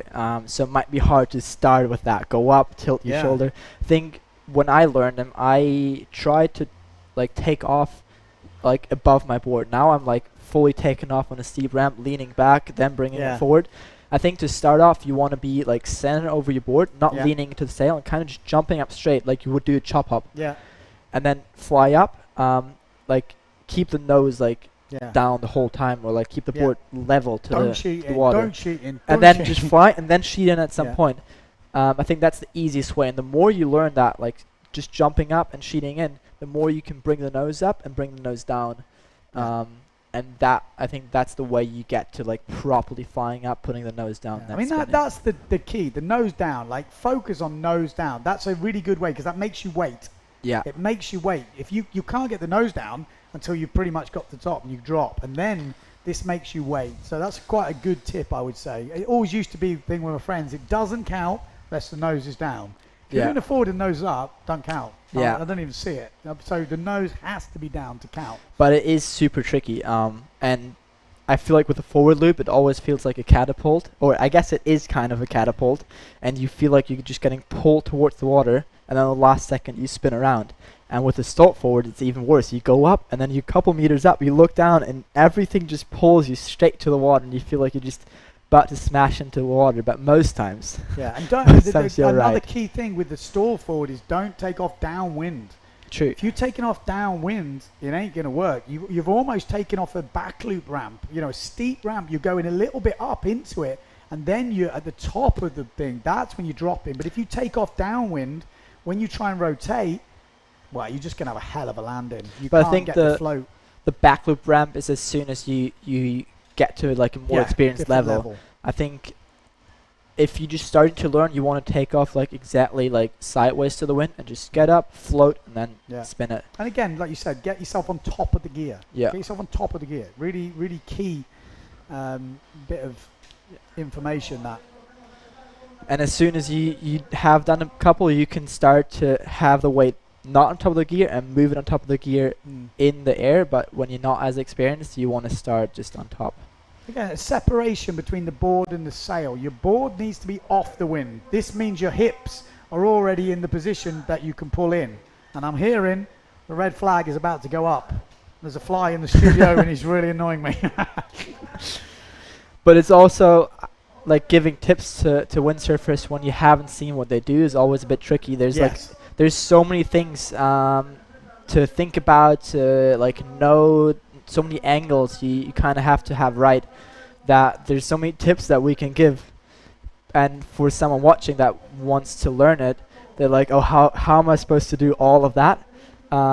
It's true. That's very true. I mean, I make videos, obviously, and I get a lot of people asking me stuff, and it is what I don't like doing is that I like, if you're going to give someone some real tips, you need to see them sailing. Yeah. Because also the ways people interpret tips is different. Exactly. So it's and what they think they're doing and what they tell you they're doing is sometimes different to what they are actually doing. That's why whenever I have someone ask me how do I like improve on that, I always ask for a video of them. and then I like to show them a video of me, like how I do it, because it's easier to visualize. That's how I learned a lot of the stuff. I just spent hours of watching like Philip, Brasinho, and those guys, and studying what they do. Where do they put their hands? Where do they shift their weight? What legs do they tuck at what point? And it's just video is key. Yep. Video is key. Okay. Still, back to right. We're back in heat number 5. Let's see. It's the third time we're going to try and sail this heat. And does it look better? Right now it looks pretty flat. I looked over to that screen a couple times, and I did see a bit more waves coming in. I'm not sure if it's just the tide, because the tide is dropping again, and the waves start to break in the middle of the bay. But that also makes the wave a bit steeper. I've heard of some of the guys that they said the wave is really flat and just super hard to get up vertically. So maybe this is helping. We'll see as soon as the boys start to go, I guess. Yeah, 10 minutes to go. There we go. We've got the red sail of Takuma Sugi heading out. White sail of Julien Flechet from France. Just behind him, we've got Jaden Tiger on the white and black already out there. And then Pablito Ramirez, backside slash to start off from him. But this is Takuma Sugi on your screens and Jaden Tiger in the background. What are we going to kick off with? Just like Flechet just behind him. Looks like Sugi's going to get something down the bunker, maybe. I mean, Sugi's been leading his round. There we go. Starts off with a pretty solid push loop. I mean, he didn't get his feet wet there. Yeah, Japanese rider in. Forward loop from Flechet. A bit wet on landing, but sail stayed up the whole time, so that was a good score to start off. Just get something on the score sheet. Well, that's always good to get something in on that first run. This is Pablito Ramirez, local sailor. When I sailed my heat yesterday, I was thinking of whether I should start with a back loop, because especially when the conditions are a bit tricky like they are now as well, back loops, you can mess them up because you don't practice them in these conditions when it's super onshore and bigger sails. So I was just debating whether I should get the difficult move in first or whether I should go for an easy move just to have that and like remove it off my head. Yeah. So for Takuma and Julian to get like one jump in is super good. You kind of have to build your heat sometimes.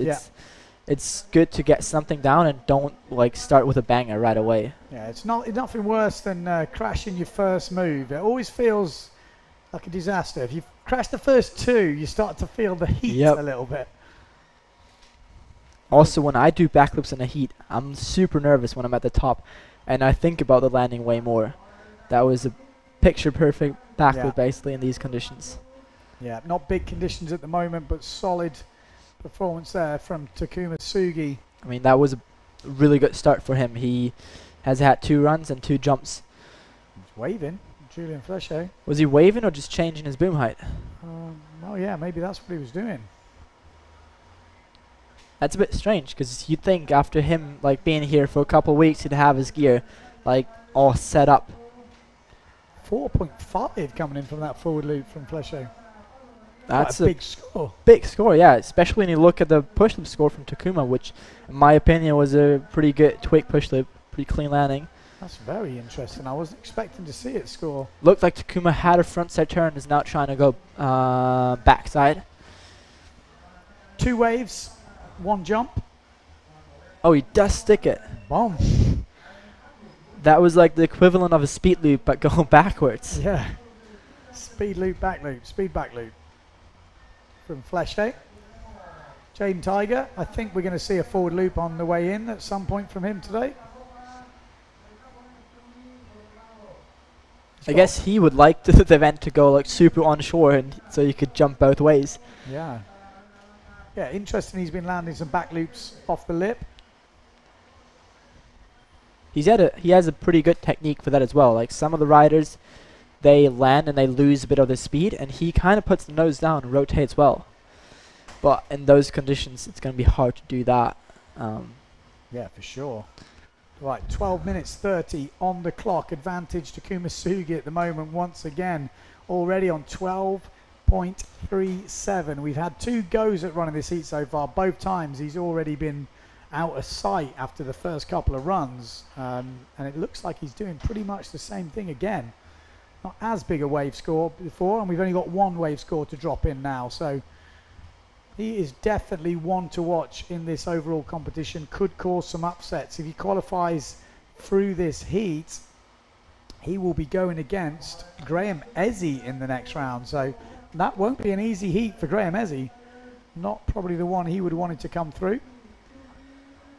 Yeah, he's on another level. I mean, he didn't finish that reverse, but that frontside turn looked pretty confident, and also going up in your heat a couple times and having that cancel is super difficult. Sometimes you start off a heat well, and you feel it, you have the rhythm, and then you get called off, and you start again. Everything goes wrong, and Takuma just seemed to be like on point every single time. So. Yeah, he's definitely getting his moves in though, and again maybe he's getting his money's worth. You know, he's had more sailing than probably anyone else, maybe more than the women at the moment. True. He's definitely getting competition experience. Yeah, he's had a lot of air time, and he's been sailing really good on pretty much all the times we've seen him. He's got the double on him as well. We've seen him bashing it out in the practice, so keep your eyes on that red sail, because he is he'll want to throw down the double. He's done it in super small conditions in the practice sessions as well. Here we go. What did I tell you? There we go. That Double one's crazy. from Takuma Sugi. Not the best takeoff at one point, but he managed to save it. It had amazing height as well. Like the wave was ankle high, and he just went like super high. I think if he had that Red Bull rocket measurement thing on him, I think that would have been the high score of the day for sure. Right, doing that in a double. True. Usually double isn't the jump where you go the highest. So pretty impressive score. Hey, launch that thing. Nice to see. I think that's definitely going to be the high score of the heat so far. Yeah. Like I say, a lot of people tipping him to do well here in Pozo. He's been here with the rest of the Japanese crew really putting in the work. 8.12 for that double forward. I think that's fair. Like I said, it's definitely a fair few points bigger than anything we've seen so far. So I think that's fair on the score. We're not seeing anything bigger than that in the last couple of days, I don't think, in the competition. Nothing. And double is a hard move. It's pretty technical as well. And Takuma has that one down quite well now. I judged him in the Denmark event as well, and he wasn't 4-7, which is a really big sail for him. It was onshore and light, and he pulled off the double. It was a bit wet, but I gave it pretty high score just because it's insanely difficult, and none of the other guys were trying doubles. Yeah, it's difficult for the judges because a lot of guys now are landing doubles, but it's not everyone. And those guys have put the work in, so they deserve to be rewarded. Even if, you know, once they've mastered it, it does seem quite a consistent mover. But they need to reward it to keep the guys pushing. Yeah, exactly. And what I've noticed is that the top guys, they kind of find a way to like hover in the air. When you see Brazinho, Mark, or even Takuma now, like do the doubles, they kind of seem to stop in the air after, or like even pull themselves back up after the first rotation. Yeah. When I do my doubles, I sometimes get it, but most times I go up in the first rotation, I just fall in the second one, and I think that's what I need to get to hover in the air like that. Yeah.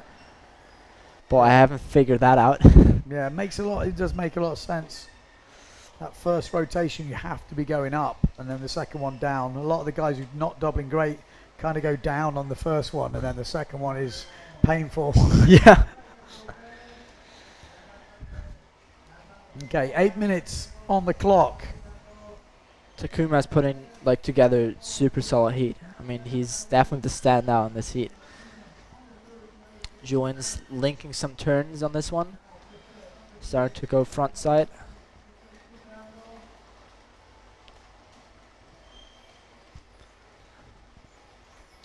That was quite a solid wave. I mean, he's still going. Definitely one of the longer waves we've seen today. Yeah, he's definitely having a better heat here, Flesche. On the other couple, he was struggling a little bit, so he'll be probably loving life right now. Pablo's going to be a bit frustrating. Like, I know that feeling. You sail a great heat in the first one, it gets cancelled, and the second one just does not go your way. Yeah. Can definitely all change very quickly. Only a couple of points in it on that B side of the draw, 5B. Julian Flesche going against Pablito Ramirez. Pablito Ramirez struggling to get that wave score in at the moment. And there's the tweak pushy attempt from Jaden Tiger. He definitely tweak, tweaks. Yeah, ain't he? he tweaks them a lot. He just needs to pull it around, and I think he needs a bit more height to do that.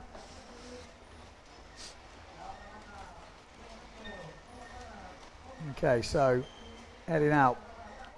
Pablito on the bottom of your screen. Actually on your main screen now. What's he got for us?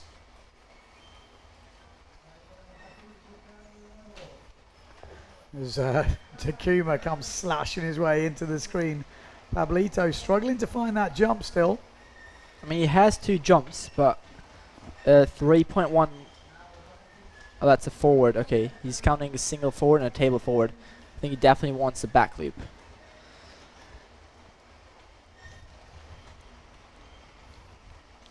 I've seen this with, I'm staying with Lauren here, the other German rider, and I've seen it in his heat as well. Like, there's some guys who are really good at doing big back loops and like super consistent on those, but then they might sometimes be struggling to pull them out when it's small, because it's a completely different technique. When it's small, you kind of have to pull yourself up into the air, and when it's big, you kind of let the wind and the wave do what's going on. Oh, that was interesting. He tried to turn that into something then. I would have been giving him good points if he'd done that, but making it up as he goes along, Pablito. Yeah, not having his greatest of heats at the moment. Back loop just coming in from Fleche. 4.25, so moving up to 13 points, and he's 3.5 points ahead of Pablito. So Pablito on your screen right now needs to find some moves. On the other side of the draw, Takuma Sugi looking in unstoppable form right now. And so he should. I mean, he has won the other couple of heats. He's already kicking this one. I think it's safe to say he's going to be in the next round. Jaden Tiger not really dropping in some big scores just yet, and we're running out of time. 5 minutes on the clock. Not all over yet, but Takuma Sugi looks to be very comfortable in this heat. I mean, it is only 3 scores that you need, and 2 jumps. You can find 2 jumps in one run, and you could turn around and get the wave coming in. Very true. So you basically need like 30 seconds or something, because once you're on the wave, it counts. Yeah. But then it needs to line up as well, which is why we have the heat duration that we have. Yeah, but also, like you say, you never know. A good jump run, couple of good waves come in. He's already got a 3 forward, but you know, we've seen that tweaked push loop. If he was to do a mega tweaked, you know, push table and a good wave ride with his forward off the lip straight into a front side, he could put down some scores. But Takuma Sugi at the moment looks very comfortable. He's got an 8.12 double, which is the highest jump score I think we've seen of the competition so far. But I feel like Takuma, I mean, it looks like he's going to win this heat, but that's not his goal. I don't think he wants to just win the first round. I think he wants to go a couple rounds further, and maybe even challenge the top 5 here. Yeah. I think he wants to secure his good ranking from Cape Verde. Yeah, 8th place in Cape Verde, so sitting in 8th place in the world rankings. One guy who will lose out with this event happening will be Bernd Rodiger, Camille Juban. Both riders, 1st and 3rd, are not here. Surprising Camille isn't here. I mean, Bernd, I've never seen him here. Not sure if he's ever been here, but Camille usually goes here. Yeah. Would be interesting to see Camille here. Oh, that looked like it was landed all day long. We're going to see a forward off the lip. Oh, no, we're not.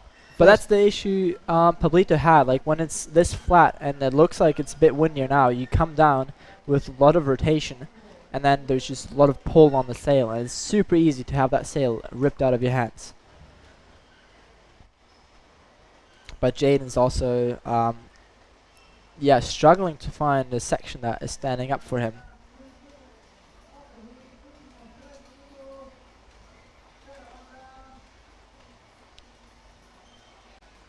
We got Ricardo saying Takuma is one of the riders that has trained the most in Pozo the last couple of summers.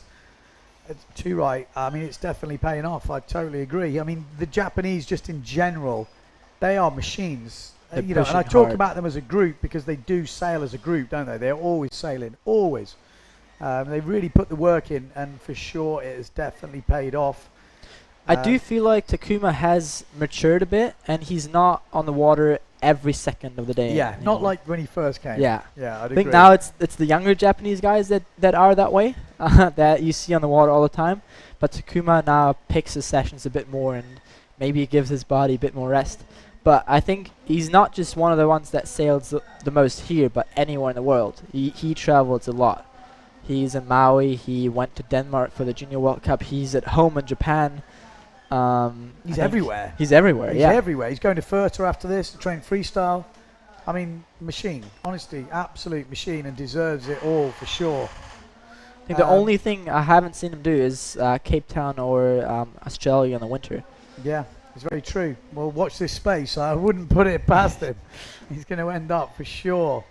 Looks like Bash is tuning in. Says great commentary. What's the biggest? Oh, I guess the biggest single score of the competition. Yeah, that double probably. Moritz Malk actually had the biggest wave score. I think it was like 8.5 the other day, where reverses, 360s, and every other thing on the wave, absolutely tearing it up. I think Jaden now putting a forward down. I'm not sure if that's better than the other forward he had, but yeah, I think the conditions that Moritz had in his heat the other day were exactly what he kind of needs, because he's not the biggest jumper, but he can put down a table forward and a back loop, and that's kind of what everyone else did.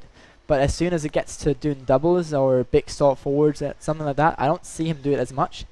So those are the conditions he can show. Goiter. Did he pull it off? He's just dropped off the back. Off. Takuma with a goiter nearly lands it. But the interesting thing, bit of knowledge. Oh, did you see that flying fish out the back? There's quite a few actually jumping Yeah. out. I feel like, especially during the competition, I saw more flying fish. Maybe they're enjoying not having all the crowd out. Now, what I did see this morning, Liam Dunkerbeck showed me, there's a national paper or paper from the Canaries or even in Spain. Front cover was Moritz Malk jumping, which, like, anyone who knows Moritz is like something you never see. So to have him on the paper as the guy who is actually in the air jumping, I think maybe you have to know him, but it's quite comedy. I didn't even know that like Moritz has pictures of him jumping. No, I don't think he has. I think he was as surprised as anyone else. It was like a shock story. I'm not sure what the headline was. Maybe that's what it was. It would Good be a wave headline. there from Flesher. He's actually really stepped it up in this heat. The other two heats, he was struggling a little bit. Pablito, I think, had the upper hand. But in this one, he's through. I'm pretty sure he's into the next round. Yep, he's found his form. There we go. That was how Takuma Sugi started off the heat. Solid looking forward. Oh, almost killing killing his opponent. That's maybe there. what did it. He's Very interesting as well. He was on that 3-batten sail, and Pozo's usually not the place where you sail 3 battens. Yeah, not easy. You need a bit more stability here in Pozo, but maybe he wasn't expecting making to it be on work. such big sails here. Yeah, there's a good point actually. Are we going to see that double from Takuma Sugi? I hope we've got it. Oh, there was good job. He got his foot out. I think he's going to be bummed about that result, because he definitely is looking at a better finish here. Here we go. This is the double. Bomb. Tasty.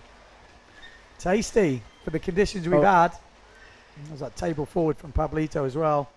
But not enough. So, Julian Flesher landing that backy. That definitely helped. We talked about locals that can beat anyone, even the top guys, and Pablo is one of the guys that if you go up against as one of the top guys, you're definitely nervous, because he can have a good heat. He knows this place super well. So to have him lose in the first round, I think that's a shocker for him. It's definitely safe to say Jaden's got a decent forward on him, hasn't he, on starboard tack? I wouldn't want to sail against him if it's starboard tack. No, I heard he's been in Maui recently and he's just been jumping. And everyone else is like, what's this guy doing? He's just jumping. Because not many people are used to seeing that hookeeper, just someone just jumping. Not even riding, just coming in and doing jump runs. That's Apparently, crazy. I wasn't there, but that's the rumor I heard. And Hokipa is not a place to jump. Yeah, well, is it? Maybe it is. Maybe it is. So next heat is on. Okay, so who is in this next seat? We've got Anthony Runes, obviously better known for his freestyle, but he has been known to mix it up in the waves, and he's caught a few upsets. I think in Silt recently, he took down a few big names. He's going against Elish Sanahili. So Elish Sanahili, he's had a couple of kids since we last seen him. He's been injured, but he's back here. He's been putting the work in the training. He's got a really nice shaka on the wave. I'm sure we're going to see that. It's one of his go-to moves. And it looks like we've got another Flashay, or is he? That's Teach Yeah, we have, yeah. that's Julian's brother. So younger brother of Julian, who is just in action. We've got Tatoon Flashay going against Shrunkerbeck Dunkerbeck, who is no longer Shrunkerbeck. He is bigger and bigger every day. I see him actually. Liam Dunkerbeck, obviously Dunkerbeck's son. Yeah, I saw him last year, and then I showed up this year, and I was like, oh, he got big. Yeah. I was always thinking, oh, he doesn't take after his dad, but he's actually getting that way. He's just a late growth spurt. That's a decent first wave from Dunkerbeck. And his sailing got big as well. Yeah. I mean, he's launching. He's been one of the guys that I've noticed training every day. Like, he is one of the keenest. It's like his dad drops him off at the beach and goes, right, go sailing. Don't come in until you're absolutely dead.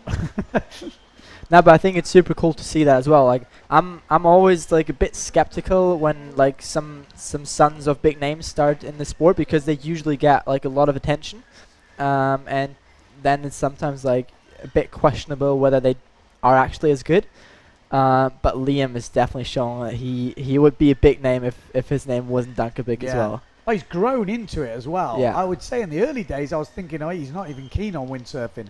And then since we've had the Junior World Cup, the Youth World Cup, it's definitely pushed him to greater heights. I think he's just been motivated by the competition.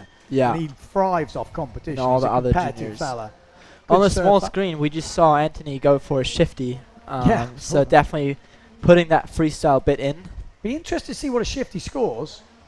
I mean, we had that discussion earlier. Table forward from Elish Sanili. Because the freestylers that like go into the waves, they definitely have an advantage here. Well, not advantage, but those are conditions where they can maybe put out their moves, which the wave guys don't have. The wave guys might be better at doing big salt forwards, big backloops, or doubles. But when it's this small, there might be some other moves you want to do. Got good style on the wave, Anthony.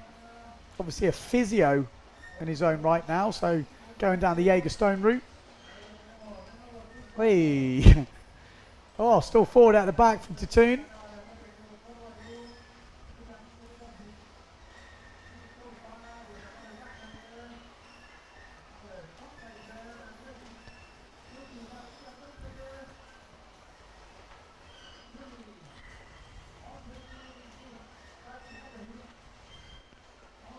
Back on the inside, 12 minutes left. So 5.88 for that first wave from Dunkerbeck. So really kicking off that with a decent wave score. Like, those are decent wave scores from stuff we've seen already. But as we get further on in this competition, I'm sure we're going to see those wave scores step up anyway. I think if Liam just is able to back up that jump score, that push loop he's had already, it's going to be pretty tricky for Tichuan to match that. He wants the double. I mean, Dunkerbeck has been pumping out the doubles, and it wouldn't surprise me to see him launch into it. Let's stay with him. He's going to get the one-footed backy. He lands it on another wave, but he still pulls it off. Well, to muscle that through. Wasn't the easiest of landings, that, but he forced it. That's going to make a complete heat for Dunkerbeck already with 11 minutes to go. So I think now it's going to be really difficult for Tichuan to match it, but the heat is still long. And he's thrown down some crazy moves as well, and doubles as well. He actually does doubles both tacks. Yeah, like I said, the Flash Aids are more starboard tack sailors, as far as I'm aware. I think he sometimes is still lacking a bit of power, but I mean, he's still young and he's got a lot of time to build that. But he's thrown down the moves, and definitely thrown down doubles both ways. From Elish. Very rare you see him ride away without the shaka. It's been a long wave from him, actually. Not maybe the best shape to it, but he's been working it from all the way on the outside all the way in. And I think the judges are going to score that. Let's wait and see. I'm sure Dunkerbeck now. Oh, 6.12 for that one-footed back loop. So coming in with a pretty tasty score already, 1688. And he will be looking for that double. Liam Dunkerbeck, I can tell you now, will be looking for that double. It's rare I see a session go by without him trying a double. What was Takuma's heat score? 8.12 for his double. No, the whole whole heat score. Good point.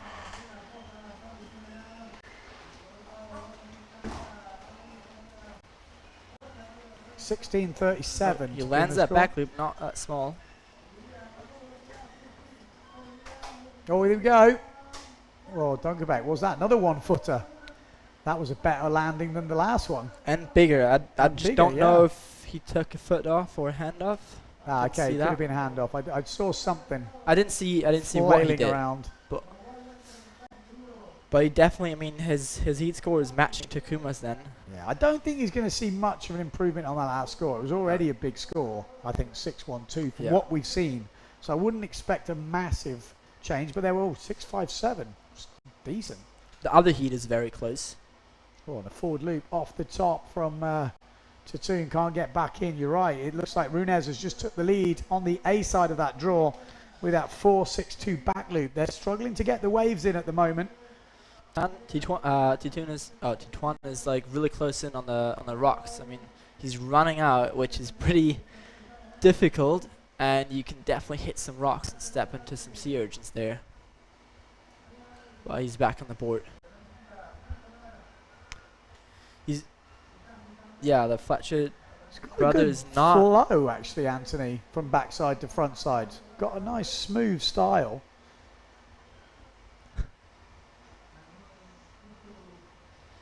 There he is, Dunkerbeck. E11. There's a few of you out there will remember that number. Obviously very famous for his dad. His dad's got over 50 world titles or something like this. It's I think he might be the athlete with most world titles in the whole world. yeah. I'm pretty sure he is. Guinness Book of Records.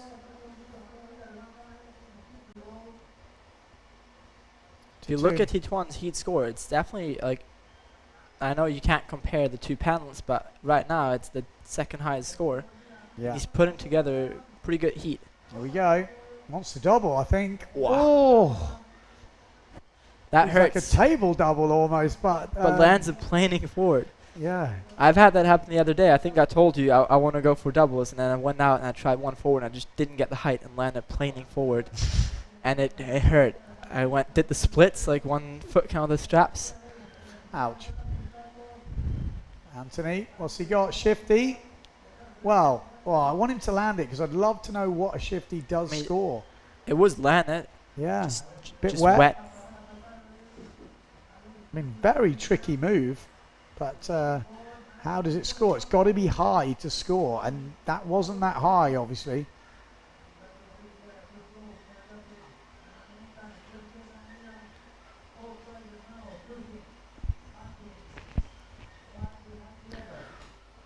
Okay, 6.5 on the clock. 6 minutes 50. We've got Anthony Runez leading at the moment with 11 points. Elise Sanley on 8.37. On the other side of the draw, Dunkerbeck is looking good. 17.33. Fleche, 11.37.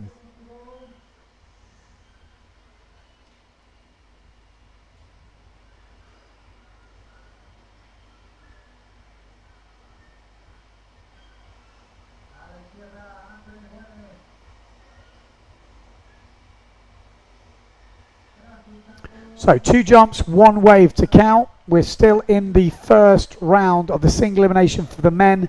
We do have a result in the women. Oh, there we go. Tabletop forward. And stomps the landing from Is that going to improve his score? Dunkerbeck. Let's have a look what he's got to improve on. So Dunkerbeck needs to improve on a 4.88 push loop. Table forward is usually a pretty good move because it is a combination of a tabletop and a forward loop. If So it's tweaked or if Exactly. it's really, so the judges are judging how good that tabletop is. That's usually the definition on how big it is. That was pretty big. it was But big. was but it the tweaked tweak, enough? Yeah, the tweak was a bit missing. Chachu from Anthony Runez, but not Very the wet. height. Didn't have the height on it. And wet. So he gets a 3 for that shifty, the wet shifty. I think it would score more if it was more inverted and higher and Yeah. clean a landing. Needs some height on it. There's a few lines coming in now, isn't there? A few little ramps, so maybe we're getting a sign of these changing of the tides that we might be able to squeeze through this competition this week. Just a couple of hours a day It would be on the pretty right cool. tide. We just have very strong tides right now, I think. And I sailed last night, and it was a really low tide, and then the whole spot changes, and it's a bit tricky the way the waves break then. So it's gonna be interesting how long we can keep going. But at the moment, it doesn't look good, but it doesn't look bad as well. It looks like we can sail some heats. Well, the table forward coming in at a 6. So that does improve his score. 18.45 with only 2 jumps and 1 wave counting. So I would say that's one of the bigger heat scores we've been seeing. 5.88 for that wave. That's a really big score for the waves as well. I think the only thing that he would maybe want is a double. Yeah, he wants the double, no doubt about it. The red sail on your screen right now, Dunkerbeck, Liam Dunkerbeck, son of Bjorn Dunkerbeck, is looking for the double, no doubt about it. He's going to head down the bunker, so keep your eye on him. Doesn't look like he's going to get it this run, but definitely eyes are firmly fixed, and it's very close on the other side of the draw. It wouldn't take much to change the way the heat is going between Anthony Runes and Aleix Sanley. Aleix needs, he needs to improve on the back loop and the wave. So he's still got 2 scores. It's a good wave for Anthony. Looks like a decent size. Got 3.5 for his last wave. But it went kind of double-ish. Yeah, Kind of faded away. sometimes it's like that down that bunker. You think you've got something and it just runs away from you. But still, a lot to improve on the jumps from Aleix. He's got a 2.75 back loop, so wants the 360 maybe. Dunkerbeck on the small screen. No. Oof, gets the catapult. Tituan is putting together salt heat as well, but Liam is just running away with the scores. I mean, Liam could also almost just come in because he's done almost anything Yeah. he can in these conditions. It's actually a good wave for Sanhealy. Oh, This is balls up. decent. This That was is a really proper good, turn. actually. He's had a couple of good turns, nice and flowing. He's going to ride this to the beach. That is for sure. He's going to be happy with that. He knows he's making this count. And a tweak push loop at the back from Runes as well. That was actually decent. So both riders having scores come in. I would have said Aleix is going to go into the lead with this, but with Anthony having another jump score that's probably better than his shifty as with 3 points, it's going to be tight. Yeah, Aleix needs to improve on his back loop, which he can do. A 2.75 only at the moment on his back loop. So we wait for that score to drop for Runes, but when that wave drops for Aleix, we might see a change and then a change back, and then it depends on this run. Needs a jump. Aleix Sanley's got 2 minutes left. Needs to focus now. Needs this to land. Is he frustrated? I think he's just feeling it. You know, probably hasn't competed for a long time. It's quite tiring scoring the waves, but Anthony Runes getting a decent wave here, and Sanhealy cannot find a decent ramp. He's 4.62 for that last wave. I thought they might have gone bigger, actually. It was one of the better front sides we've seen. But he does get the lead with that Yeah, wave. gone into the lead by 1 point. So, depending on the next wave score, Anthony Runes would need to score a 4.5 to get back in the lead. Is that last wave score better than Aleix Sanley's? Aleix knows he needs a jump. Just a jump. I think he's just racing in to get that jump on the way out. Oh, double attempt from Runes. Did he need to do that? And he has got a 3.75. So he's actually gone into the lead with the push table as well, Runes. So 2 scores dropping. He's got 0.5 to do. 50 seconds. Aleix Sanley needs to improve We should on get his our jump eyes on score. him. Needs to improve on a 3.12. Needs a 4-point back loop There he or is. anything, He's really. got 30 seconds, 33 seconds. Aleix This is whether he goes through to the next round. Keep on the guy on the middle of the screen. This is where it's all going to come down to. 25 seconds to go. Needs to get an opportunity. That's it. If he lands this, it could be enough. Oh, and that might be it. That was a clean landing. That might be the move that puts him into the next round. 10 seconds to go, but Anthony Runes has started on a wave. Keep your eyes on the small screen as well, because that is bowling. Gets a frontside hit as well. That is not going to improve on his 4-point wave as far as I can see. But back loop from Sanley would only need to be... Oh, actually, he needs to find a point. So it's going to need to be a 3.75. Actually, it can be a bit less than that. 3.6. Waiting for that score to drop. Quite exciting. On the other side of the draw, Liam Dunkerbeck goes into the next round. Because he does count the table forward. Yeah, sorry, it needs to be a 4. But it was big. It wasn't bad.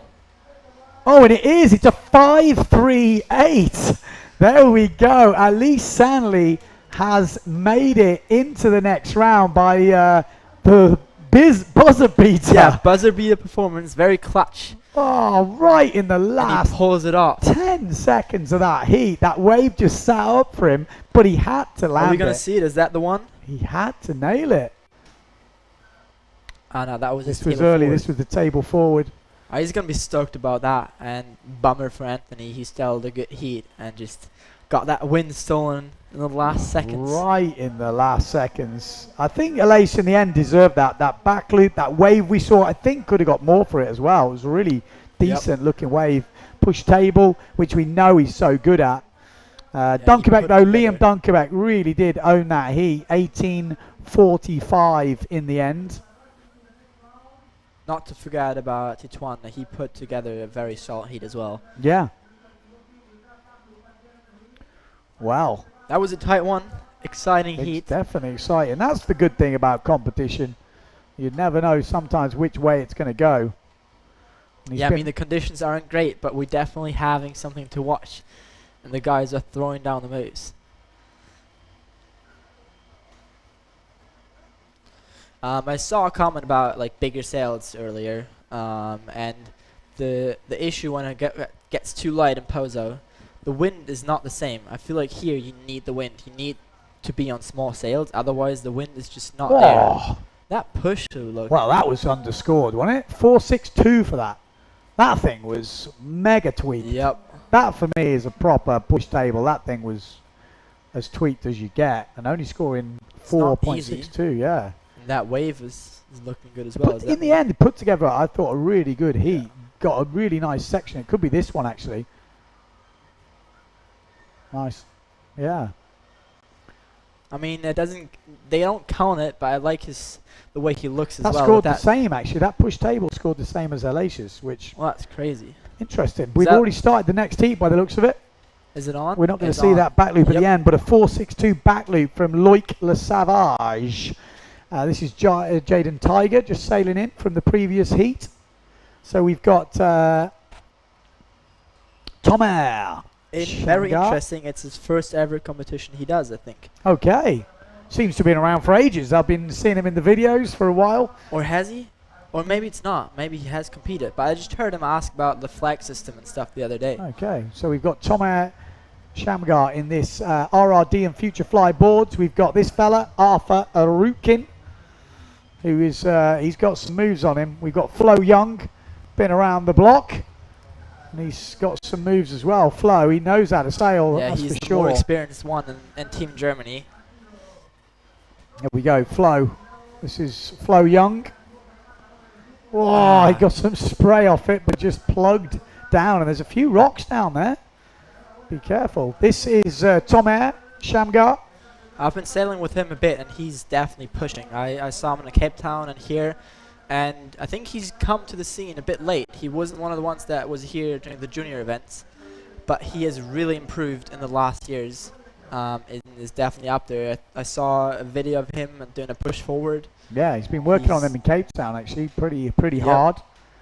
Working on the doubles and is really putting his work in, and it's definitely going to be exciting to see where he can finish up. But on the other side of that, he is Loic, and he's been here for ages. He's not that old, but he's done the junior events, and he's definitely one of the better ones.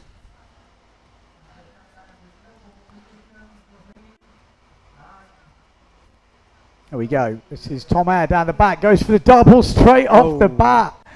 Just obviously not making the landing, but we like the attitude. Yep, That's he's what we like. sending it. He's full send mode all the time.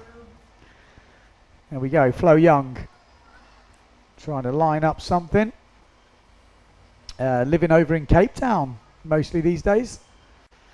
Got a place over on the south coast, or west coast, would say. Oof, nice He's back had to loop. miss out on Cape Verde as well because he injured his knee. Yeah, I heard that. Oh, 588. Loic the Savage. We've not seen him on the screen too much so far, but he's been racking in some scores. 4.62 back loop, 3.5 for the forward, and a 5.88 for his wave. We're a couple minutes in, and he basically has a full heat score. Yeah.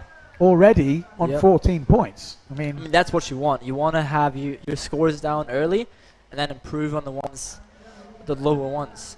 yeah. I don't think he needs to go back into wave riding. I think he can just fully focus on the jumps. He definitely has a good salt forward as well, and he even has a good double. I don't know if he can do it in those conditions, but he might want to try it. Seen a couple of double attempts already. Arthur Rukin trying a double, and also Tom Air trying a double too. So let's hope we see some more, which I'm sure we will. If they've not pulled them off so far, it's probably not.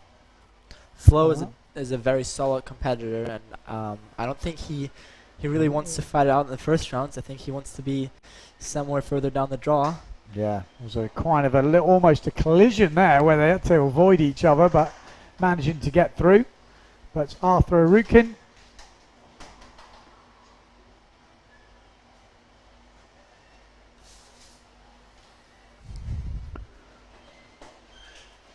Okay, so Arthur Arukin heading in on the main screen. We've got down the bottom end is Flo Young.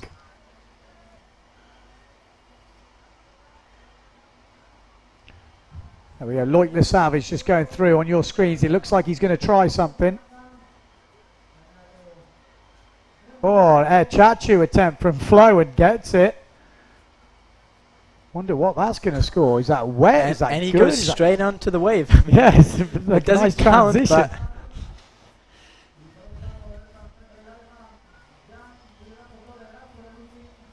Arthur Rukin needs to get something safe in the bag. He's not got any jumps on the score sheet so far. One-handed back, he has to force it. he just There's doesn't get that Air. height.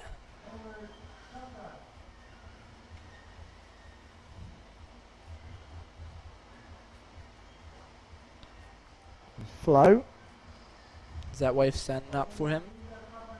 It's the hardest thing, isn't it? It's so difficult to time these waves at the moment. There's not much out there, so they're really trying to make the most of it. But going front side for the second time already, that's what the judges want to see. They want to see you go front side, and it's especially when the waves are this small, it's super hard to have enough time and distance to hit that wave twice front side. But he was probably missing a bit of speed and power in that wave ride.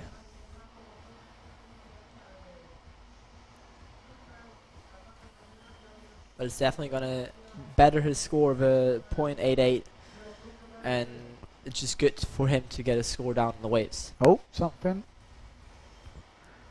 Oh, that was a really powerful forward there. I think he wanted the table forward, but it just wasn't tweaked. So we've seen a lot from Flo and Arukin. Not so much from Shamgar and the Savage. The Savage on the pink sail. Nice backside kind of laid out turn there from Arthur Arukin coming in on the small screen. Back loop 1 foot from Flo Young. Spots it. Is that going to better his score? I mean, he already has a 4.38 back. Maybe 1-footed, pretty clean landing. I think he can up that score a little bit. Yeah, Chachu coming in at 4.75. I think it would need more height for it to go the higher range of the So score. if we can have a look at some of the other riders in this heat. On that A side of the bracket, the Israeli, Tomer and Lasavage.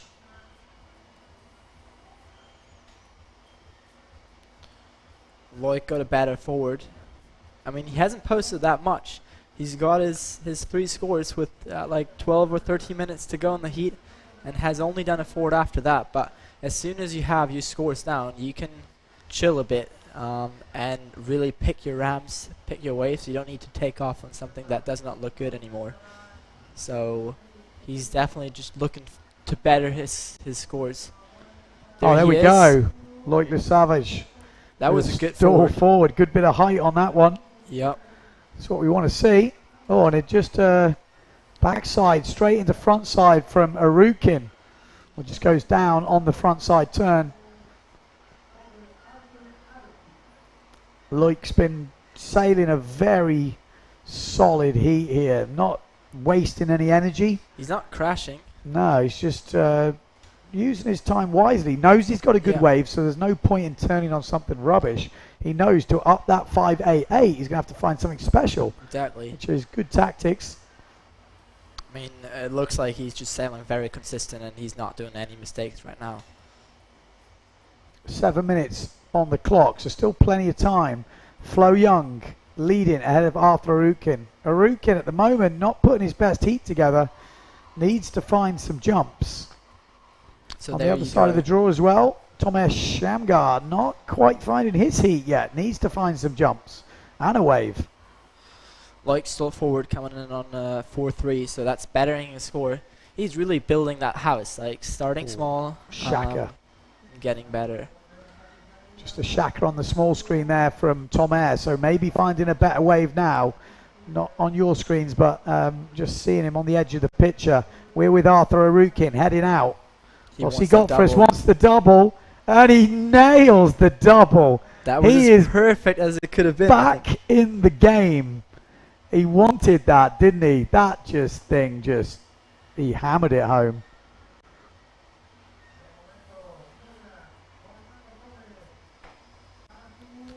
Flows on a wave. That one doubles up. Bosh! Cracked that last section. That was one of the better Oh, hits we've near got. that and he's on rock the as rocks. well. Had to jump over it. Both guys in that other side are really pushing right now. Arthur with that double forward and Flo with that like That's proper got to be hit. up there, isn't he? Nailed the landing. It was pretty high. Is that better than Takuma's? Well, that's what I'm wondering. It'll be interesting to see what this score comes in as. 8 point, there we go. That is what we're seeing. Good solid doubles are around the 8 point range, and it's put him straight into the lead. There we go. That's a how very quickly close heat. things can change. Both guys up close to the 15 point score. Just What a lot. separated by just over a point. That's well left it wide open now. We're waiting for that last score, I think, though, from Flo Young. I mean, Flo doesn't have bad scores on the jumping side, but Arthur just really pushing the limits with that double forward. He was looking for it as well, so it's no fluke. I'm just going hunting for it, and a 5 coming in from the last wave from Flo Young. So big score on that wave, but it's not enough. Oh, just caught the mast on the tweak push loop. So it's only 0.12 in it. Nothing separates Flo Young and Arthur Arukin. This could come down right down to the wire. 4 minutes 22 on the clock.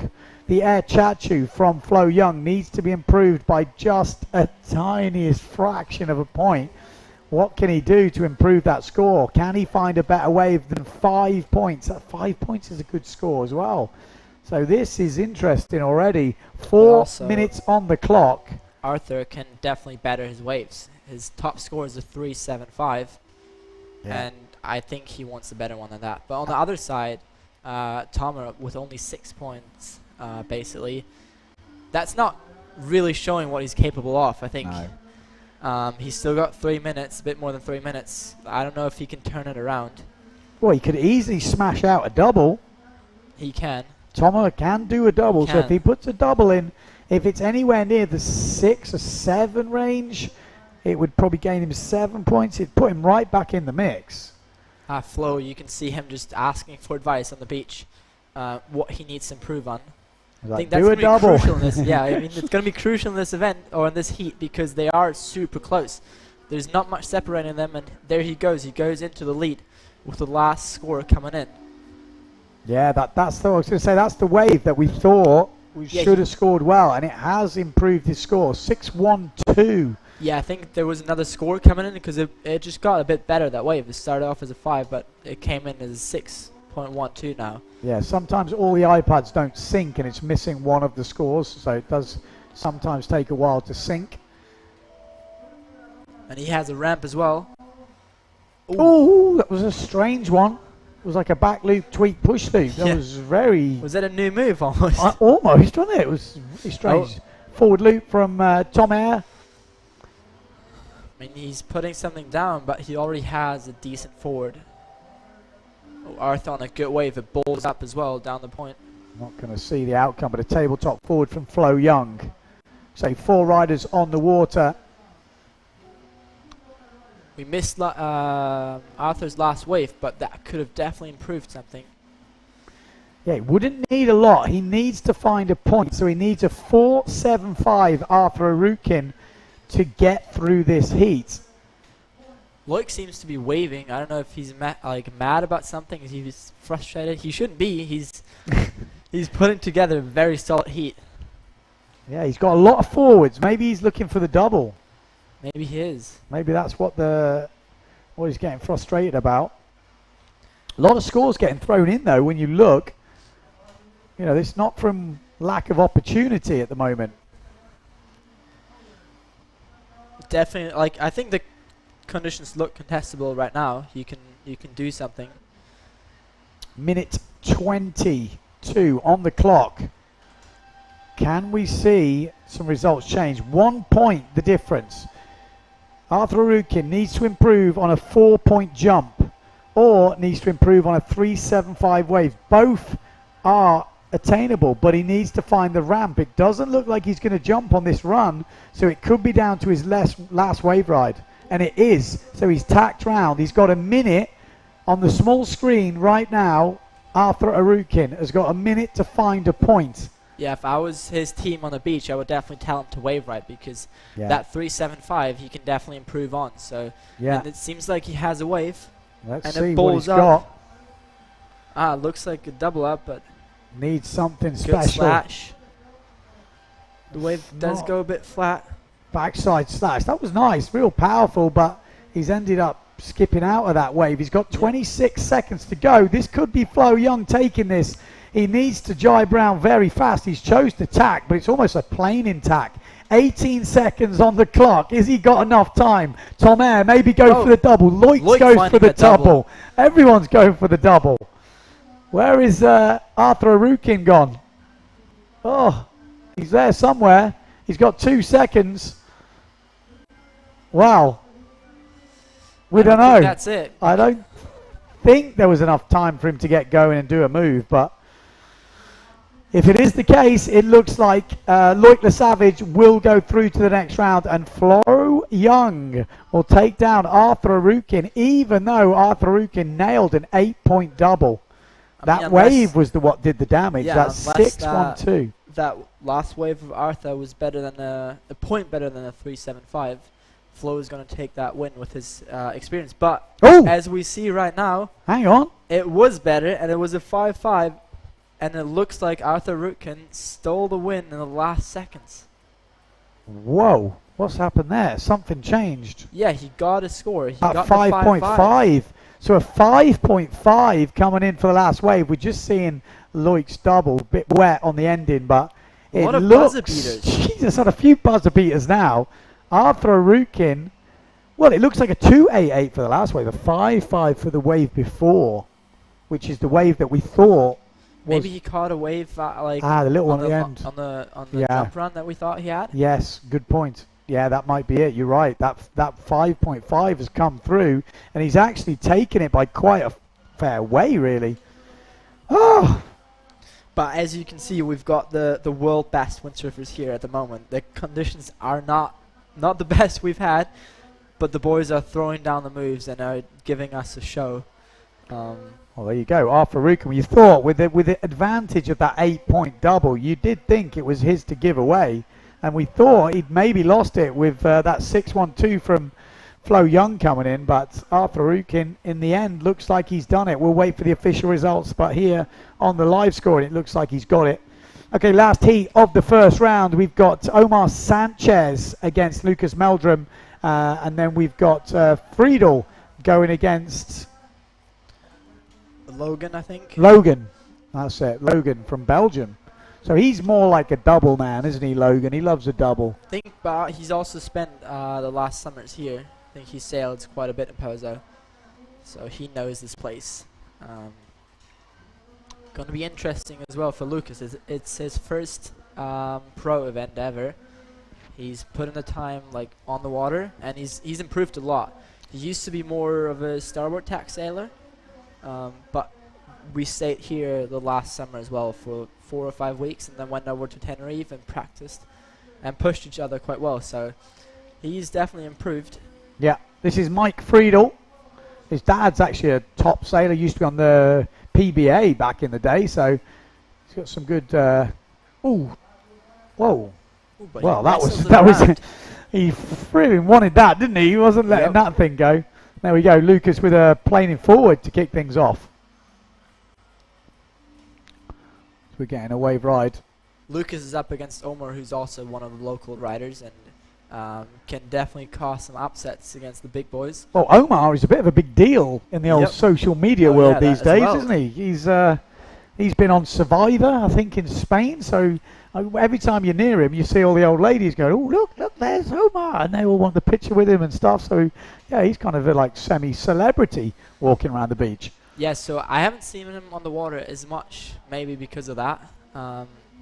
I guess he's still very experienced here. Oh, But top Lucas wave is from putting Lucas. together that wave score. Oh, he's got to pull out because of the rocks. I hope that doesn't cost him the Yeah, I was points, just going to because ask you, is that a completed I wave feel ride? like it was made, but I think he might have just been worth making it look a bit better. I saw he pulled out because of the rocks, but Yeah, I think that he should have looks- just went for a tiny bit longer just to make that sure, because that was one of the better waves I've seen. I mean, yeah, we'll see what they give him for that. I think from the stuff I saw, look it was really well connected. Just Yeah. had that backside turn straight into that frontside turn, and aggressive. There we go, 3-6-2. Maybe counting against him a little bit. I think he could have gone. that's interesting to see as well. Like waiting on the inside, going out. Like usually you just kind of time your tacks, time your drives, and then hope for a set to pop up. But I feel like with the waves being this small, the guys are really waiting on the inside for a set. Yeah, Omar Seems like- Sanchez. He's Seems like spotted it's paid something. off. He's gunning it right down the bunker. It's not going to pay off, I don't think, at the moment. Oh, there. Oh, yeah, I think he did. Got. This is Mike Friedel. Lucas Meldrum just going around a little backy. Not making the landing. This could be interesting matchups, these. Looks like Omar got a jump in that one in. He's scoring a 5-point back loop. But right now, Lucas is winning. He's got a 3-6 for that last wave, so maybe the judges are taking away a bit of the points because he did not completely finish that. Oh, Omar Sanchez backside shove it. Slash from Mike Friedel. And Omar. Yeah, he needs to back it up with the front side, but he does that. But he also... Yeah, it's difficult down there, isn't it? You can see the tide is racing out. yeah, but I think the judges don't like it when you finish on top of the wave and then pull yourself back in. They want you to like stay in front of the wave the whole time. Yeah, would agree. Logan's putting some scores together. Back loop 3-6-2, forward loop 4-1-2. Just a 1-point wave ride. Oh, there you go. Lucas got his back loop. Yeah, that push loop just came in from Sanchez at a 4.12, so he needed that back loop. That might put Lucas back in the heat as well. I mean, he's also building his house. He's got all the scores down now. He's got a forward, a back loop, and a wave score. Now he can start to go into just bettering his scores. Yeah. Could suit him, these conditions, you know. Oh, there we go, stall forward. Bosh. That's all right.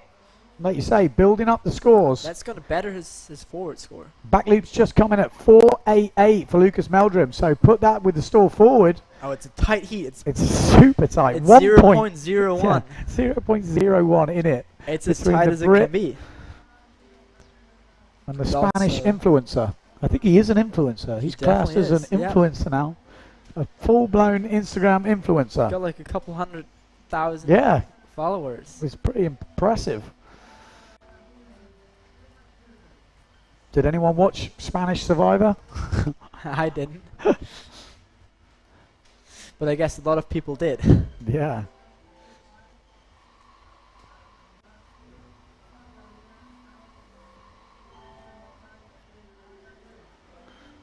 Okay, so how are we looking? Lucas Meldrum getting a 4.07 for that forward, so he's extended his lead, 12.57.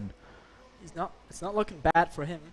Looking pretty solid at the moment. We know Sanchez can bust out the moves. He's got a 4-1-2 push loop and a 5-1-2 back loop. Logan heading out. What's he got for us? He's got a ramp here. Oh, kind of stall forward, but not quite getting the height. It looks That like he he was would've- going a bit slow.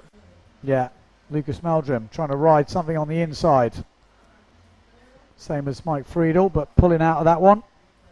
Mike is a super solid rider as well. I used to compete against him in the juniors, and he sailed here a lot as well. I mean, he has a dad who definitely knows how to sail, and he's out quite a bit, like even when the conditions aren't as ideal.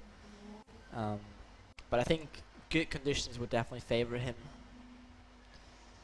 And I feel Lucas probably knows he's got a couple of good jump scores in Yeah. now, and he's going to, I would guess, being British, sail a very sensible heat and look for that wave score. So now he can relax. He's got his good jump scores in. He can relax a little bit. I think Just now look for that wave. The heat is going as well as it could for Lucas because the jumps are a bit of his maybe his weaker side. Other set his wave rides is what he's best at. Yeah. So I think now having the time to go for waves, he can definitely push something out there. The hardest thing now is you've got to pick a wave, and I think Yeah. that is one of the most difficult things to do. Mike Friedel getting a table forward in there. Lucas Lucas just going down. On the Fell wave. off the back of that. But like last year when we were filming, we were together with Lauren. Oh, Oh, that was a front set 360 from Omar Sanchez. So Omar And there Sanchez, is wave left. Maybe he can do something.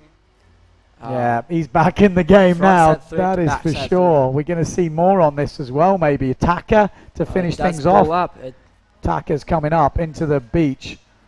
Watch them fins. And there we go. That is about as good a wave rider as we've seen in terms of moves. I'm calling that's the best wave we've seen so far.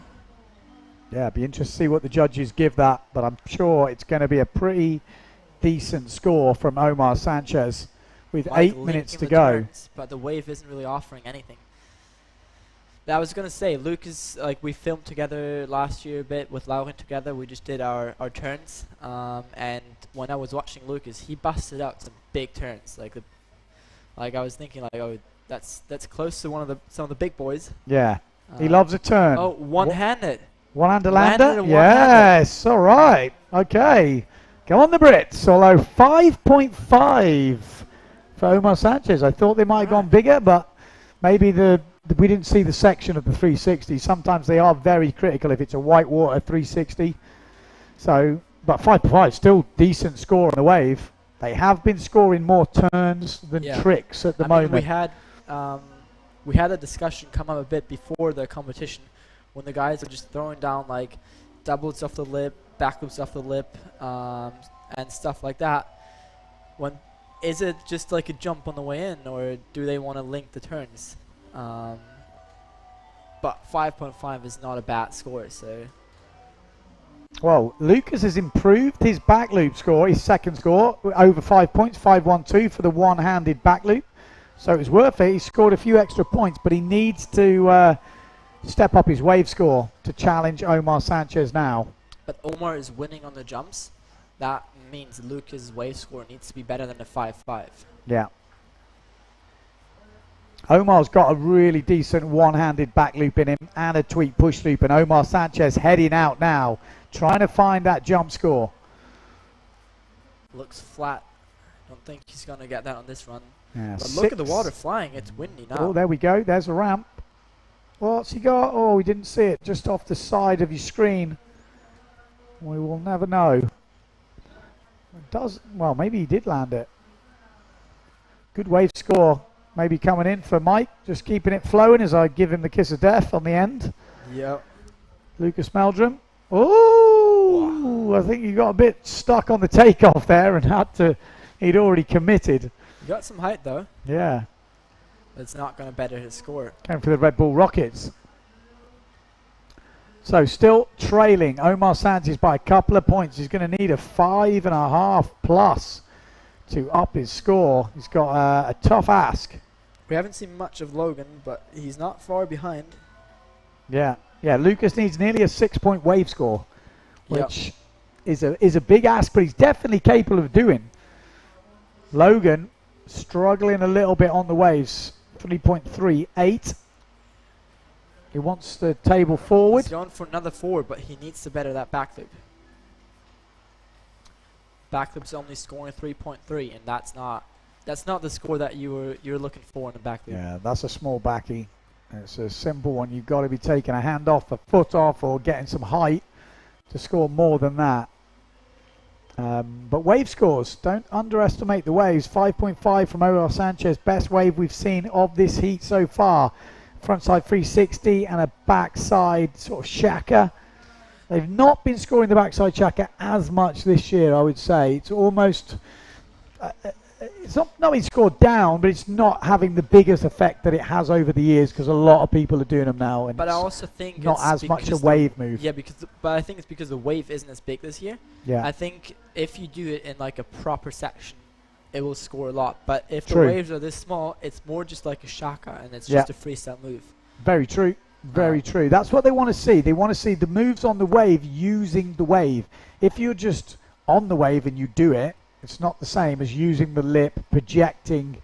You know, that's what the judges are looking for. Yeah, like in the warm-ups, I've seen Philip like sail down at the bunker. I was like, oh, he's far down the bunker. I wouldn't want to be where he was, and then the wave was just chasing him, and then all of a sudden he pops the massive 360, like backside 360, into the section, and just pulls it off. And I think if the judges see that, it's going to be a good score, as well as that.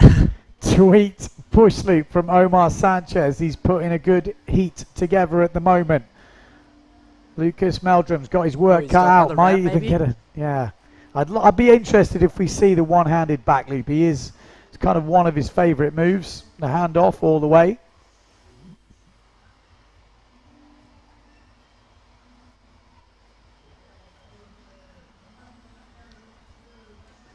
Yeah, it does look like Omar is putting his experience down and running away a bit now.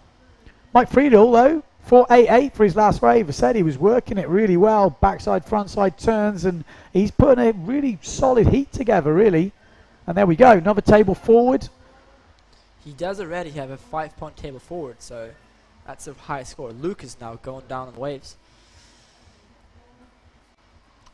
Is that going to better his situation? I mean, that was a powerful frontside turn, but I think he needs more to better that score. Oh, and he goes down.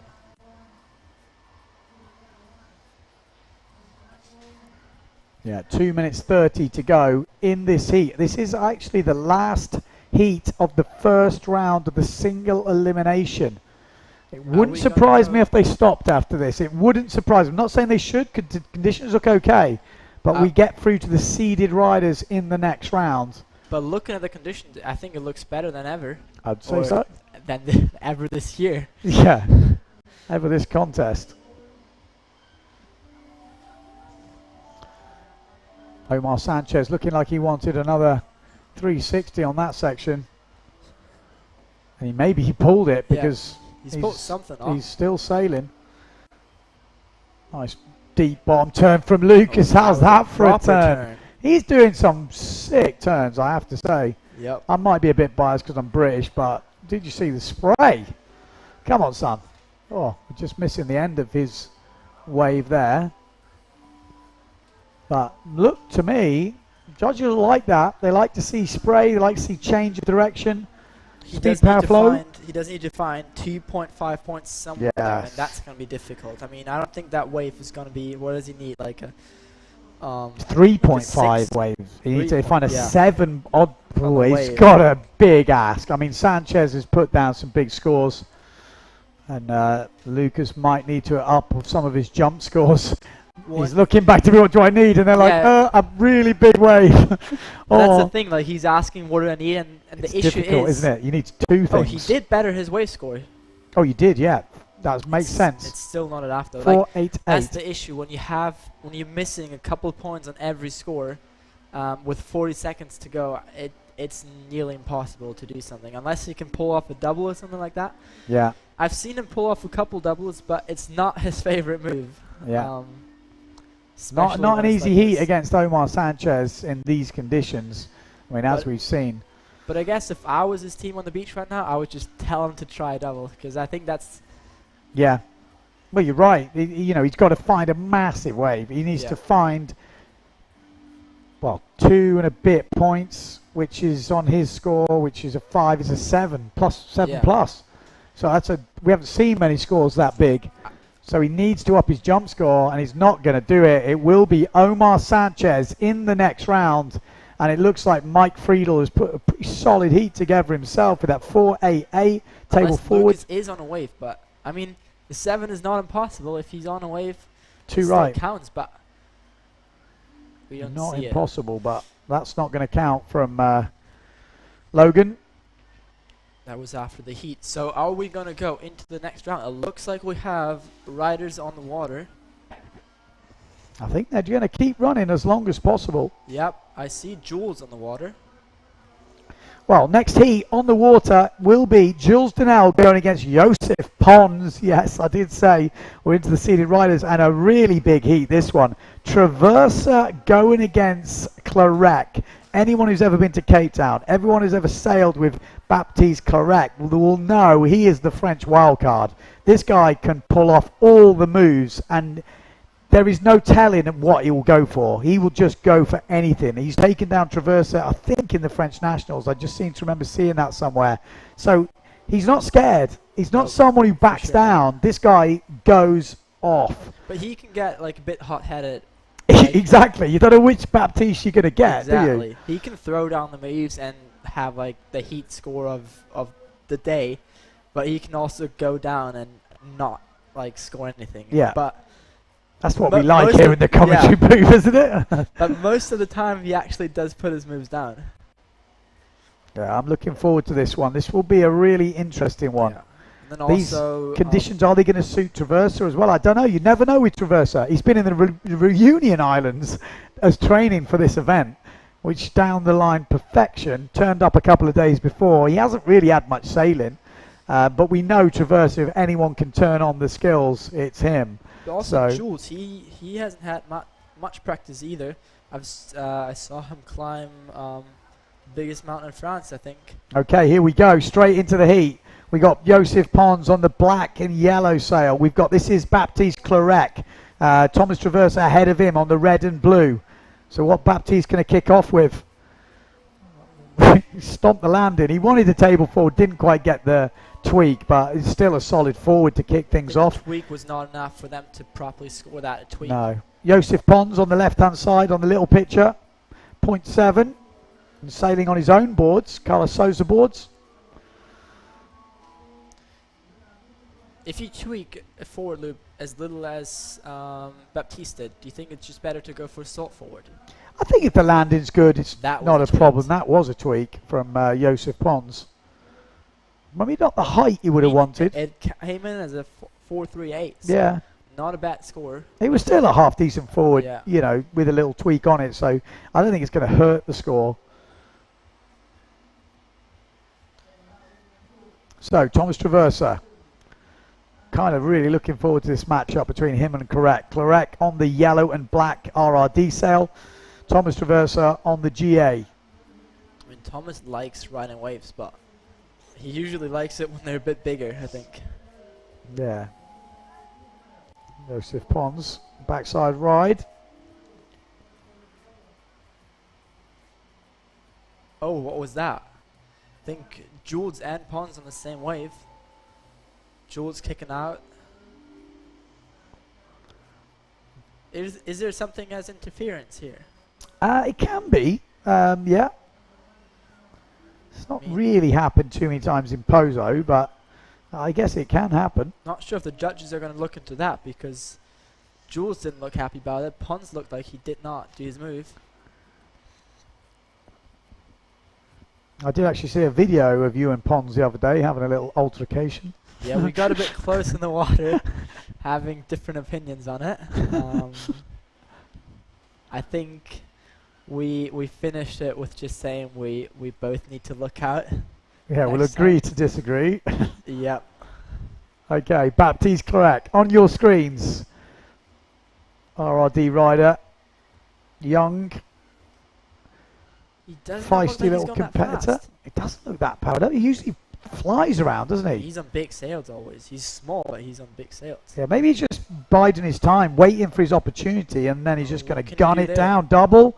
Oh, he wanted something, didn't he? Yeah. He knows he wanted the double. Maybe just didn't get quite the gust he wanted as he took off. A 4.62 for Pons. Joseph Pons' first table forward. A 3.62 for the forward from Jules Denel. 4.38 from the forward from Clarec, and a 4.4 from the last forward.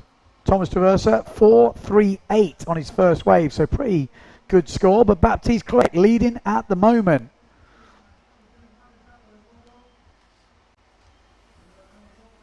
I think those conditions really favor some upsets actually, Yeah. because some of the big boys they like to sail in good conditions, and some of the younger ones they sail in anything they can get. Oh, hello, Pons double, of course it is. Oh, I mean, it came up quick there, just caught the mast on the landing, but the judges don't like that. no, they don't. It was solid apart from that little catch at the end, 360 from Traversa, but just goes out the back. But I think the judges also taking note that these conditions are extremely difficult to pull off a double. Big forward off the back, there we go. Rotates it. Correct, going for it. He came slamming down face first on that one.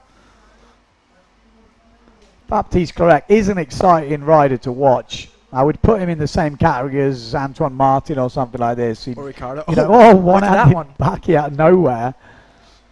Oh, board flipped over a little bit. It's going to Kinda hurt did his some score. preparation jumps.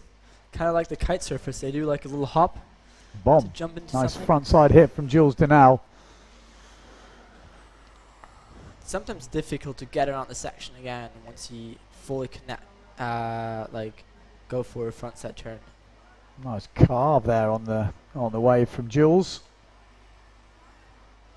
It's been competing quite a while, Jules. I had some good fights with him over the years. We always seem to be in the same bracket, me and Jules.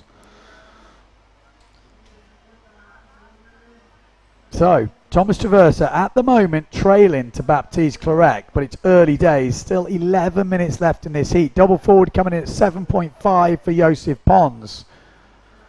Makes a difference. It's a big score, but not as good as it can be. No. And it wouldn't surprise me if he was to do another one. He's a perfectionist, Joseph Pons. He's like, no, Yep. I'm not going to do. He might try and build his wave score first, and then if he has time. Here we It's go. better to Traversa.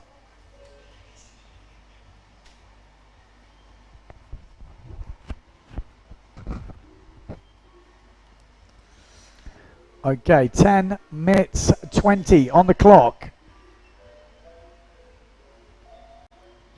Joseph Pons on the outside, winning the heat at the moment, 14.24 on the board. Jules Denel, 10.99, with some pretty good scores already locked in. Wave scores can be improved. Traversa with a 5-point wave. Yeah, when you still look there. at Thomas's scorecard, you can see that he does not like jumping as much. I mean, he's more of a wave rider. But with and only one wave score to count, Yeah, that might be his problem today. we're about to find out. Baptiste Clarec on your bottom screen is motoring out to sea to try and find a wave. Meanwhile, Thomas Traversa is ripping up the shoreline here. Thomas is a bit like Moritz sometimes, where he definitely gets the scores in the waves, and that's the difference it makes. And then he just fills his jumping with like kind of average scores, and he's got some big scores though. Traversa can throw down a double. He throws down a big old table forward. oh, that's true as well. You never know what you're going to get with Traversa. 1 foot, 1 hand, backy from Jules Denel, but just going down on the landing, and actually he was in the way, so Traversa couldn't hit that wave. He's going to have to take this white ride. Just managed to escape through the front of it and sticks that backy. Clean, but Small. Won't be a big back loop score. Baptiste going for big backside 3. That's kind of the thing, but Baptiste always goes big, always throws down the moves, but he needs to pull them off. Yeah, at the moment, Traversa not scoring 1 jump, but we've got 8 minutes 30 to go. He's got a 5 point on the waves, so we're going to see him probably unleash some jumps right now. Joseph Pons, wouldn't surprise me if he goes for another double. Like I say, he's a perfectionist. He's not stupid. Back loop. Not a big back loop though. Will it take the table forward? I don't think so. I don't think it'll take the table forward. The table is like a proper table forward. Yeah. That was always his move when he turned up here. It was when I first started seeing Joseph Pons turn up here. He had a crazy good table forward, and he's obviously still got that. He also does the table double. Oh, Jules with a proper table forward as well. I think that's going to better his score on the jumping side. And now Thomas is linking the turns. Well, he's actually, Thomas Traversa has already gone into the lead now. 4 point back loop, 4.12 forward. I mean, 4 point back loop, actually not bad compared to what we've seen. It was a small back loop. We've seen them given lower points so far. No one scoring much for the backies. So we'll be happy with that score coming through. Backside shove it for Joseph Pons. Doesn't look like a big wave though. Yeah, he's just trying to find those little nuggets. Sometimes they all just line up together. Sometimes the smaller waves offer more than the bigger waves, but he's having to work for this one. So Traversa leading Clarec at the moment by actually a good way, because 6-1-2 coming in for that last wave for Thomas Traversa. So it's definitely advantage Traversa. Are we going to see the double? Yes. No, we're going to see a real table forward. That was actually pretty tweaked. I mean, he tweaked it for a while. He was upside down and still tweaked it. I mean, that's a proper, as I remember, a table forward. I mean, I'll be honest, I can see the judges maybe not rewarding it as much, but I think that was a proper table. That was what I was used to seeing, the Tabulays and the Steve Allens who came up with that move. It was a proper tweak, held, and then you end up with a bit of an endo forward. Jules Denel trying to make the most of this one. He does look a bit mad. Yeah, table forward coming in at 4 points. But interesting. But Thomas taking the lead over Baptiste. Here we go. Correct. Are we going to see the double? He needs something. Yeah, he does. He hasn't done a lot for... But he doesn't have a big backflip score. Still looking for a ramp. I think he's just hacking around, hoping something comes up, and it's probably the best way to do it. And there we go. Tweak, push loop. Really tweaked. That was superb. He likes that. It feels nice when you get a good tweaked push in, you're wrapped round, you know you're going to get a good score. It was a decent height. I would expect him to improve on his back loop score. Yeah. It's probably going to better his score. Now he's got 2 good scores on the jumping side, and he can really focus on the waves now. Yeah, needs to up his wave score. Traversa with a 6-1-2. That is one of the highest scores we've seen today. Yeah, I tell you what though, Baptiste is really capable. Oh, there we go. Wow. That's a table forward. That was a stalled table forward. I mean, that's a proper one. It is. We're getting towards proper table forwards now, not the little tweaks. That's a proper table. Really cool to see. Be interesting to see what the guys back home and the girls think of these moves that are getting thrown down. Finding a bowl from Traversa. push table coming in at 5 points. He's not far off. He needs to find like a 1.5. Yeah, 1.5. So he still needs a 5-point wave, which I've seen him land goiters, tackers on the same wave, Baptiste. But he's been probably thinking I can do a double here, and that could be the difference. Is this double that safe that he's... No, it's not safe at all. But is Baptiste correct safe? No, it's not going to stop him going for a double. I can tell you. Look at him. He's got one thing in his mind, doesn't he? Come on, give him the ramp. I think he should just go for the waves, but he's got a ramp. One-handed backy. Well, he's got a plan, and he's sticking to it. That we'll have to see if that improves on his 4.4 forward. On the other side of the draw, Joseph Pons still leading ahead of Jules Denal.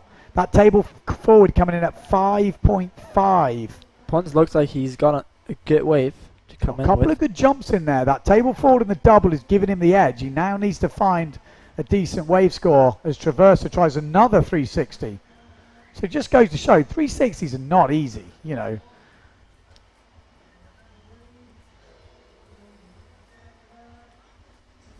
I just think the guys don't have much power on the waves for some reason right now, which is why the 360s are really difficult as well. Yeah. Sometimes when it's proper poser and you're really powered up, you can hop around those 360s and the wind's just going to blow you back into the wave. But right now it looks like the guys are missing a bit of power on the waves. Yeah, I'd agree with that. But then do the judges score you more If you pull one off. if it's harder, you know, like, and that's Yeah. the question. Oh, Baptiste. Trying to get the tacker in, but doesn't quite make it. So, interestingly, Thomas Traversa getting a 5.88 for his last back loop, which is a bigger than any of Baptiste's jumps, and he's actually beating him on the jumps. Yep. It's pretty even. Beating him by point But 0.1. Baptiste's also bettered his jump with that one-handed backflip. Yeah.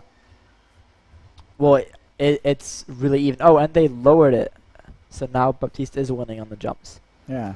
I'm surprised the push table that he did was only scoring 5. I thought that was a really well executed one. But they're not really going that high today on the push okay, tables. yeah, that's a good point. So 2 minutes left on the clock. Traversa leading ahead of Baptiste Correct really needs a good wave. He needs to find something. But a 6-point wave Crazy. is basically what he needs. And Yeah. a 6-point wave is not easy. Baptiste can do it. Let's put it out true. there. He can definitely do it, but it's definitely advantage Traversa. On the other side of the door, Jules Denal needs to find a double. You know, let's be realistic. He needs to find a double or improve on his wave score. 1 minute 45 on the clock. But Jules- Advantage Joseph Pons and Thomas Traversa. Jules has a 4-point wave, which isn't bad. I mean, Pons, who really knows how to sail here, he only has a 3.5 wave. Yeah, no, you're right. But this might better it if you can link some turns. Struggling to find the lip. Is there a lip even out there? That's the question. It's small conditions here in Pozo. I think we are getting to the point where the tide is getting really low. And I sailed last night when it was super low as well. And then the waves just, they break really differently, but that hack was powerful.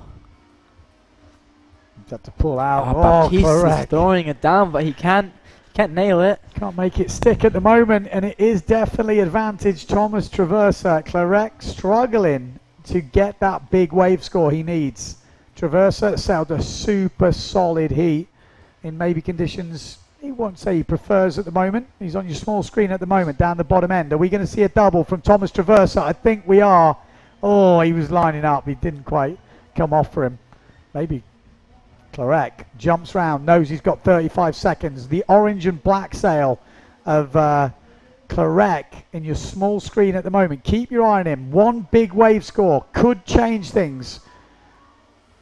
Is it likely? I don't know. It's going to be hard. He's just gone off your screen, so I don't know if you can get the orange and black sail in with 16 seconds to go. There's going to be one chance left to change this heat. 10 seconds. Is he going to start this wave ride? Maybe he's running out of time. 5 seconds. He's really come upwind. Oh, he started it. Backside shove it, but I can't see how he's going to get the score from up there. I think he's done, isn't he? Yeah, he's done. He's So going to go front side. He's not going to get a 7 from there. We're going to see a tacker probably. But I think a shove it and a tacker on the small section is not going to be enough. Nope. So there we go. Recap of the heat. Jules did have another wave, I think, which we didn't fully see. It Yeah. needs to be really high though, because Pons is winning by 3 points on Need the. to be over 6 points, Needs I to be think. 6.5, I think, and Yeah. it comes in as a 4.8, so it's only going to better That by double like from 0.5. Joseph Pons. So Pons and Thomas winning those heats. Yeah, Joseph Pons, in theory, oh, that was that forward if you pulled that. That would have been. That was Could a have big made the forward heat. off the lip. It might have made it a lot closer as that table forward from Traversa. That was planing. Full tweaked. Yeah, Pons coming in is not the top seed. I mean, Jules Dow he as was well. sailing in the first round, and this is an upset, I guess. Bomb. Well, there we go. Height is definitely king in the jumps. What was this one? Was this the back loop? That it was a one-footed back loop. That scored really well for Traversa. Yeah. 5.62, which is a 1 foot 1 hand from Jules Donnell. 5.65. Interesting. Yeah, good scores though. Joseph Pons gates it. Thomas Traversa takes it. Baptiste Clarec and Jules Donnell are out. So Jules Donnell was the top seed in that one. So Pons never a nice draw in Pozo. Well, and that on- double is the one on that did paper, the damage. On paper, Jules is the top seed, but in Pozo, I think it might be a bit of a different story because Yeah. Pons is one of those guys who can take down anyone here. Okay, super interesting heat. Now we've got Marino Gill, probably one of the hottest talents in Pozo at the moment. Here he is on your screens. He is super fast.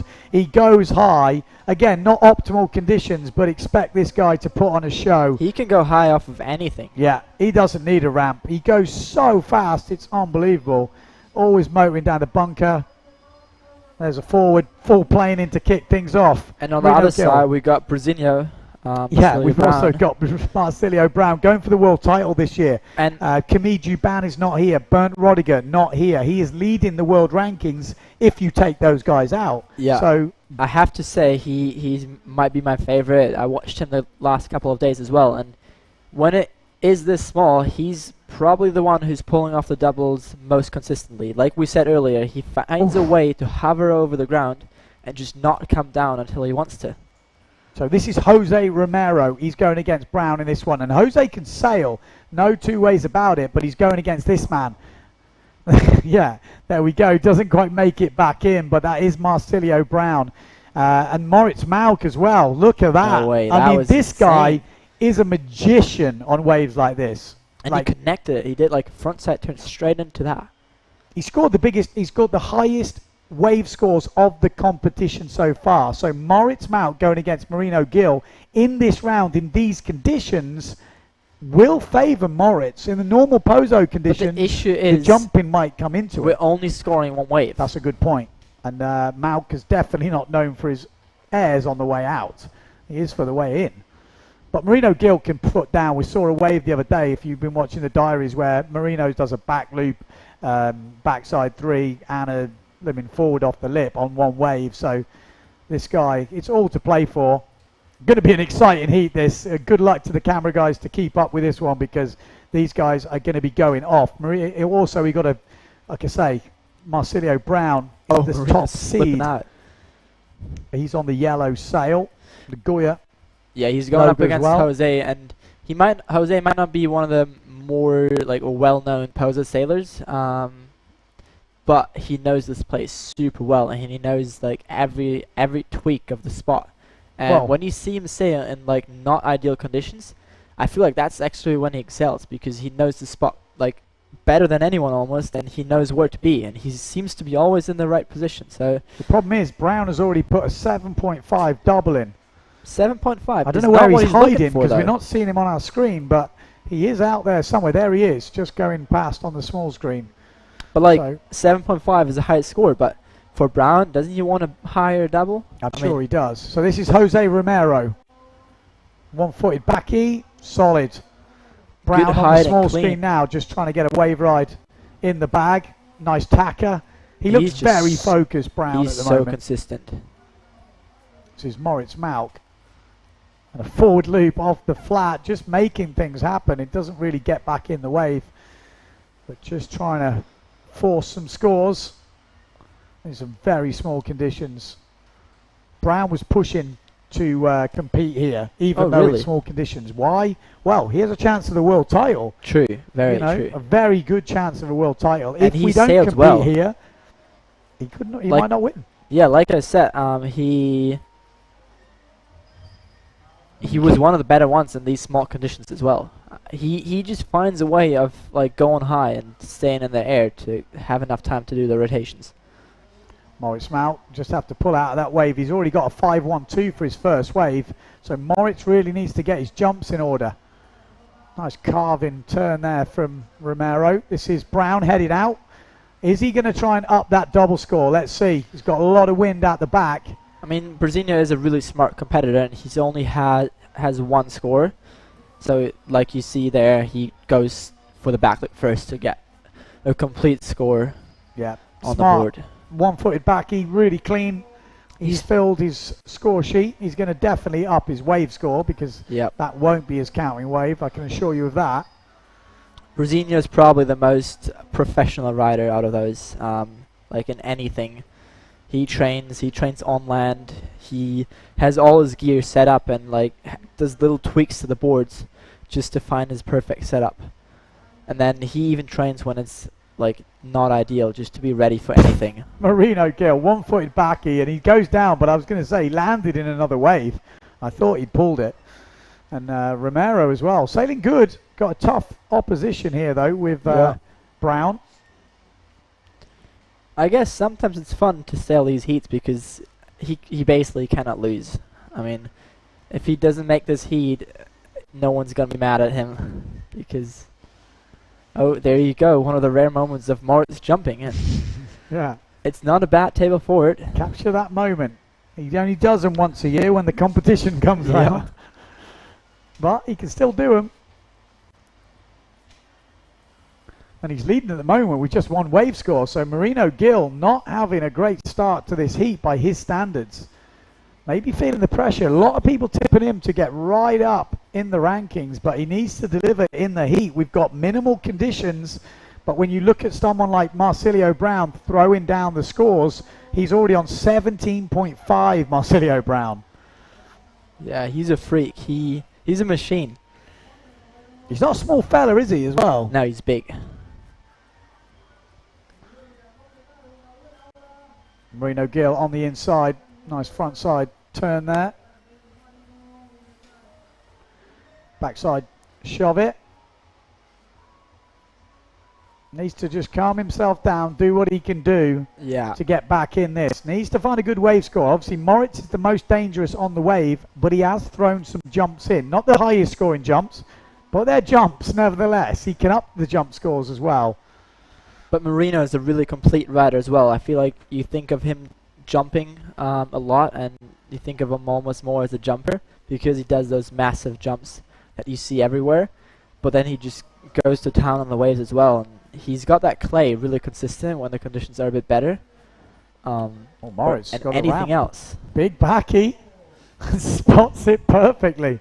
Like I said, I don't think he's jumped for a couple of years, he said. He doesn't jump in free sailing. Not at all. He's obviously learned at one point, but it's not pretty something he impressive, practices. actually. Like, I mean, one-footed backy from Marino Gill. So he's up the backy score there, but Moritz has definitely improved his score with that back loop. It was a decent height. but I think it looks like a small back loop for Marino standards, but I think it was actually close to Moritz's height. Yeah. And 1 foot off. Yeah, so he should probably come in on a better score. Moritz sliding that tail out. Expect to see the reverse from Moritz Mount. He's That's got what that super loose style.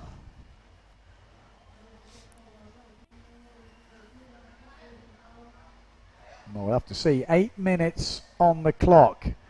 Marino Gill, we're just waiting for that one-footed backy score. The back loop comes in from Moritz as a 4.38. So we'd expect a little bit more from Marino Gill with the 1 foot off. 5.38 coming in for Brazinho's wave. And it's a 4.88, so 0.5 higher for taking the foot off. So that's basically saying the back loops were the same. Yeah. because back loop or one-footed or one-handed back loops are scored in the way that they score the back loop, and for every hand or foot you take off, you get an extra 0.5 points. There's a table forward from Moritz Mount. Is it better than the first one? Maybe. Maybe a couple of extra mini points. You never know how much those make a difference at the end. So still, Moritz Mount is leading ahead of Marino Gill. Brasinio looking in control on the other side of the draw. A 7-5 double forward, a 5-5 back loop, and a 5-3-8 on the wave. 18-3-8 ahead of Jose Romero. Marino just threw down a pretty perfect tabletop forward. Good height as well, so I think that will definitely better his scores. Still a lot to play for here. But there'll be a few nervous people watching this. I think Marino does need another wave, and with only, like, we've got 6 minutes to go, but with the conditions being like they are, you need a wave. And it could get worse. The waves could get worse. You've got to lock that wave in. You know, Moritz has already locked in that 5-point wave at a 360 on it and something else. That is a decent score. So, Brasinio, are we going to see a better double from him? Or are we going to see him try and up his other jump score? Let's keep an eye on it. We know how consistent he is with the double, but if he gets a ramp, I don't expect him to go massive on the double. Let's wait and see. It's one of his most consistent tricks, I would almost say. There we go, one-handed backy. He probably was just thinking, well, it's going to be my last opportunity. It looks very choppy down there as this tide rushes out at the moment. But he has a really high heat score already. Like, he doesn't need much. So Marino Gill is about 2.5 points off Moritz Mount. He needs to find that wave, nearly a 4-point wave. So high threes. He's got nothing on the wave at the moment. Marino, he's counting a 1.35. But 4 points on the wave is not that high. I mean, Marino, you'd get that with his eyes closed usually in conditions. Oh, Moritz Mount with a bigger table forward and more tweaked. Well, let's see. This is a tight heat. This is getting close. 5 minutes to go. No foregone conclusions here. But also, if you look on the other side of the draw, Jose is putting together really well heat as well. Jose Romero. It's easy to look at Brasinio, and he has just that massive heat score and think, okay, that heat is done. Which it might be, but you can't write off Jose. I definitely think we need to look at Marino Gill because he is the one trailing. He is the danger man. He needs to come back. So the red pinky sail of Marino Gill, we'll keep an eye on him. Oh, he's heading orange. I guess it's more an orange sail. There we go. Yeah, keep your eye on him because he needs to do a wave here. He needs to up his jump score, or he needs to get a wave to get back in the game. Moritz Mount, at the moment, leading ahead of Marino Gill. I mean, he's got that perfect push forward now. Ooh. Like, maybe one of the best ones out of all of them. He's got the best tack in the business, I reckon. But in those conditions, it's really hard to pull this off. He's just dropped a wave score. It looks like we missed it, but 5-3-8. That puts him in the lead. Straight into the lead. Marino by Gill. a bit as well. Now, Moritz needs to step it up on your screen right now. Starts off that way with a backside shaka. That is only good if he can follow it with some proper wave riding. Oh, absolutely sick reverse from Brasinio at the bottom. Like a full backside slash and then spins the tail out. That's the sort of style reverse that gets the points. Interesting. Last table forward for Moritz only scored 3 points. So it wasn't his best one. Forward loop on the small stuff at the end. I'm feeling for Moritz now. He's quite a few points behind. And Marino Gill will be feeling pretty confident now. And he's probably going to up his jump score. So Marino Gill heading out. 3 minutes to go. It looks power. He looks like he's going fast. Yeah. He feels like he's one of the fastest sailors out there. He is, I think. I mean, yeah, he's so quick. Sometimes you're heading out and you just see him like flying by from behind, and you're like, oh shit. Yeah, exactly. You think you're going quick, and then he comes past you. But that's what speed equals. You get height, and that's why he goes so high on his jumps. Yeah. There we go. Marsilio Brown. I'm not sure we saw that last wave, but 7-1-2. I think he pulled off the that was the reverse. reverse. That was that big slashy And reverse. he must have pulled off something else. But that's the highest score we've seen, I think.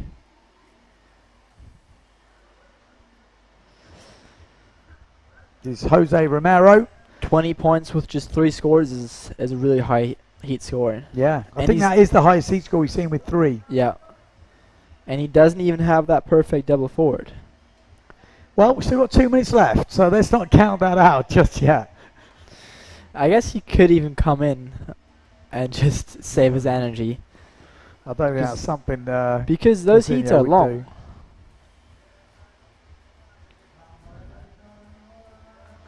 There we go, Marino Gill looking for something. Marsilio Brown on your screens, leading his side of the draw at the moment.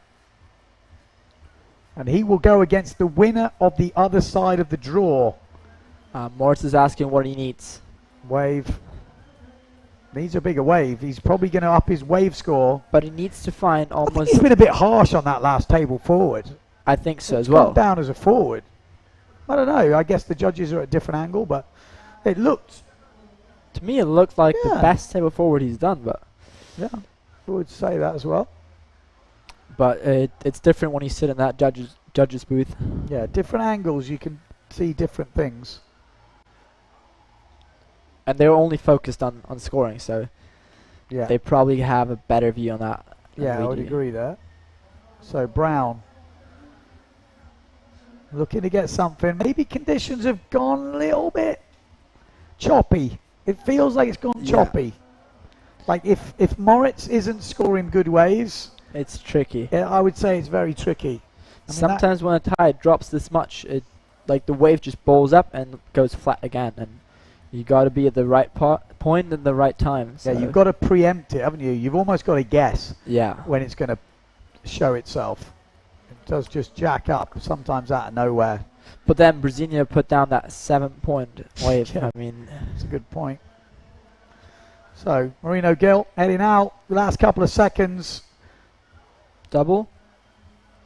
He wanted it, but killed the power on that one. It's going to be it. So Marino Gill will advance to the next round and go against Marsilio Brown. The 2 Goya boys. Oi, that's going to be an exciting one if we get some conditions. If Yep. we get some proper wind and waves, that's going to be a very exciting matchup. One of the youngest talents coming out at the moment, going against the guy going for his 2nd world title in waves. Yep. Yep. I think he won in 2013. You kind of think he should have won more. That's why I'm like pausing. I'm thinking he's been one of the best in the world for a long time, Yeah. but not always done it in the competitions. But I mean, you can argue he's the best one in the world. If you look at all his video parts, he's one of the Yeah. best here. He is equally as good at jumping and starboard tack. He knows how to ride waves. He's super good at Hokipa. I mean, when you watch him sail at Hokipa, he just tears that wave apart and does anything you can do, basically. And then, on top of that, he's one of the most radical guys in Jaws. I mean, there's nothing that guy cannot do. yeah, very true. Very true. He's also won a freestyle world title. I would say, yeah. I mean, I was just going to look at this table forward from Moritz, see if we can spot what the judges spotted. Yeah, it's just a different style, isn't it? I see. yes. It's kind of wound, but maybe different angle. He didn't really get the bottom of the board up. Yeah, He just kind of tweaked it, I guess. he wanted the double there, didn't he? He Yeah. definitely wanted it. Okay, next heat on the water, a very interesting one. Julian Salmon going against Takara Ishii and Mark. Okay. Okay. So I think they have put the heats on hold, which would make sense. I think they would have counted that heat, but it was getting Yeah. definitely suspicious at the end. So we have just heard, just to clarify that, they have cancelled, not cancelled the heat as far as I know, but they have postponed the competition at the moment. Gill and Brown advance, so that is official. But the next heat is on hold. Conditions, as we saw, the tide is dropping. That state of tide just gets a bit choppy. There's no defined waves, and I think that's a good call. We got a big heat coming up for you. Yeah, I was just getting excited also to see Mark. I mean, Mark has improved so much over the years. He spends a lot of time with you. Yeah. And I think, I mean, he missed out on Cabo Verde because he was injured as well, but he is definitely one of the contenders for world title in the next years if he keeps on going like he is. Yeah, for sure. I mean, we've just heard, actually, I think we are done for the day, and I think that's a fair call. Yeah. We're about 6 o'clock. We've got a couple of hours before low tide. It's just going to get worse, and then we'd have to wait for this time on the high tide for it to get better. So that is it. We are done for the day. Some exciting heats. We'll be kicking off tomorrow with Paré against Albert, which, you know, Antoine Albert, one of the best freestylers in the world. Mark Paré, I would say one of the most exciting wave sailors in the world. They've both got the doubles. If it's smaller, it could help Antoine Albert, but Mark is such a fierce competitor. Yeah, I had to experience that. In the first round, I sailed against Antoine Albert. Yeah. And I had to take that loss. I think I would have hoped for a bit more warm wave. Yeah.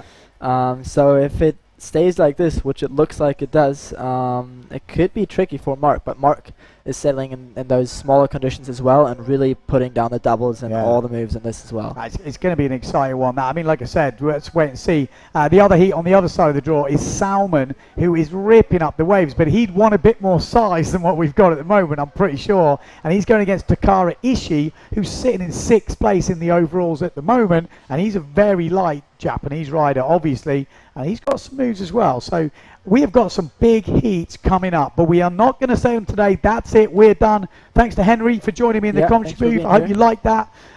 Join us tomorrow. Stay tuned to the PWA website. That should tell you when we're starting. I think today it was an 8:30 skippers for a 9 o'clock start. Could be the same tomorrow, but keep your eyes on that. It's probably going to be later tomorrow, they said. Because the forecast is... They looked quite good in the morning, and tomorrow might be a bit different, but I guess we're going to know. Just what was your standout moment today? Who was your standout rider? Moment. It's a good point, actually. Just looking through it, so much has happened today. We've obviously had the women's finals, you know. Ibaya Moreno, for me, someone who yesterday looked, she was a bit rattled, and today she just came out the blocks like and just stomped that win. So Ibaya Moreno won the single elimination in the women. Dida didn't have a best heat. She just didn't quite get it together, finished second. In the runners-up final, Sarah Kita Offringer again started that heat like she was getting third. Nailed all her stuff early, and Justina Schneider didn't quite have an answer in the end, so Justina Schneider 4th place. So that was the top 4 women. In the men's heat, just having a quick look through, who was the standout? It's a good point. Liam sailed well. Liam Dunkerbeck definitely sailing good. I mean, Omar Sanchez put a really good heat together. Definitely. Pons as well with some big doubles. Takuma for sure. Takuma on fire. He had to do it quite a few times, which was quite interesting to see. But then for me, actually, just recently, like Brown, that heat.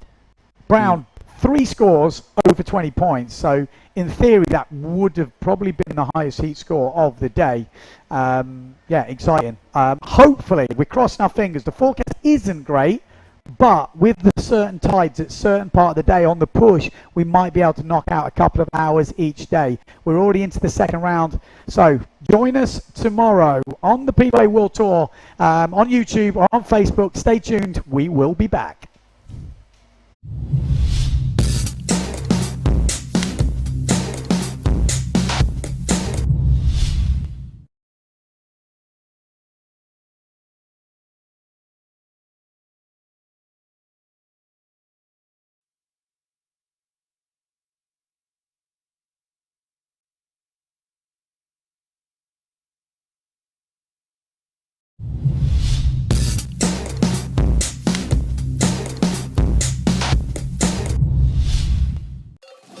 ¿Y la playa?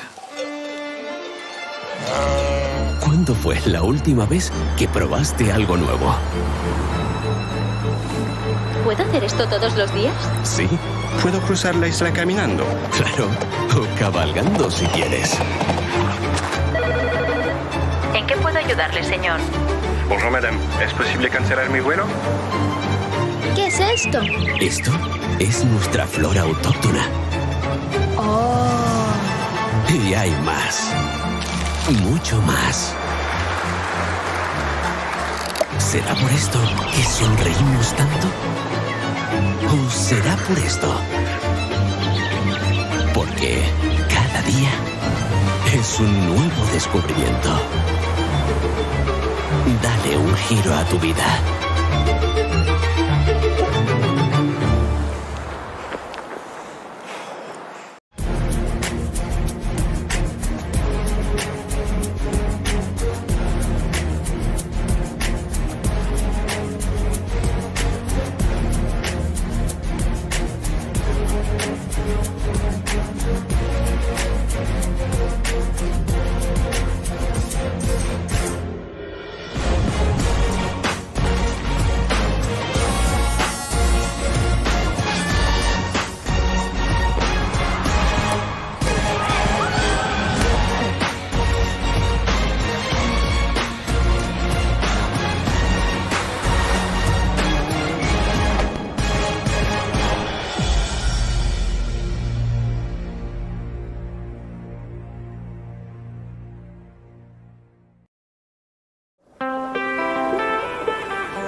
Have you ever wondered why you always want more?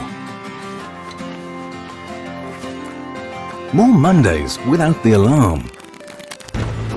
More first times. More leaps into the unknown. More breakfasts in bed. More whiffs of the salty sea and the countrified country. More smiles for the camera. More heartbeats per minute. More enjoying the journey. More dreams almost fulfilled. More unexpected friends. More races to anywhere. More flavors to discover. More being at a loss for words. More time. Time to lose yourself and find yourself again. In short, more moments like this. And this. And this. And what if the answer was never really what, but where? Gran Canaria, so much to live for.